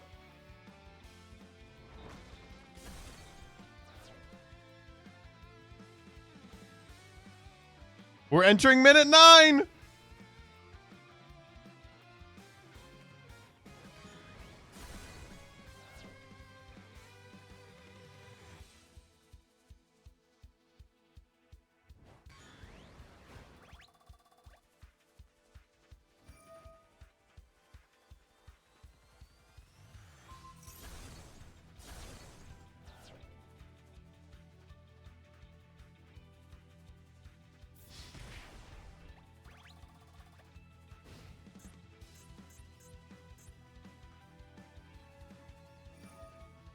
That's so greedy, dude. There's no fucking way.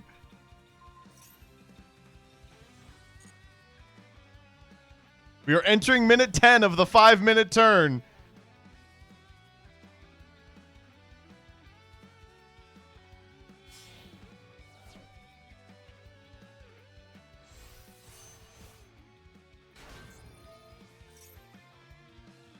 There's no way they are going to do a Recipro Dragonfly combo 80% of the way through their turn.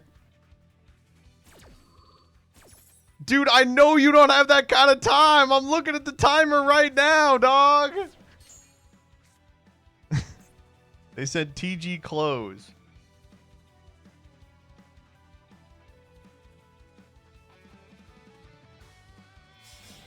Oh my god.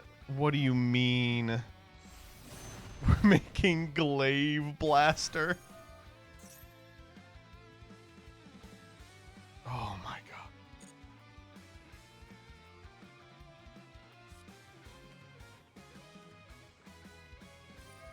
We are entering minute 11 of the 5-minute turn. How can they do this? I just don't understand.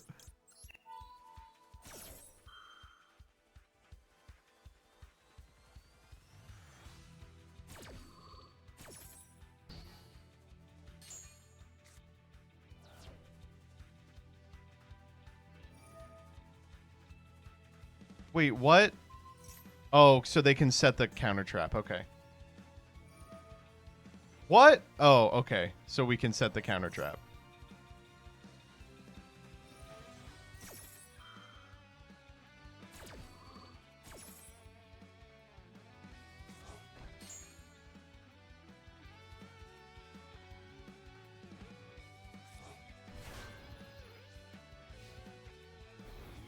12-minute combo. That's unbelievable.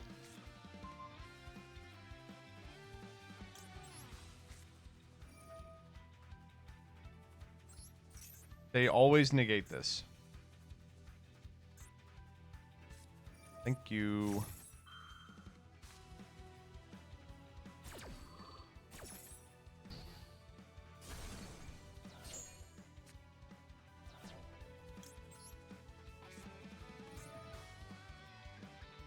I guess I send one. Is there anything good to send even? What else do they have? Oh, they can do that at any point.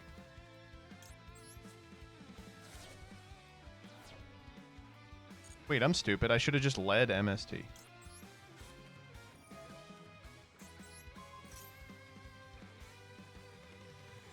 Announcement. Why did he do that?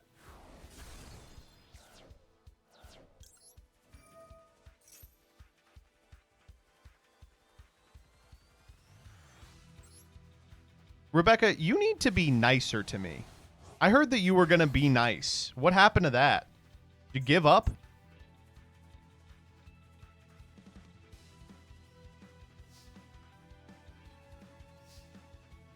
All right, we lose this one.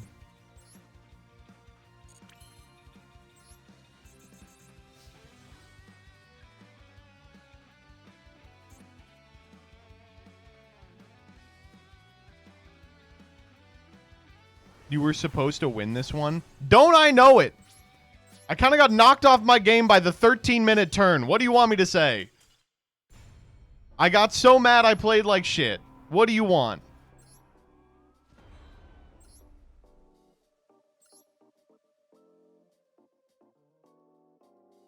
TG too strong. Like that one wasn't determined by me misplaying 4 times into Droplet Harpy's Feather Duster. Please do not give TG credit for that one.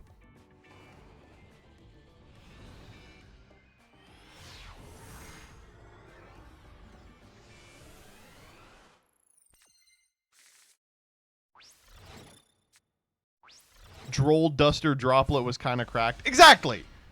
You did play that turn 1 as badly as possible. I'm banning you forever.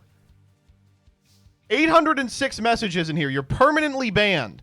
Everyone be nice or else.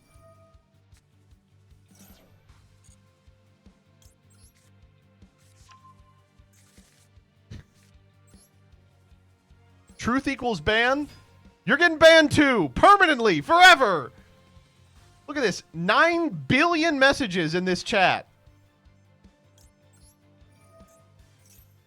MBT is so cool and awesome. Hey, thanks for that. What I appreciate about that one is that I know you're being sincere. I appreciate that a lot. Who are we even getting here? Crocia? Sure. Damn, Joseph is so calm under pressure. Dude, I'm actually saying that. That is true.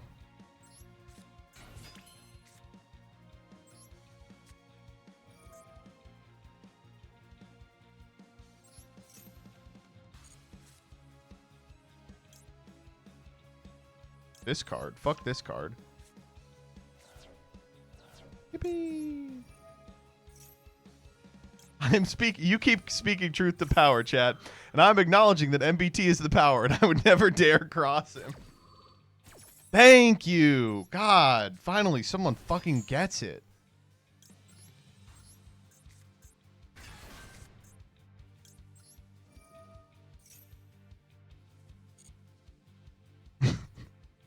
I guess I haven't done Swen yet.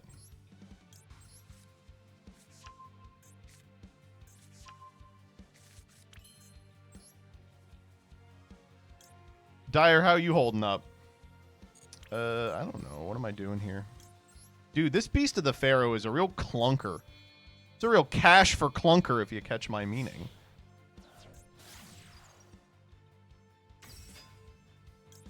The hardest part about being nice to you isn't that you are misogynistic and sexually harass me. It's that you play Genesis.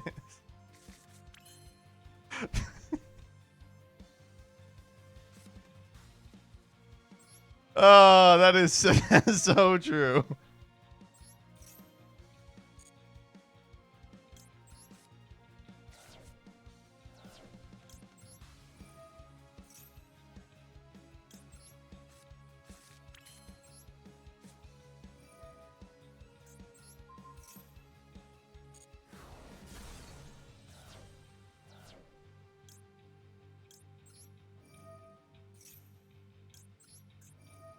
I'm fine being friends with men who make comments about me, but I'm not sure about guys who say we gotta be on the Wicked avatar. That was a good card. That was a good play. I don't know what to tell you. It was a good card. It was a smart play.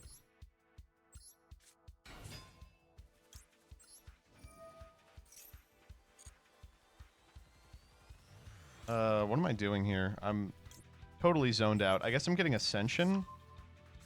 You could go enter Blotnir for a hand rip here. I'm cool. I'm alright, actually. They got like a dog shit card in hand. That makes enter Blotnir a lot less attractive.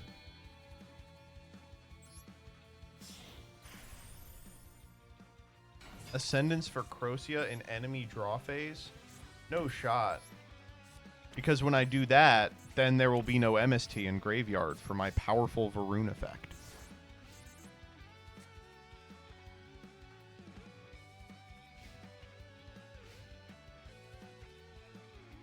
Wicked Avatar would. What the fuck? What are you talking about? Spiritualism.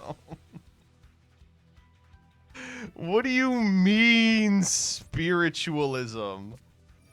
Holy shit. What do we have in here? It's gotta be at least an MST, right? No.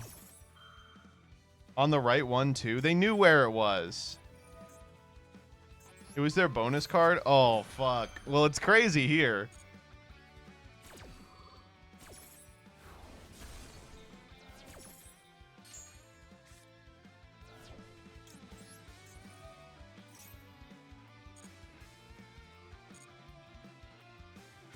Oh, it's face down? Fuck! Dude, I'm not good at this fucking deck, dude. I am fucking sucking shit at this deck. Holy moly.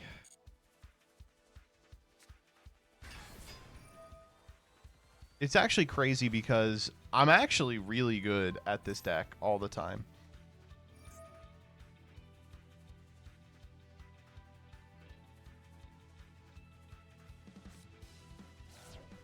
Oh, you lose? We're fine.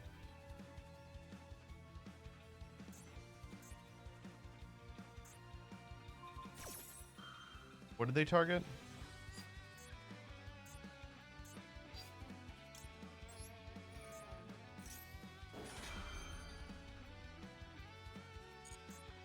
What did they target? Oh, the mandate.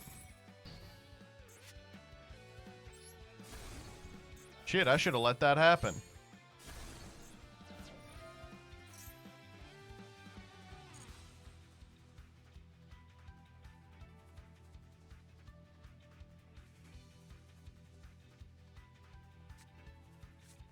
Don't worry, Joseph. I know you're only doing this to keep up the TMT kayfabe. That's true. What do you mean, ice? Why not? Fucking, what else are you gonna activate?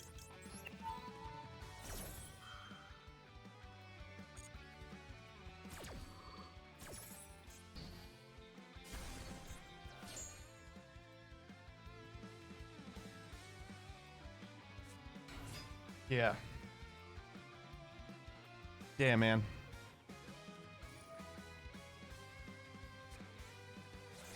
Mm-hmm.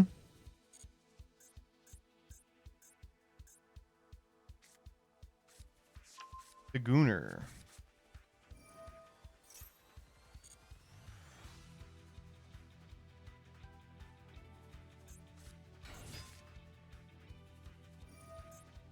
Yeah. Go for it.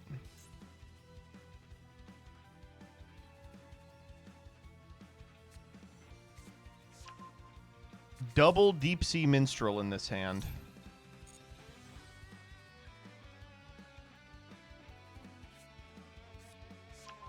Have they normaled? They have not.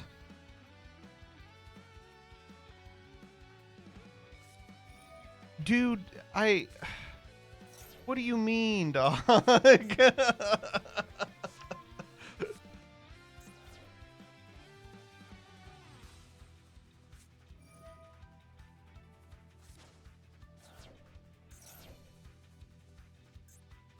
Yes.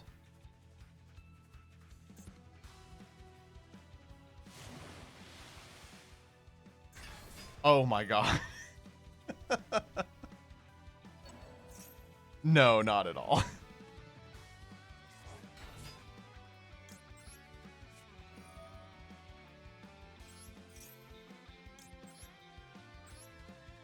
Do not let that resolve. Don't worry, I wasn't planning on it.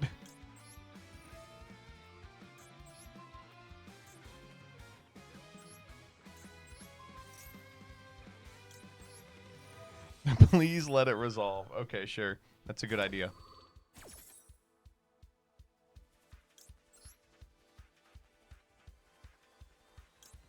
I want that one.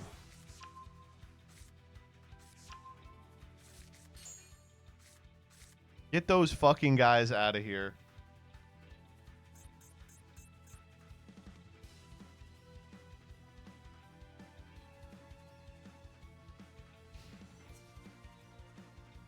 Thank God.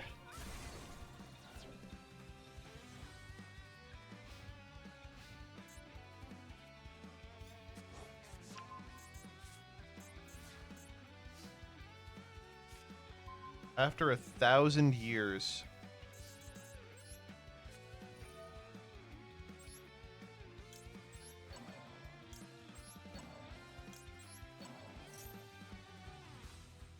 What do you mean they have a quick effect?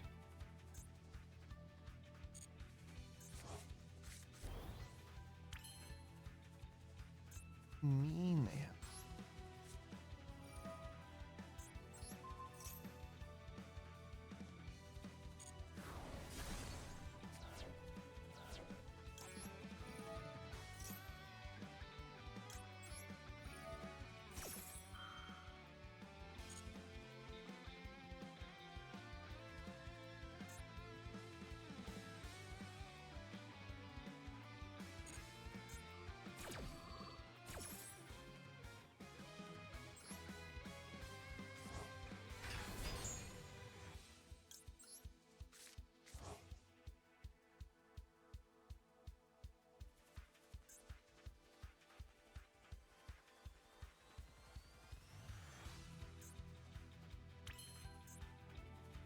I know the hand, right? It's Rhine, Deep Sea Minstrel. That's nothing.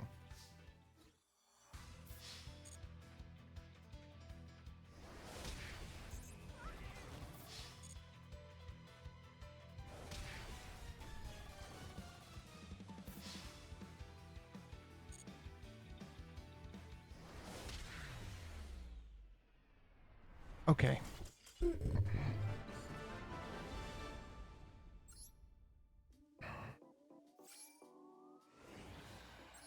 We did it. It's taken us all night, but we won one. Okay. Come on, man. Damn it. I'm calling it. We got 30 minutes. There's no fucking way. Yeah, we're not getting it. No. How could this happen? That's okay. I'm not mad about it. I'm very mad about it.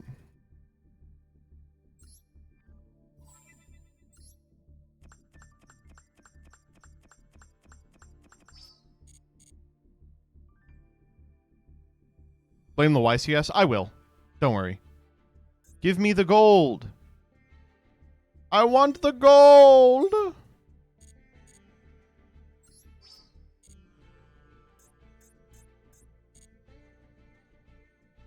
Ugh. All right, well, thank you all for sticking around for the Yu-Gi-Oh! Portion of the stream. I'll do shout-outs now.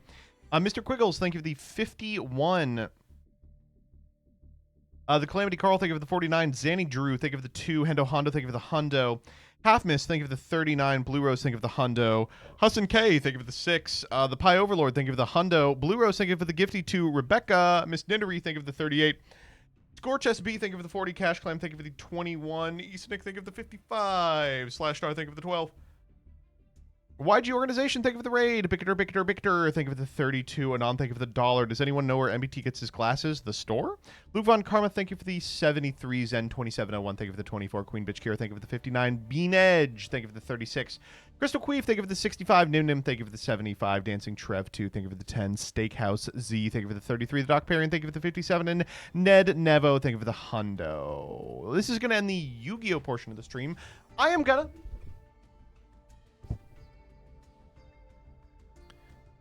do a little thing I like to call regulating my blood pressure.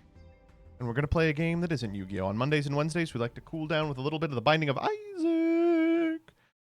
And so we're going to do that. If there's anything that's not going to make me mad, it's the Binding of Isaac. I hope you enjoyed the list. It was funny to watch. It was a good list. I'm not a great pilot. What happened to Mugenics? No one was watching it. No one watches Isaac, but no one was watching Mugenics.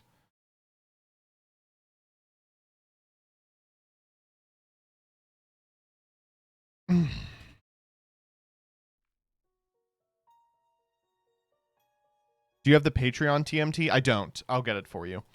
Give me the fucking GMX pros and cons. I'm lazy. I'm a big lazy boy. Hello, everybody. My name is Mark. Oh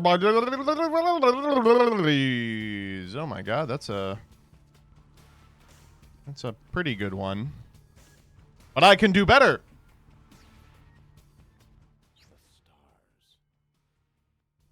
Oh, like mucormycosis. I love mucormycosis.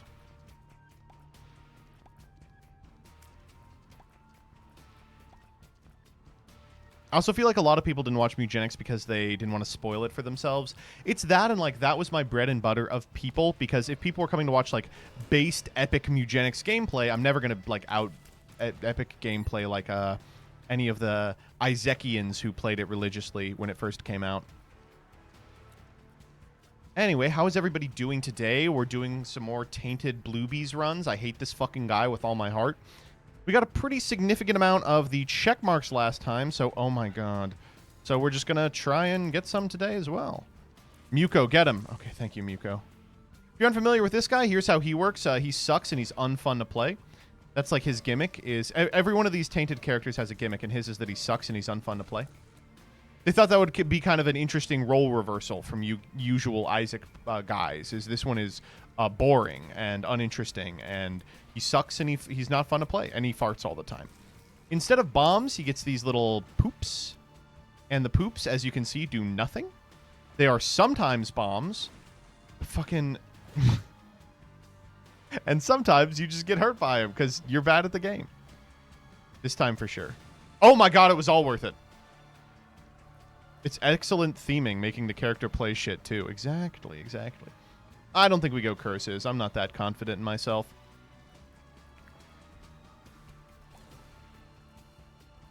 He's got low damage. He's got low tier rate. He's slow as all molasses.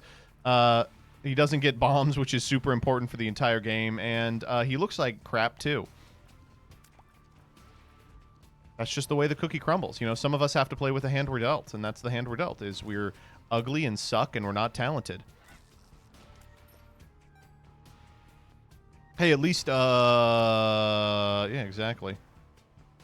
All right, hopefully we get a bomb for that. It looks pretty far off. Oh, thank you, mucormycosis. You're going to make this boss fight bearable. Ah! Don't spit on me. Get him, Muko. Can we not do this attack? This attack is such a hassle for me. Hassle in my cow. Thank you. A normal attack. Okay, Muko's got her. Nice. We'll take the belt. Give me some speed up. All right, and we did make it to a bomb, or at least something bomb adjacent. Oh, I didn't think about that. Okay, let's come back and see how that shakes out. Ooh, not good. Oh, that is really not good. Oh, but Apollion's best friend is a pretty quality trinket. Okay, we didn't actually find the item room, so I do want to walk around at least a little more. Raffle, what's the point? Oh, I guess we could do a raffle. I don't really have anything interesting to raffle off, though.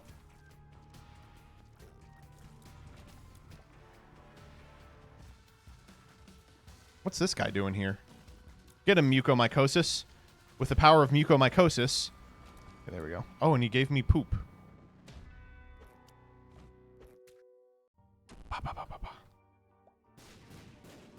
I just felt that was the secret room. Raffle that Chalice Slime Field Center that's coming in. Wait, yeah. Hold up. That's a good idea. All right, as you all saw earlier in the stream, we are getting an extra Chalice Slime Field Center. So I will raffle that off.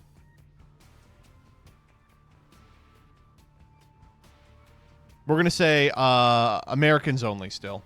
Exclamation mark raffle to enter the raffle. We'll pull at the end of Isaac.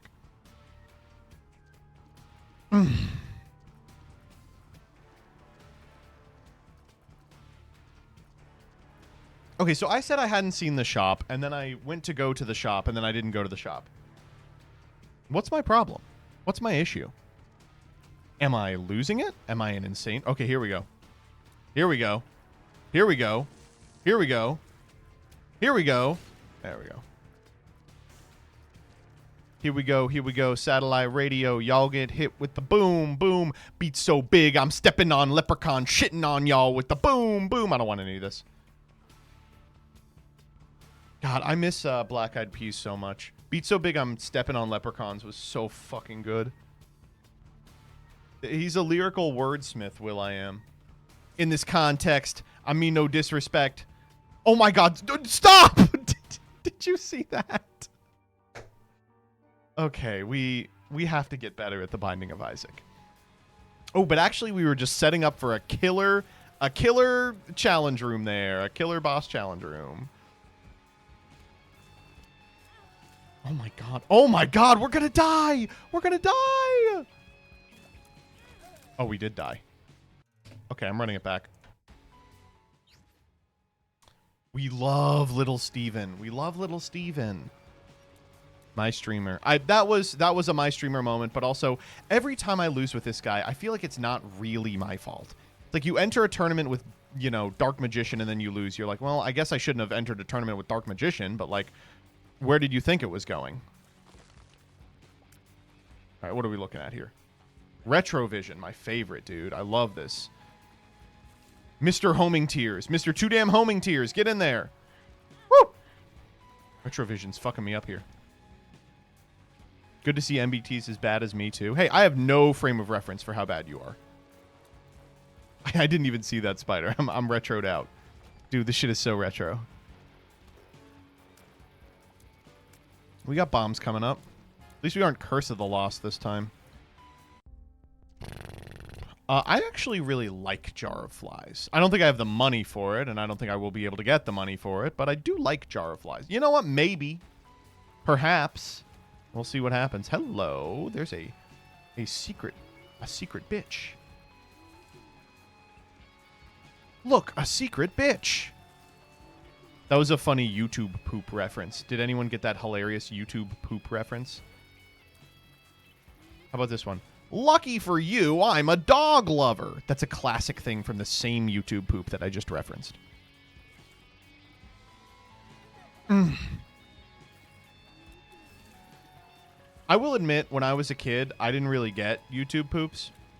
Let me rephrase that. I got them. But I didn't see the value in ones that weren't sentence mixing. I was like, okay, the sentence mixing is funny, and I took damage off that because I'm dumb as hell. And we found the secret room, so actually I'm a genius. But I did the ones that were like, they just made annoying grating sounds on your ears. I was never like, oh, that's hilarious. I just didn't understand what people found alluring in those. And they weren't hard to produce, the ones that just make grating noise. It's like, there's no skill involved. They're just doing it to do it. And, you know, I get that that's why you do it to do it. You're not making those to display, you know, skill. It's meant to be poop. But, you know, as a young child, I was always perplexed. Old Bandage, fantastic for this character. So if you don't know, Old Bandage is not fantastic for this character. What about now? Now I understand the subtleties of it. Where the fuck is the secret room? All right, the reason that I did this is because I know that that's Dead Cat. I can actually feel it in my... The Great Emperor's power allows me to feel. Where the fuck is he? Die. Oh, wait, hold up. We went mad plus there. Hold up. Hold up! We went fucking insano mode! All right, never mind. Never mind. I'm actually a genius. I'm the smartest motherfucker on the planet. It's emerald. It's fire red. It's leaf green.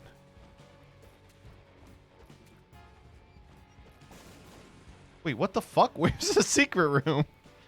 Oh, I guess it's right here. Okay, well, I'm not going to be able to get that haunted chest, so whatever. Moving on.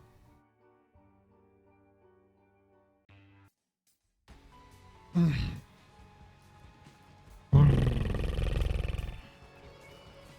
right, there's something I can blow up.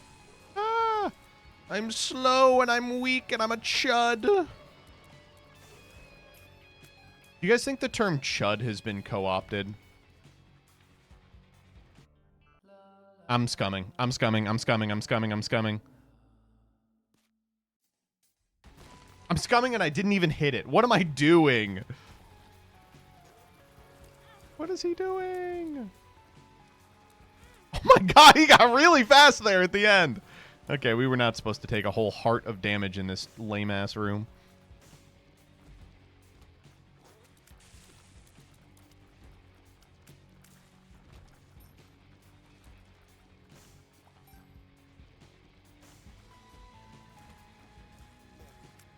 If we win the field center, can we put it back on eBay for $40? Please. That would be probably the funniest thing to do. Oh! Oh! 2 full hearts! I'm considering it. I'm considering it right now. Oh my god. Dipshit room by evil monsters. Alright, we're back to base. Okay, let's just reset. We got to lock in. Let's just think about it differently. You know? Instead of we took 15 points of health for no reason, it's more like we have returned to a state of first floorism. Vasculitis, come on. Dude, that's nothing.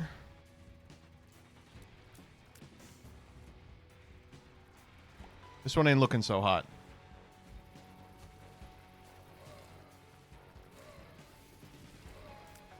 Okay, vasculitis doing big work in this room for sure. Oh, that was a little schmoovy. I will not lie. There was a little schmoovement involved in that one.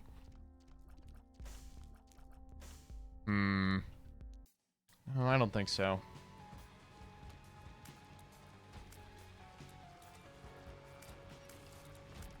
Okay.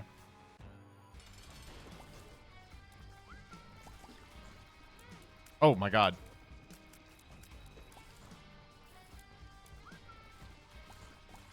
Just gonna use the poops offensively here. You want to run at me or something? Thank you. I think I don't go devil. Oh, but I could go devil. Ooh, I could go devil. Okay, well. Guess we're going devil. We could take them both, honestly. And we will! Here, if we die, it's not a big deal, because this run was cooked anyway. Alright, let's find the secret bitch.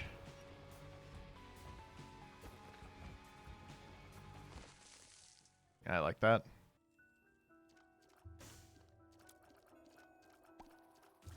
Ceremonial on Blue Baby is classic. We're doing our best.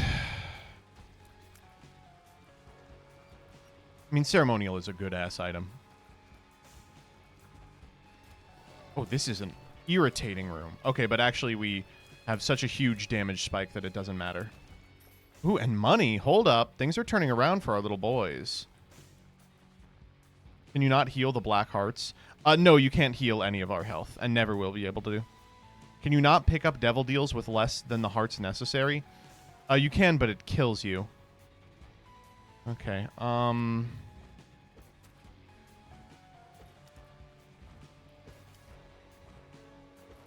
can I get them both?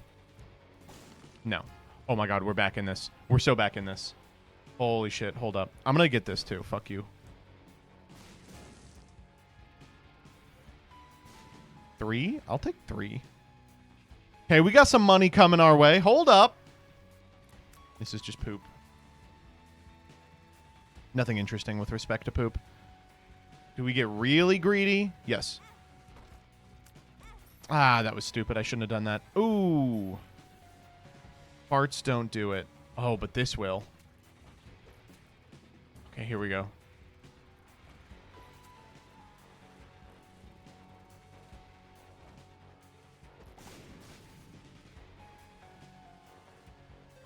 That was so greedy. Holy shit. That was so greedy.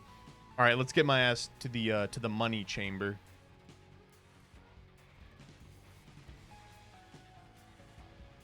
All right, we're down to 1 heart, but like things are going well. What mod is tracking your poops? It's not a mod. Oh, I forgot there's nothing in here we want. You kind of want options. There's no way to get it, right? I'm 2 cents off. I'll find a nickel in here. I'm pretty close. Wheel of Fortune. Nah, I'm good. Soul Heart. No. Could be Hierophant. The Fool. All right. Moving on.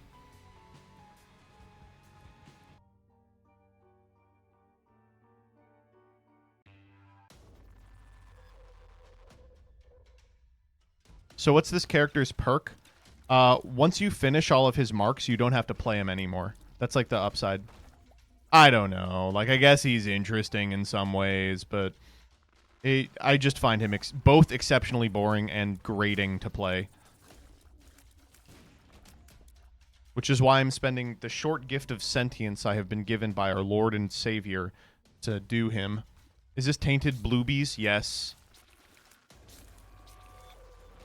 Ugh, awful room. Hate that room. His unlocks aren't even good.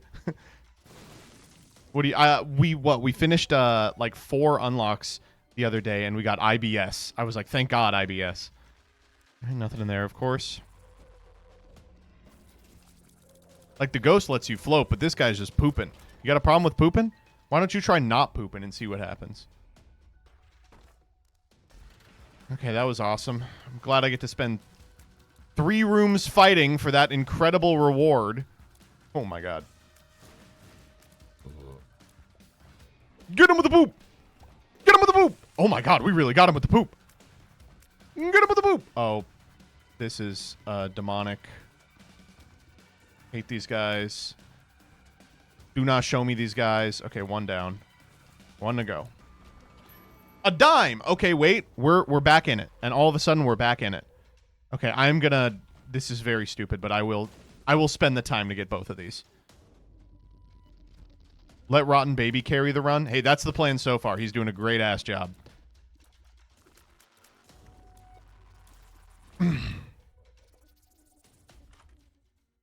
Telekinesis. Well, we don't have an active.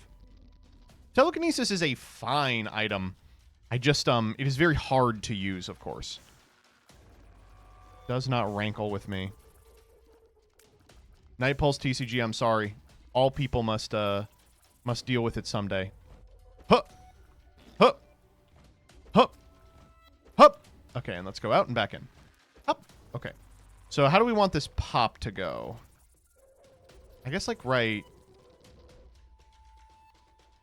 Ugh, this is like a bad throw. 2, 3, 4. Yeah, dude. I'm goated. Old capacitor. No, thank you. Deck of cards is a much better active. That's a much better active. Yeah, sorry, telekinesis. We hardly knew ye. The world! Okay, okay, now we're fucking chilling. Hold up, now we're fucking chilling. Alright, what are we looking at here? Money! Not a lot of money, actually. Still feeling good. 1 more poop gets us access to bombs again. This will be the room. Oh my God! Woo! Was not feeling that one. Well, now I kind of do want old capacitor. All right, now I'll do it. Why can't you pick up nickels? Some nickels have a property called sticky nickels, which you have to bomb them before you can pick them up. These are called bastard items. A significant amount of the Binding of Isaac exists to make you mad that you're playing the Binding of Isaac. Okay. Go get that item.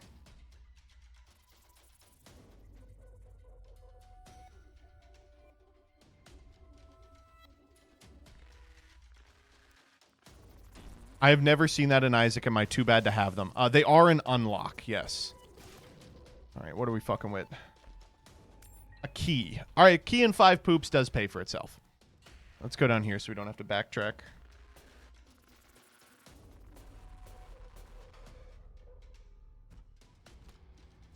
This is a great double room to get.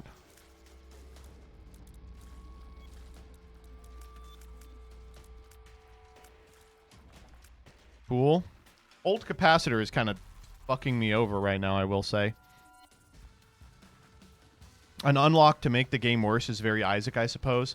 I mean, there's like 100 Isaac unlocks that explicitly just make the game worse or harder or, you know, more irritating. IBS is one of them. Okay, good fight. I guess we got a key out of that. All right. Well, kind of a weird floor. We didn't take hits, but we also didn't really get stronger, as it were. I guess we have deck of cards.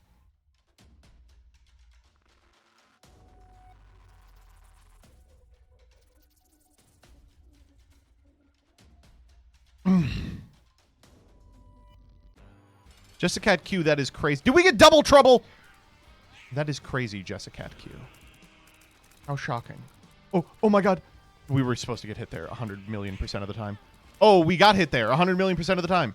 Ah! We got him. There's one more. We got him. That was awful.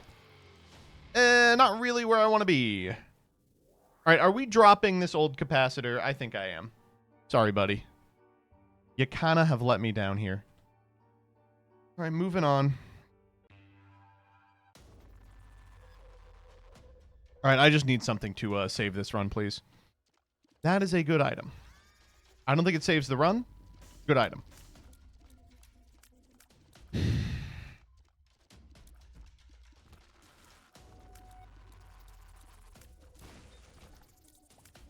If you had to pick one, what's your most disliked item in the game? Anti-grav.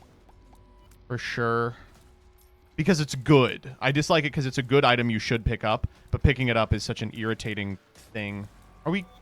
What are we? Curse of the Unknown? All right, we have half a heart. No, we have a heart and a half. We're fine. But I'll play like we have half a heart.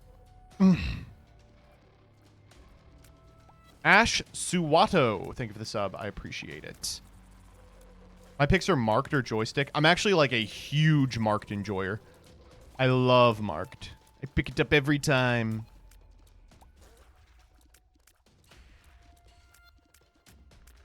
Crystal Key. Wait a minute.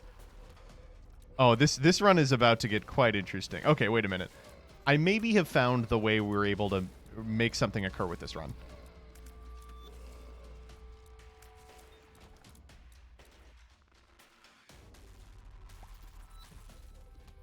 I hate Curse of the Tower. Curse of the Tower, Cursed Eye. There are situations where I'm like, this is a cool pickup that does something for my build.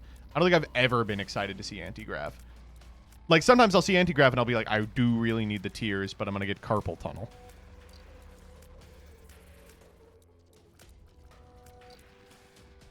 Come on. The sun!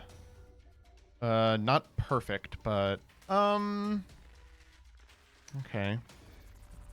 Choc milk? Oh, I also do dislike chocolate milk, yeah. It's crazy because in Flash, I used to love chocolate milk.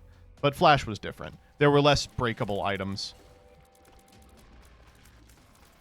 You were happy to see your tears change color. Oh, I really do like Nuh-uh, but I like Crystal Key more. Can Crystal Key proc, by the way? Ooh, okay, that was a little testy there. Okay. Let's get these. Oh, there it is. It heard me. Okay, we can make a bomb happen with these, so. Oh, please give me tech 2. Oh my god, I want it so bad. Oh my god. Is that... Wait, is that Ludo or Tech 1? It's Tech! Please give me Tech 1. Okay, wait a minute. The run has just started coming together. Remember, boys, you can rig anything. You just gotta believe in yourself. I don't think we're gonna have the money for Tech 1, but, I mean, I'll try it. Certainly, I'll try it. Okay. Let's go bomb into the secret room now that we have a makeshift bomb.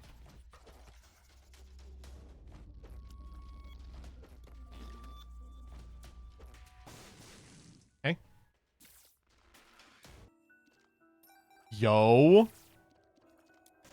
Oh, wait. I realized Crystal Key actually did proc earlier. It procced me a red sack room. And an ultra? Hold.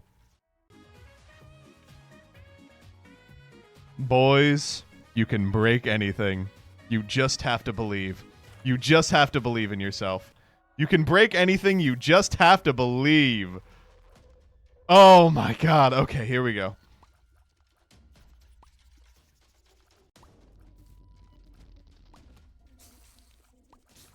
We are still really low health. We're a couple Hierophant cards away.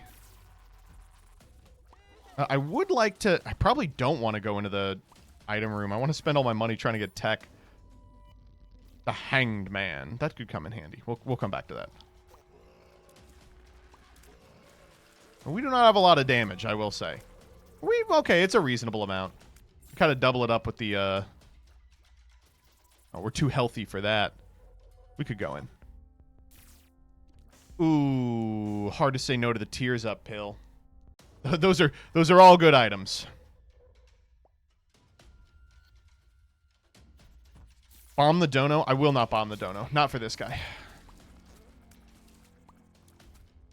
All right, we need to start thinking about where we're going. Probably this is not a beast run. We could go down. We haven't gone down. We can't go Mother. It's too late for Mother, right? We're where? Caves? Cat 2. We're way too late for Mother. What are we thinking? Hush? We've already done Hush. There's another red room? Oh, okay. Weird. That's a really good red room, actually.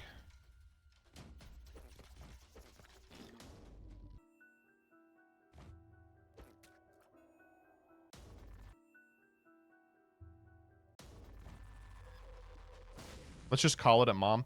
What the fuck was that? I didn't know that could happen.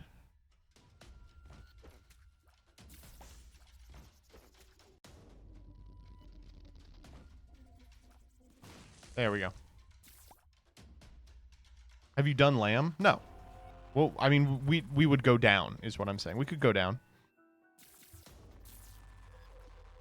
I guess we're on Satan anyway, or on Devil Rooms anyway, so makes sense. All right. We can maybe get a little more money. God, I wish I knew what our health was, actually. It should be pretty low still.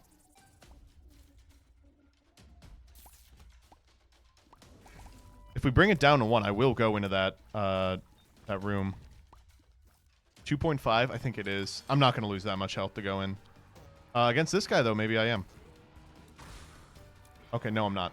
I'm fucking crazy strong. Yeah, okay. All right, as much as I want all the items in there, I think we are trying for tech. Tech is so important here. Ready? Here it is. No. One more. Should have got the tears up pill. I'm sick, Crody. That's fine. We're still crazy strong. This was a great floor. This went well for us. Moving on. Oh, you know what? We have the Hangman. I am gonna do Curse Room. Anyone else curious about how he's gonna throw this run? Sack. We're going to do sack right now. That's how.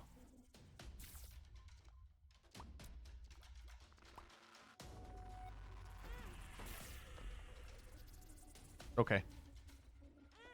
Oh, I did it wrong.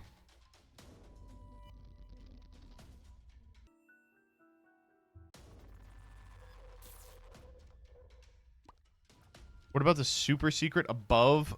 There's an open red door above the claw machine. What? There is. Oh.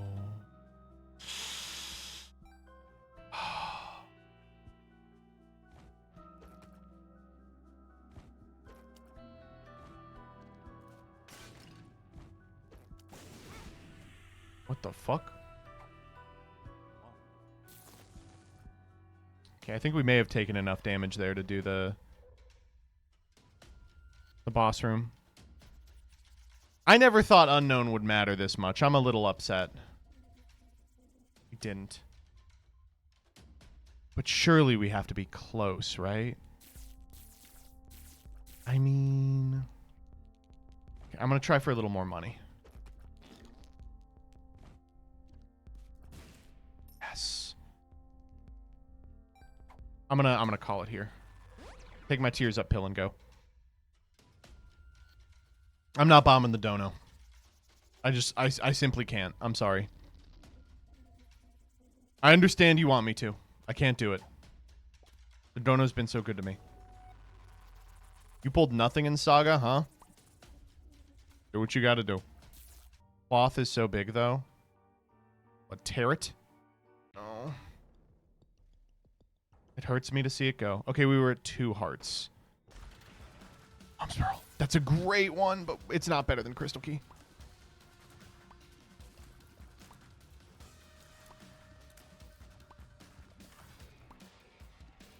The Magician.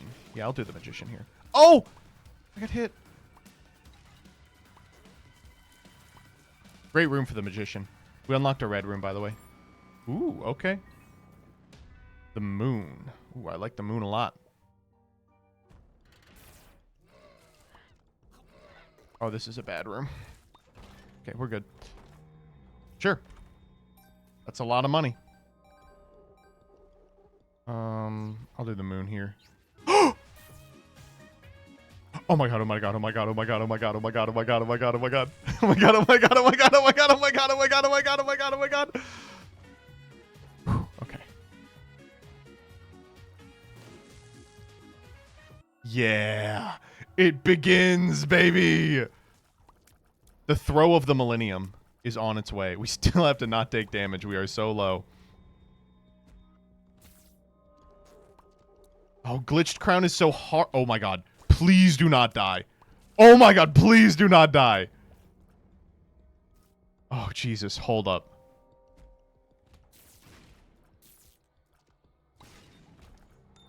Thank you. Wait, does that actually do anything?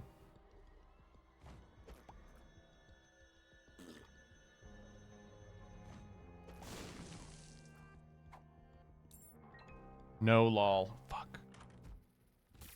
Okay. Thank you, God. Okay, what do I want here? Lusty Blood, for sure. Oh, this is a toughie. So I leave on Friend Finder. 3, 4.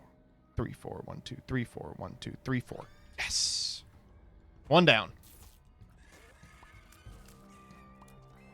Oh. Oh, fucking barnacles. Okay, we're at 1. We're at 1 heart. Gets us into the item room for free. Oh, these are good. Discounted Humbler is probably pretty good.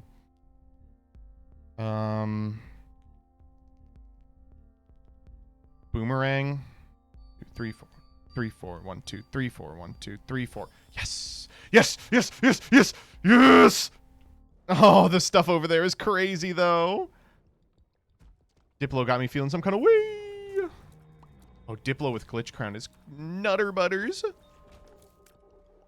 Balls, though? I know. I probably want Diplo over balls. It's probably a little late for balls. We have what? One more shop? Come on, buddy. Question mark card. That's interesting. How do we feel about question mark card? Yeah, wait. Hold up. Something's coming together. Something's coming together. Oh, wait. Hold up. We got hit by a champ right there and lost a heart. Now we're about to die again.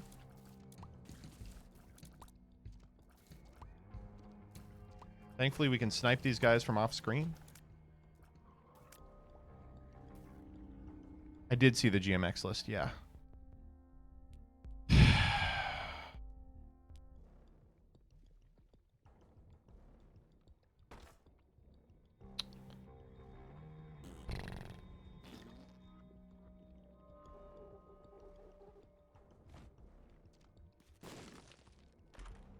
Oh, man. It's gotta be Tech Zero, right? All these are crazy.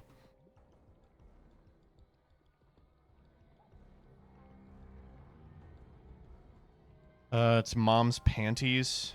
4, 1, 2, 3, 4. 1, 2, 3, 4, 1. Oh, fuck me. All right, well, our range went up.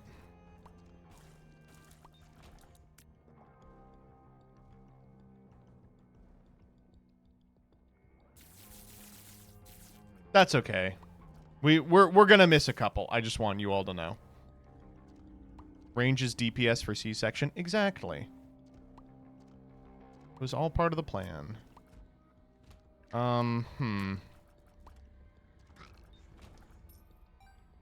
Okay.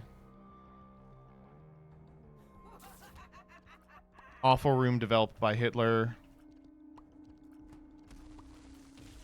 Eat that fucking guy.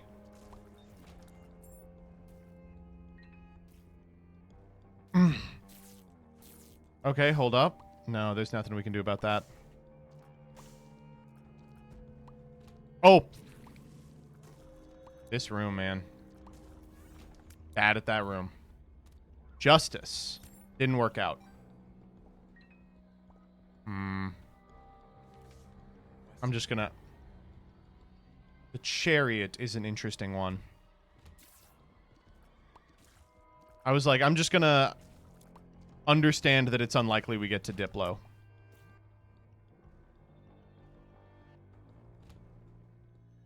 Well, in a good game.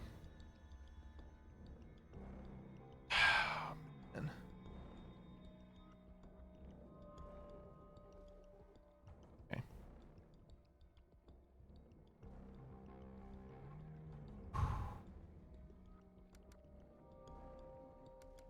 Oh my god. I'm not wasting chariot on that. I can do it.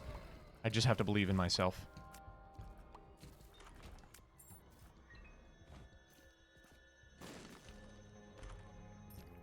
That's a lot of money. Hold up. We could have gotten to Diplo. I'm dumb as hell. Ah!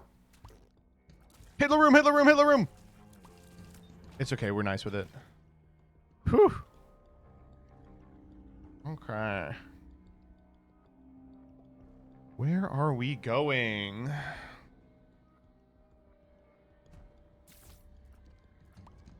This is kind of weird. What? Lusty blood going crazy in this room, by the way. Huh. Okay, we've already been in that red room. Whoa.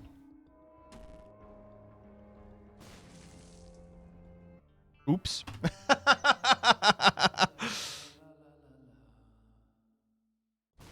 Whew. That was almost the end of the game.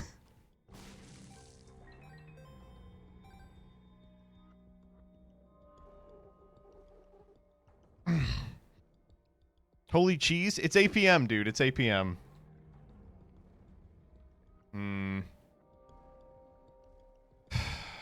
Oh, it's pins. Or needles, rather. Oh, no. We're down to 1-8. One hit. Literally one hit kills us. The sun doesn't heal us at all. We could bomb this. And then chariot over. Nah. It's nothing.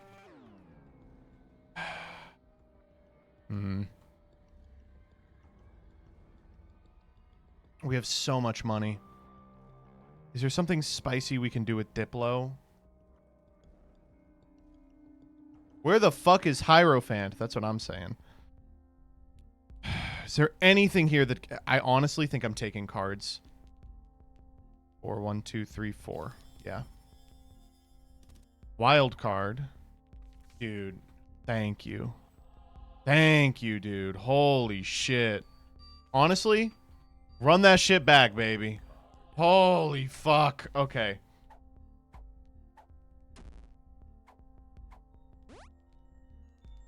Okay, I'll take that. That's fine. Jesus, what a nightmare. Judgment. Nope. Yeah, why not?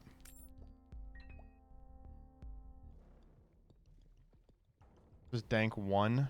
We got time.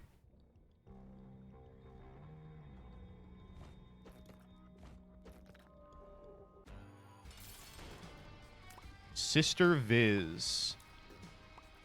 Evil demonic boss fight. Hopefully our range is going to carry us. I think it's very possible.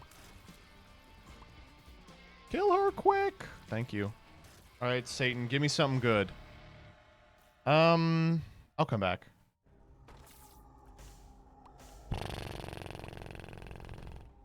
Yeah, those are pretty good.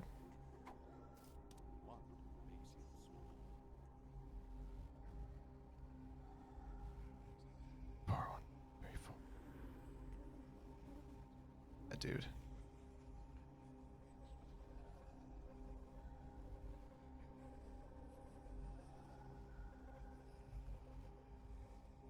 Okay, here's the problem. We have to get Abaddon here. If we get Abaddon, we're fine. But if we don't, we're not. 1, 2, 3, 4. 1, 2, 3, 4. 1, 2, 3, 4. Yes!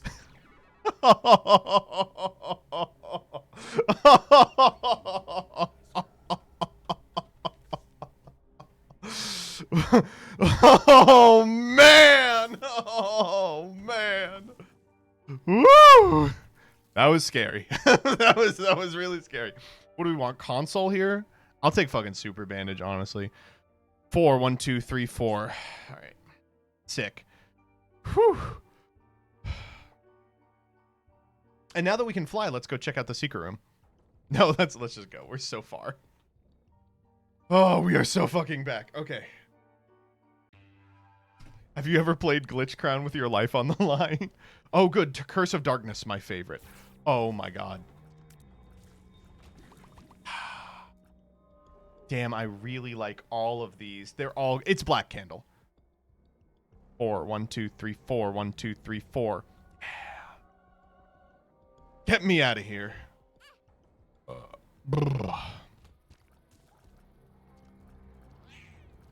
Oh my god. This is definitely like the tightest my asshole has been clenched in an Isaac run for a while. We are playing with fire here. For no reason. Like we could have played a lot safer. And we're just not. This is how I play Isaac though. I like to risk everything all the time for no reason. Telescope lens. You know, I would love to. I really am kind of kicking it with Crystal Key right now. Ooh, let's go. The moon. We'll come back to that. Oh, man, I like all these. Probably Hanger. Oh, actually, Maggie's conjoined. Let's do that. 4, 1, 2, 3, 4. 1, 2, 3, 4, 1. Okay, cool. Ooh, money. We've got to have the money. Now we're like at full. Oh man, this is looking good. You've been handsomely rewarded for your greed. That is true. That is actually correct. All right, let's keep moving through these ones. Okay, cool. Did not even see where the bullets went. All right. We're getting pretty strong. I'll be honest. We are quite strong. Continuum, it's a big deal. Oh, wait, is that a... Oh, it's a reverse hanged man. Okay, I'm good, though.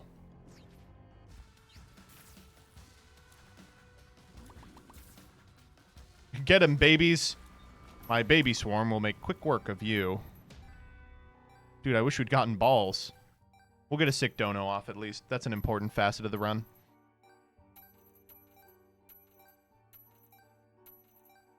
All right, moving on. Hello. That could go quite well. It didn't. This is a little too sexy to pass up, I think.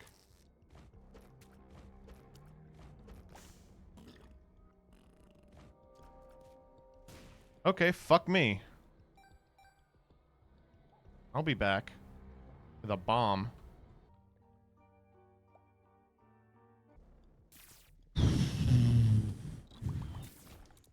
Oh, hell yeah. We get to still do that?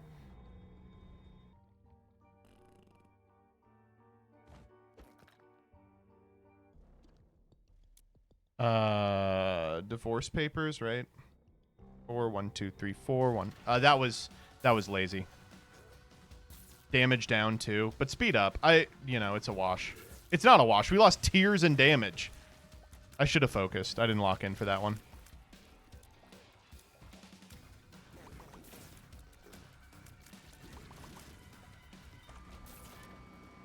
All right, moving on.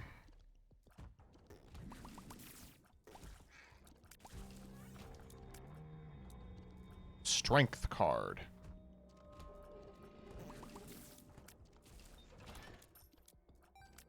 Where's the shop? That's kind of what I'm concerned about more than anything else. Now that I have money, it's burning a hole in my pocket. Look at that. Humbler is just a fake-ass item. Totally broken. Oh, super secret. Let's go. Show me an item. All the bad ones, huh? Fuck you, too. Probably fuck with Blood Bag. 4, 1, 2, 3, 4, 1. Okay. Almost a max speed here. Coupon Deep Pockets. Not really helpful here, unfortunately. We could maybe make some moving box shenanigans happen. I'm kind of too lazy for that. Let's just take the compass and go. 4, 1, 2, 3, 4, 1, 2, 3, 4, 1. Okay. Ears up pill? Yeah, for sure. I'm gonna buy everything here, I think. Unless it takes all my money. Hold up. Good dono, baby. Good dono. Holy shit. Future Joseph thanks you.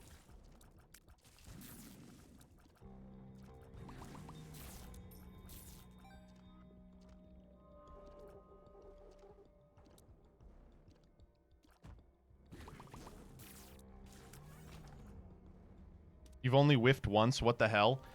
You have to get good at this specific item. Okay, what do we think? Libra! Wait, how's Libra right now? Pretty bad, right? And my tiers go way up. Oh, I actually kind of like Libra. You know what? I'm interested. Let's see how Libra goes. We'll kind of half-ass it on Bone Spurs. 4, 1, 2, 3, 4, 1, 2, 3, 4, 1, 2, 3, 4, 1. Okay, yeah. See how we're feeling. I like this a lot, actually. This is a lot. This seems pretty fun, actually.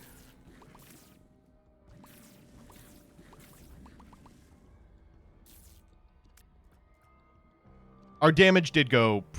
It actually didn't go that much down. It went down about half a point. But, I mean, it's a huge DPS up, courtesy of the babies.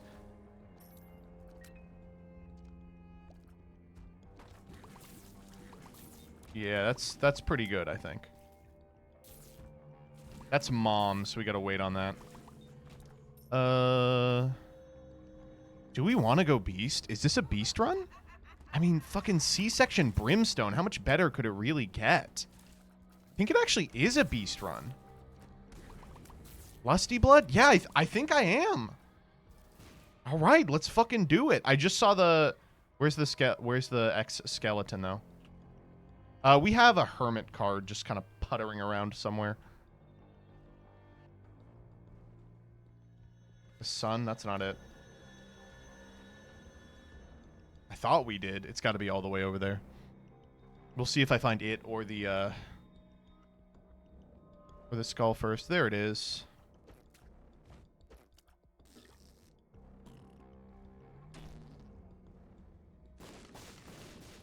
All right, the fool. Ah, the fool. So, what's up, that belly? What you got for me? Good news, I'm sure. What's the hardest run in Binding of Isaac? Subjective. It's different on different characters. Some characters have an easier time with certain things. I think the mother route is the hardest route, but I could be wrong. All right, Mom.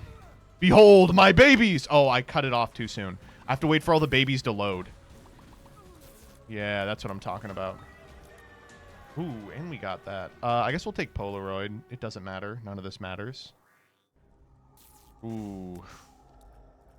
These are all kind of crappy, I'm not going to lie.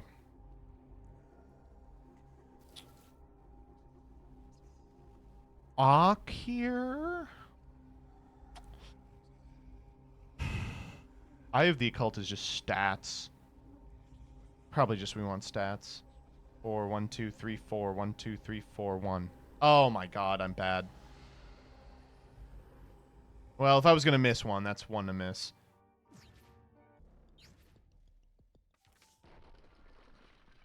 And we do get to enjoy our last shop now.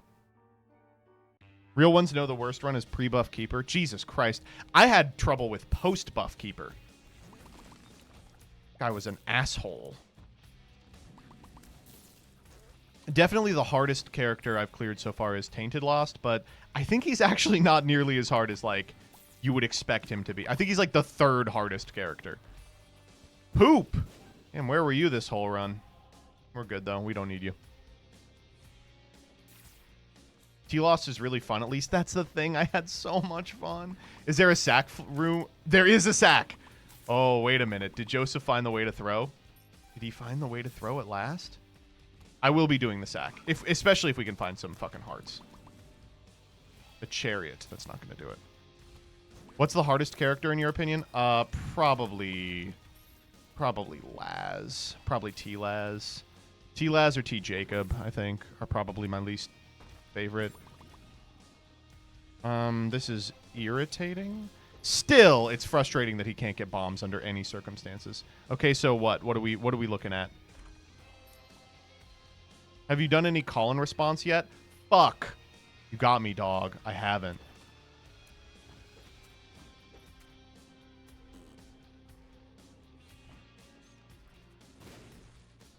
Oh, strength.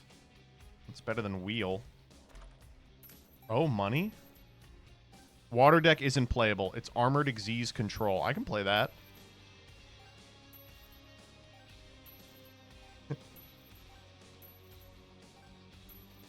What's the alternative?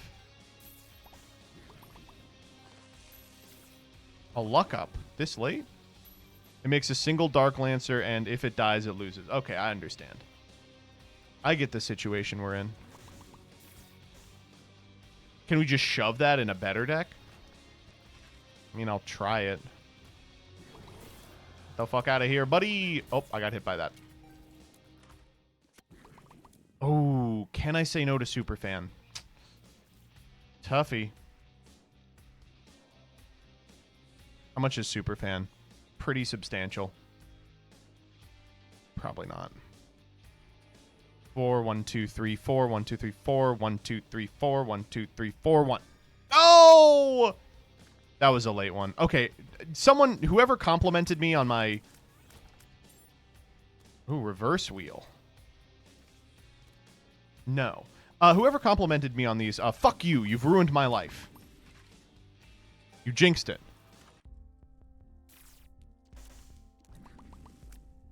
Chaos. I mean, starter deck is the obvious pick here.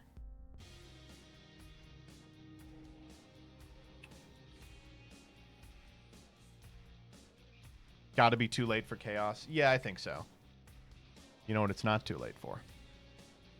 The sack room.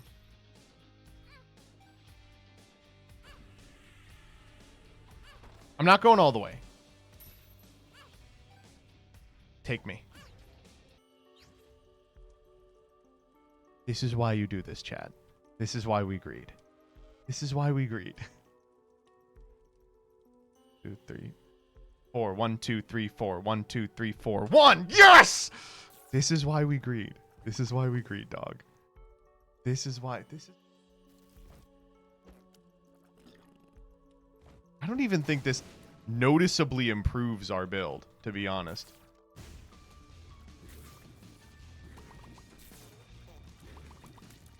We're really strong.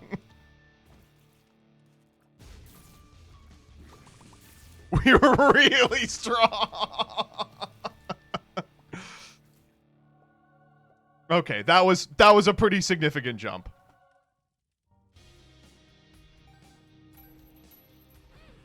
Oh my god. Wait, no. Oh my god. Oh, hold up. Okay, come on, stairway. Okay, Aquarius. 4, 1, 2, 3, 4, 1, 2, 3, 4, 1, 2, 3, 4. Okay, we have to go ascent. I'm sorry, stairway for the ascent is too good. It's a little niche interaction you never get to see. Oh man. This is so rough because again, I think I would really like the run to keep going. But you can't R-key after the beast. There's no opportunity. Oh my god. Jesus. The moon? Okay.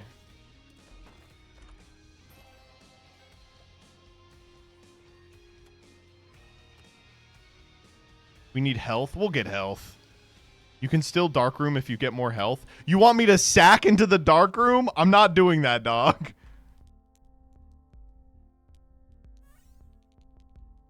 Death. Ugh.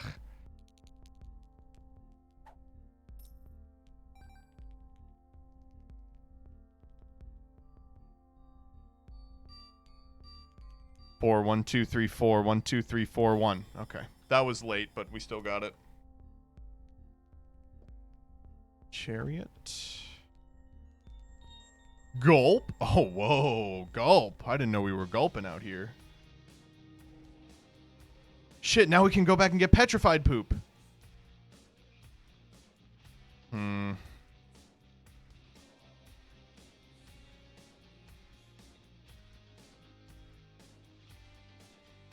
You can mega, then delirium, then R-key, then beast. We don't have the hearts for it. We need to find a lot of hearts like right the fuck now, and it's just not gonna happen.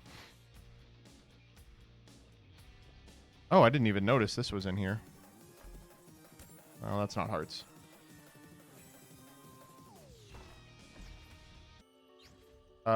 We were just here. I don't know, maybe okay,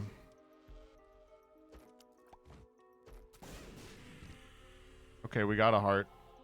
That was not very helpful, actually. Okay, well.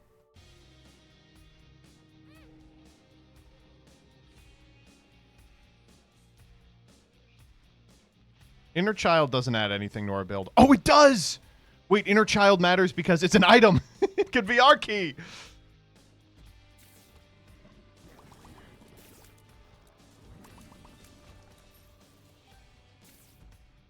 You missed a red earlier? I'll go back for it. Which? Oh, I see. The one that opened up. Whee.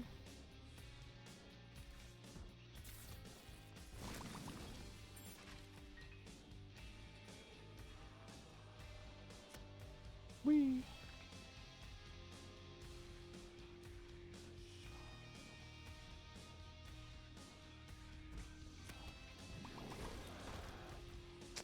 Man.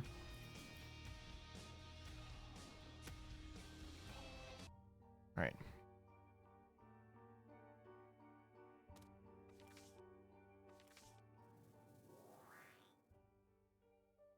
Oh, it may turn into a card.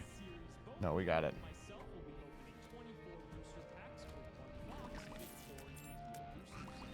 I didn't even see him. He came out of nowhere. Oh, yeah. I was thinking throw insurance. Keep thinking, buddy. Because I don't need insurance. My throws are 100% guaranteed. Oh, no thank you.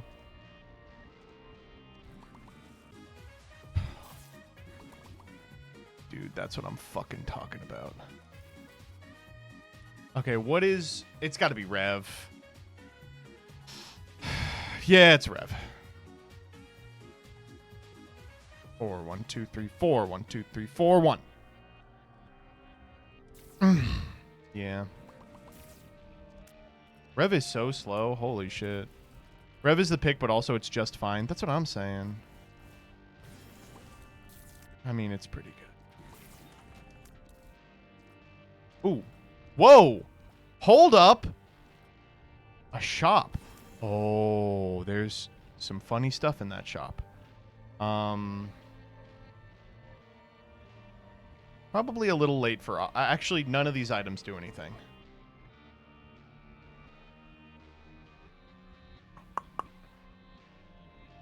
That's unfortunate. Yeah, we'll save money. We need to get to 30 again for our next stairway. Is that a Yara? No, it's a Bethany. I just saw the logo in the fucking top left. Belt is damage up? Yes, it is. I don't think we're really at a position where we need that. $1. Oh, there's some money.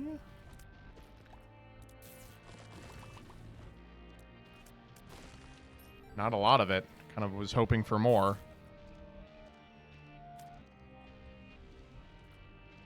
I would hope for some hearts, too. Oh, hello. Yeah, that's that type of shit I'm talking about. Uh-oh! We found the throw. Okay, let's stay well away from that motherfucker. I probably want... Apricorn here? 4, 1, 2, 3, 4. 4, 1, 2, 3, 4, 1, 2, 3, 4. Okay, I was like, I can be a little late on this one. That felt a little early, to be honest. I'm glad it didn't fire. Okay, get me out of here. Where the fuck is the... Here it is. How does Epicac even work here? It would be annoying. Be like an irritation for sure. Essentially plan C, yeah. Don't need a stars card. Come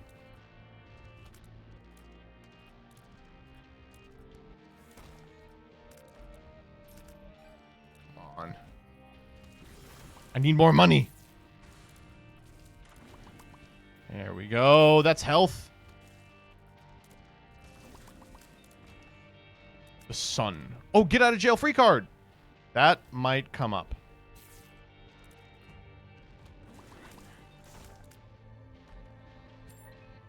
There's maybe a way we could have made Epicac work. I don't know if it affects your tech too. Dude, I already skipped one of these. Please don't make me skip two. No money.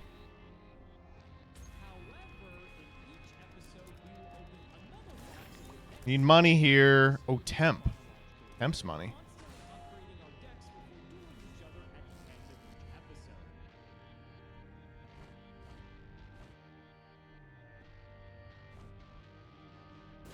What the fuck? Oh, it's in my hold. Irritating. I hate this character so much. There we go. That's what I'm fucking talking about. Woo! Oh, that's what I'm fucking talking about.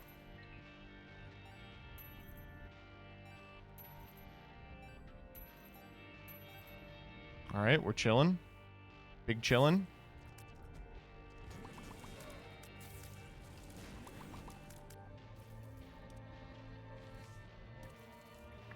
Hierophant.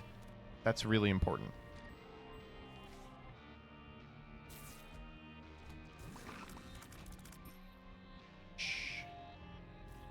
Okay, now I need to find my Mr. Angel. Oh, Mr. Angel. Yeah, health was like the last thing we were missing.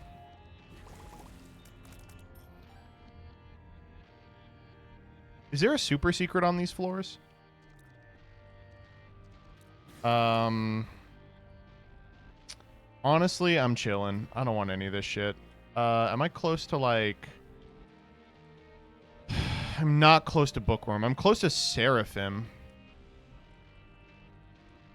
Yeah, I'll take the heart.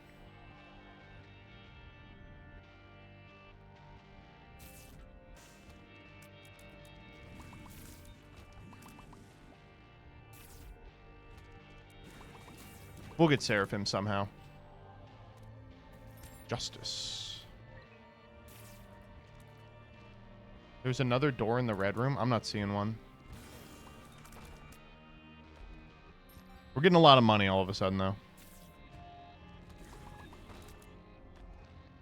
Let's go. Big money, big money. Finance me a big-ass stairway. Get me out of here. Next up. Okay, cool. Yeah, I'll take one of those. Oh, hello, money. Get out of here and come back in. Yeah, that's what I'm talking about. Now we have 2 good stairways. That's the use the cracked key if you want door. Yeah.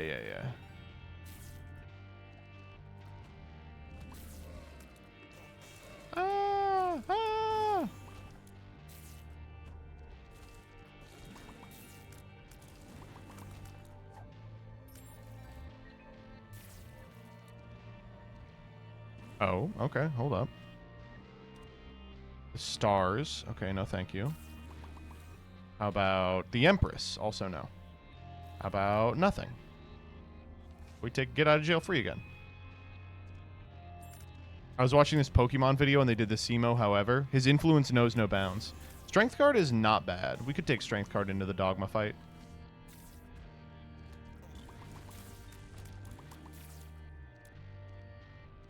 Come on, buddy.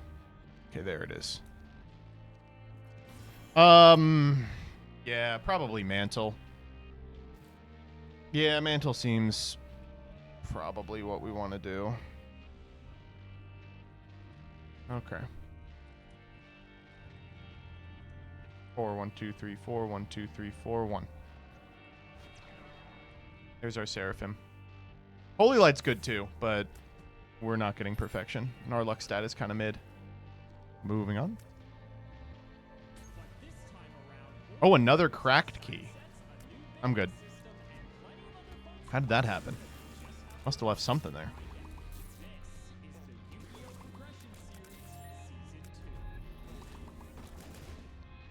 What are we looking at? The Hermit. No, thank you. Ah, the scary guy. Hate that scary guy. All right, here we go. What are we looking at? Dude.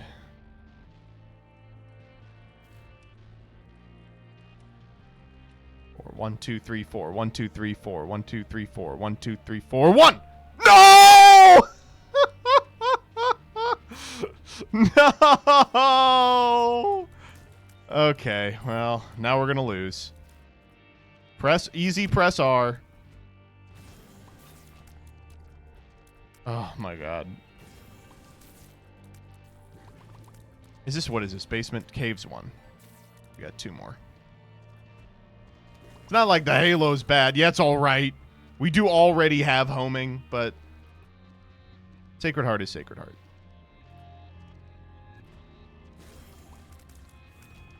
No, here, I'll figure out a way that Halo was correct. We took so many 1 makes you smalls that I can't really see myself. So we needed our size stat up 1 tick. There you go.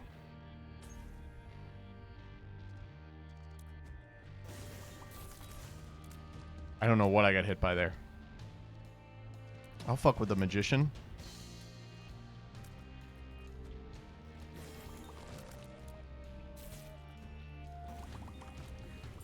Alright. Good fight. Good fight. Oh my god. The Magician or the Chariot? The Magician. Luck penny.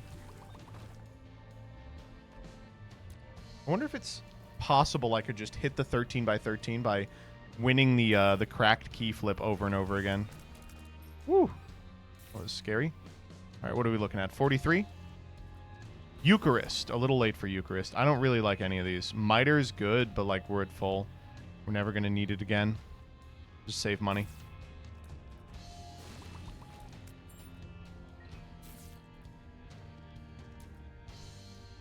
All right, let's wrap this bad boy up.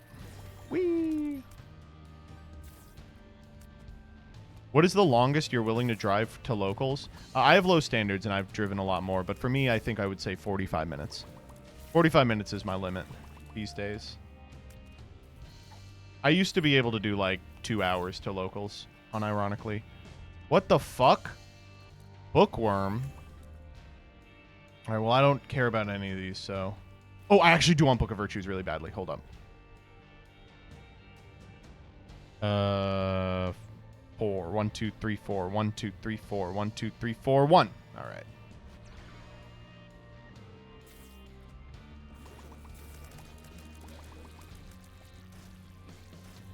Doesn't sound very local. Hey, you do what you got to, buddy. Sometimes you do what you got to. My locals is a 15-minute walk, and I'm still lazy about going. What hit me?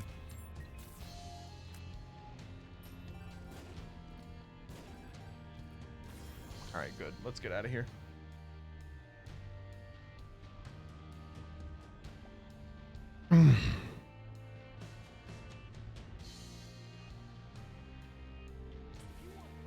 %10 off any singles or sealed product.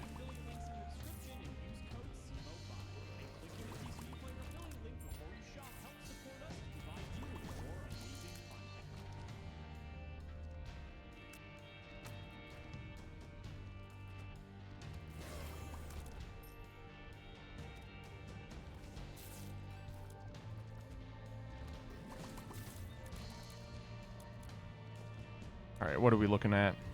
Oh, they handed me 2 nice ones here at the end. I'm thinking Purity, and I'm thinking the Prism.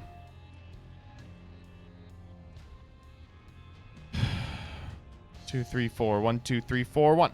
Okay. Purity. Shield's not bad either.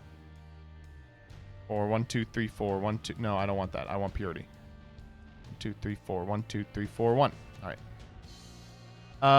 You know what? Let's take the holy card, fire it off, pay out my good friend here. I am not as familiar with the Pro Tour system as I would need to be to develop a good opinion on it. It's different than it was back when I ground. I don't care about any of these items. I guess Dad's lost coin is luck. Why do I need luck? Sensor, I suppose. 3, 4. 1, 2, 3, 4, 1. Okay, sure.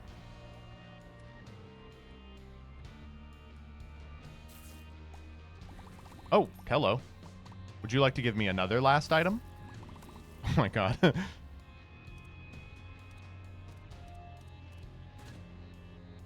Oh, what? Dude. Dude, I have to take soy.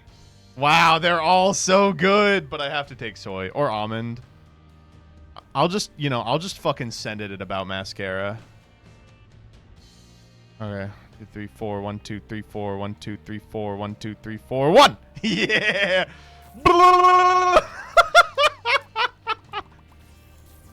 Yeah, it's a fucking nightmare. Look, our damage didn't even go down because we have Libra. Oh my god, soy's crazy. It just means soy with Libra is just auto fire your brim. That's all it does. Okay, cool. And with Libra, Magician is just a huge stats up. Okay, I see what's going on here. Yeah. Yeah, this is the end of the game. Can't wait to see how he screws this one up. It's going to be difficult. I will try my hardest, I promise.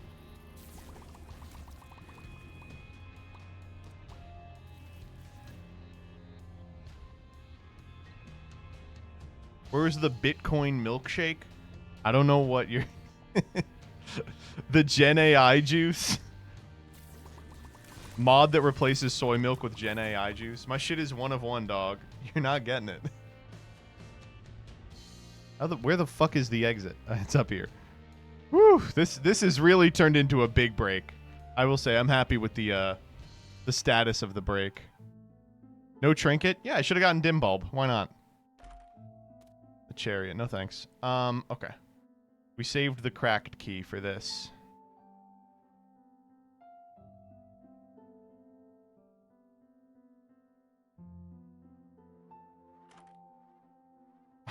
Euthanasia, come on.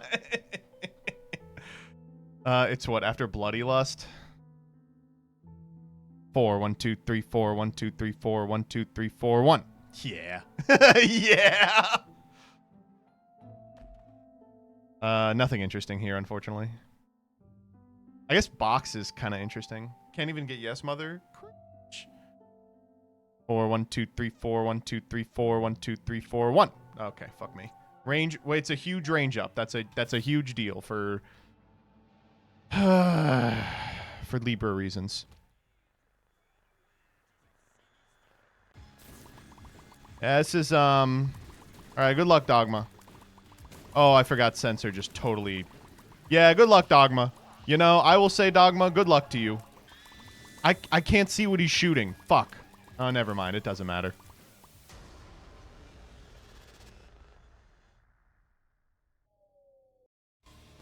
All right, here we go. Come on out, buddy. Oh my fucking god. I'm gonna follow. I'm trying to follow the prism. If I follow the prism, it just breaks the game. Yep. Mm-hmm. Oh my god. I can't even see if they're like spawning. Okay, here we go. Oh, they swarmed him.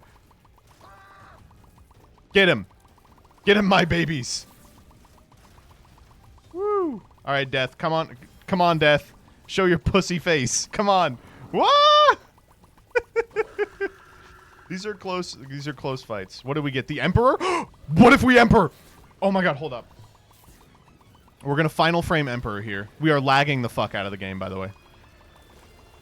Get him.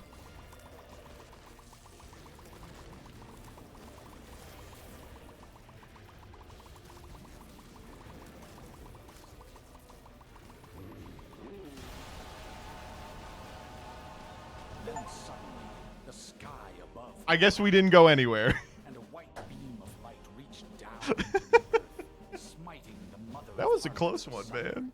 And setting the blood lake to a boil. As the beast descended. Oh, my chud sons. Oh, man. That was a fucking good one. That was a great one to end on. All right. Raffles ending in 5, 4, 3, 2, 1. Your winner is Almento 5010. Almento 5010, are you here? Are you American? Sleeping, and his father taking money from her purse. He heard the late night fights they had that kept him up at night, and the guilt he felt for what he I'm not seeing it. 5, 4, 3, 2, 1. All right, fuck you. Your new winner is. Oh, they just posted it. Yo, oh, Almento. I will. That's fine. Are you here? Are you American? Can I send this to you? Wait, no. Oh man, I will get your I'll get your address. What was this raffle for? I literally don't remember. The field center. Yes, I've won before. That doesn't matter. The idea is for the same 5 people to win over and over again. All right. Good night. And then he saw nothing. Are you sure this is how you want this story to end, Isaac? You're the Let's see who's live I can throw you over to. Here. How about we tell it a different How about we tell it a different way? Okay, Daddy. Damn, no one's on. Okay, so Shit. Everyone say hi to Trinet. lived in a small house on the top of a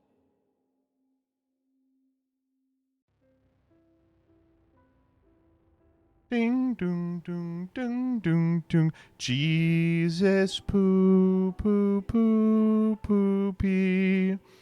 Do, do, do, do, woo.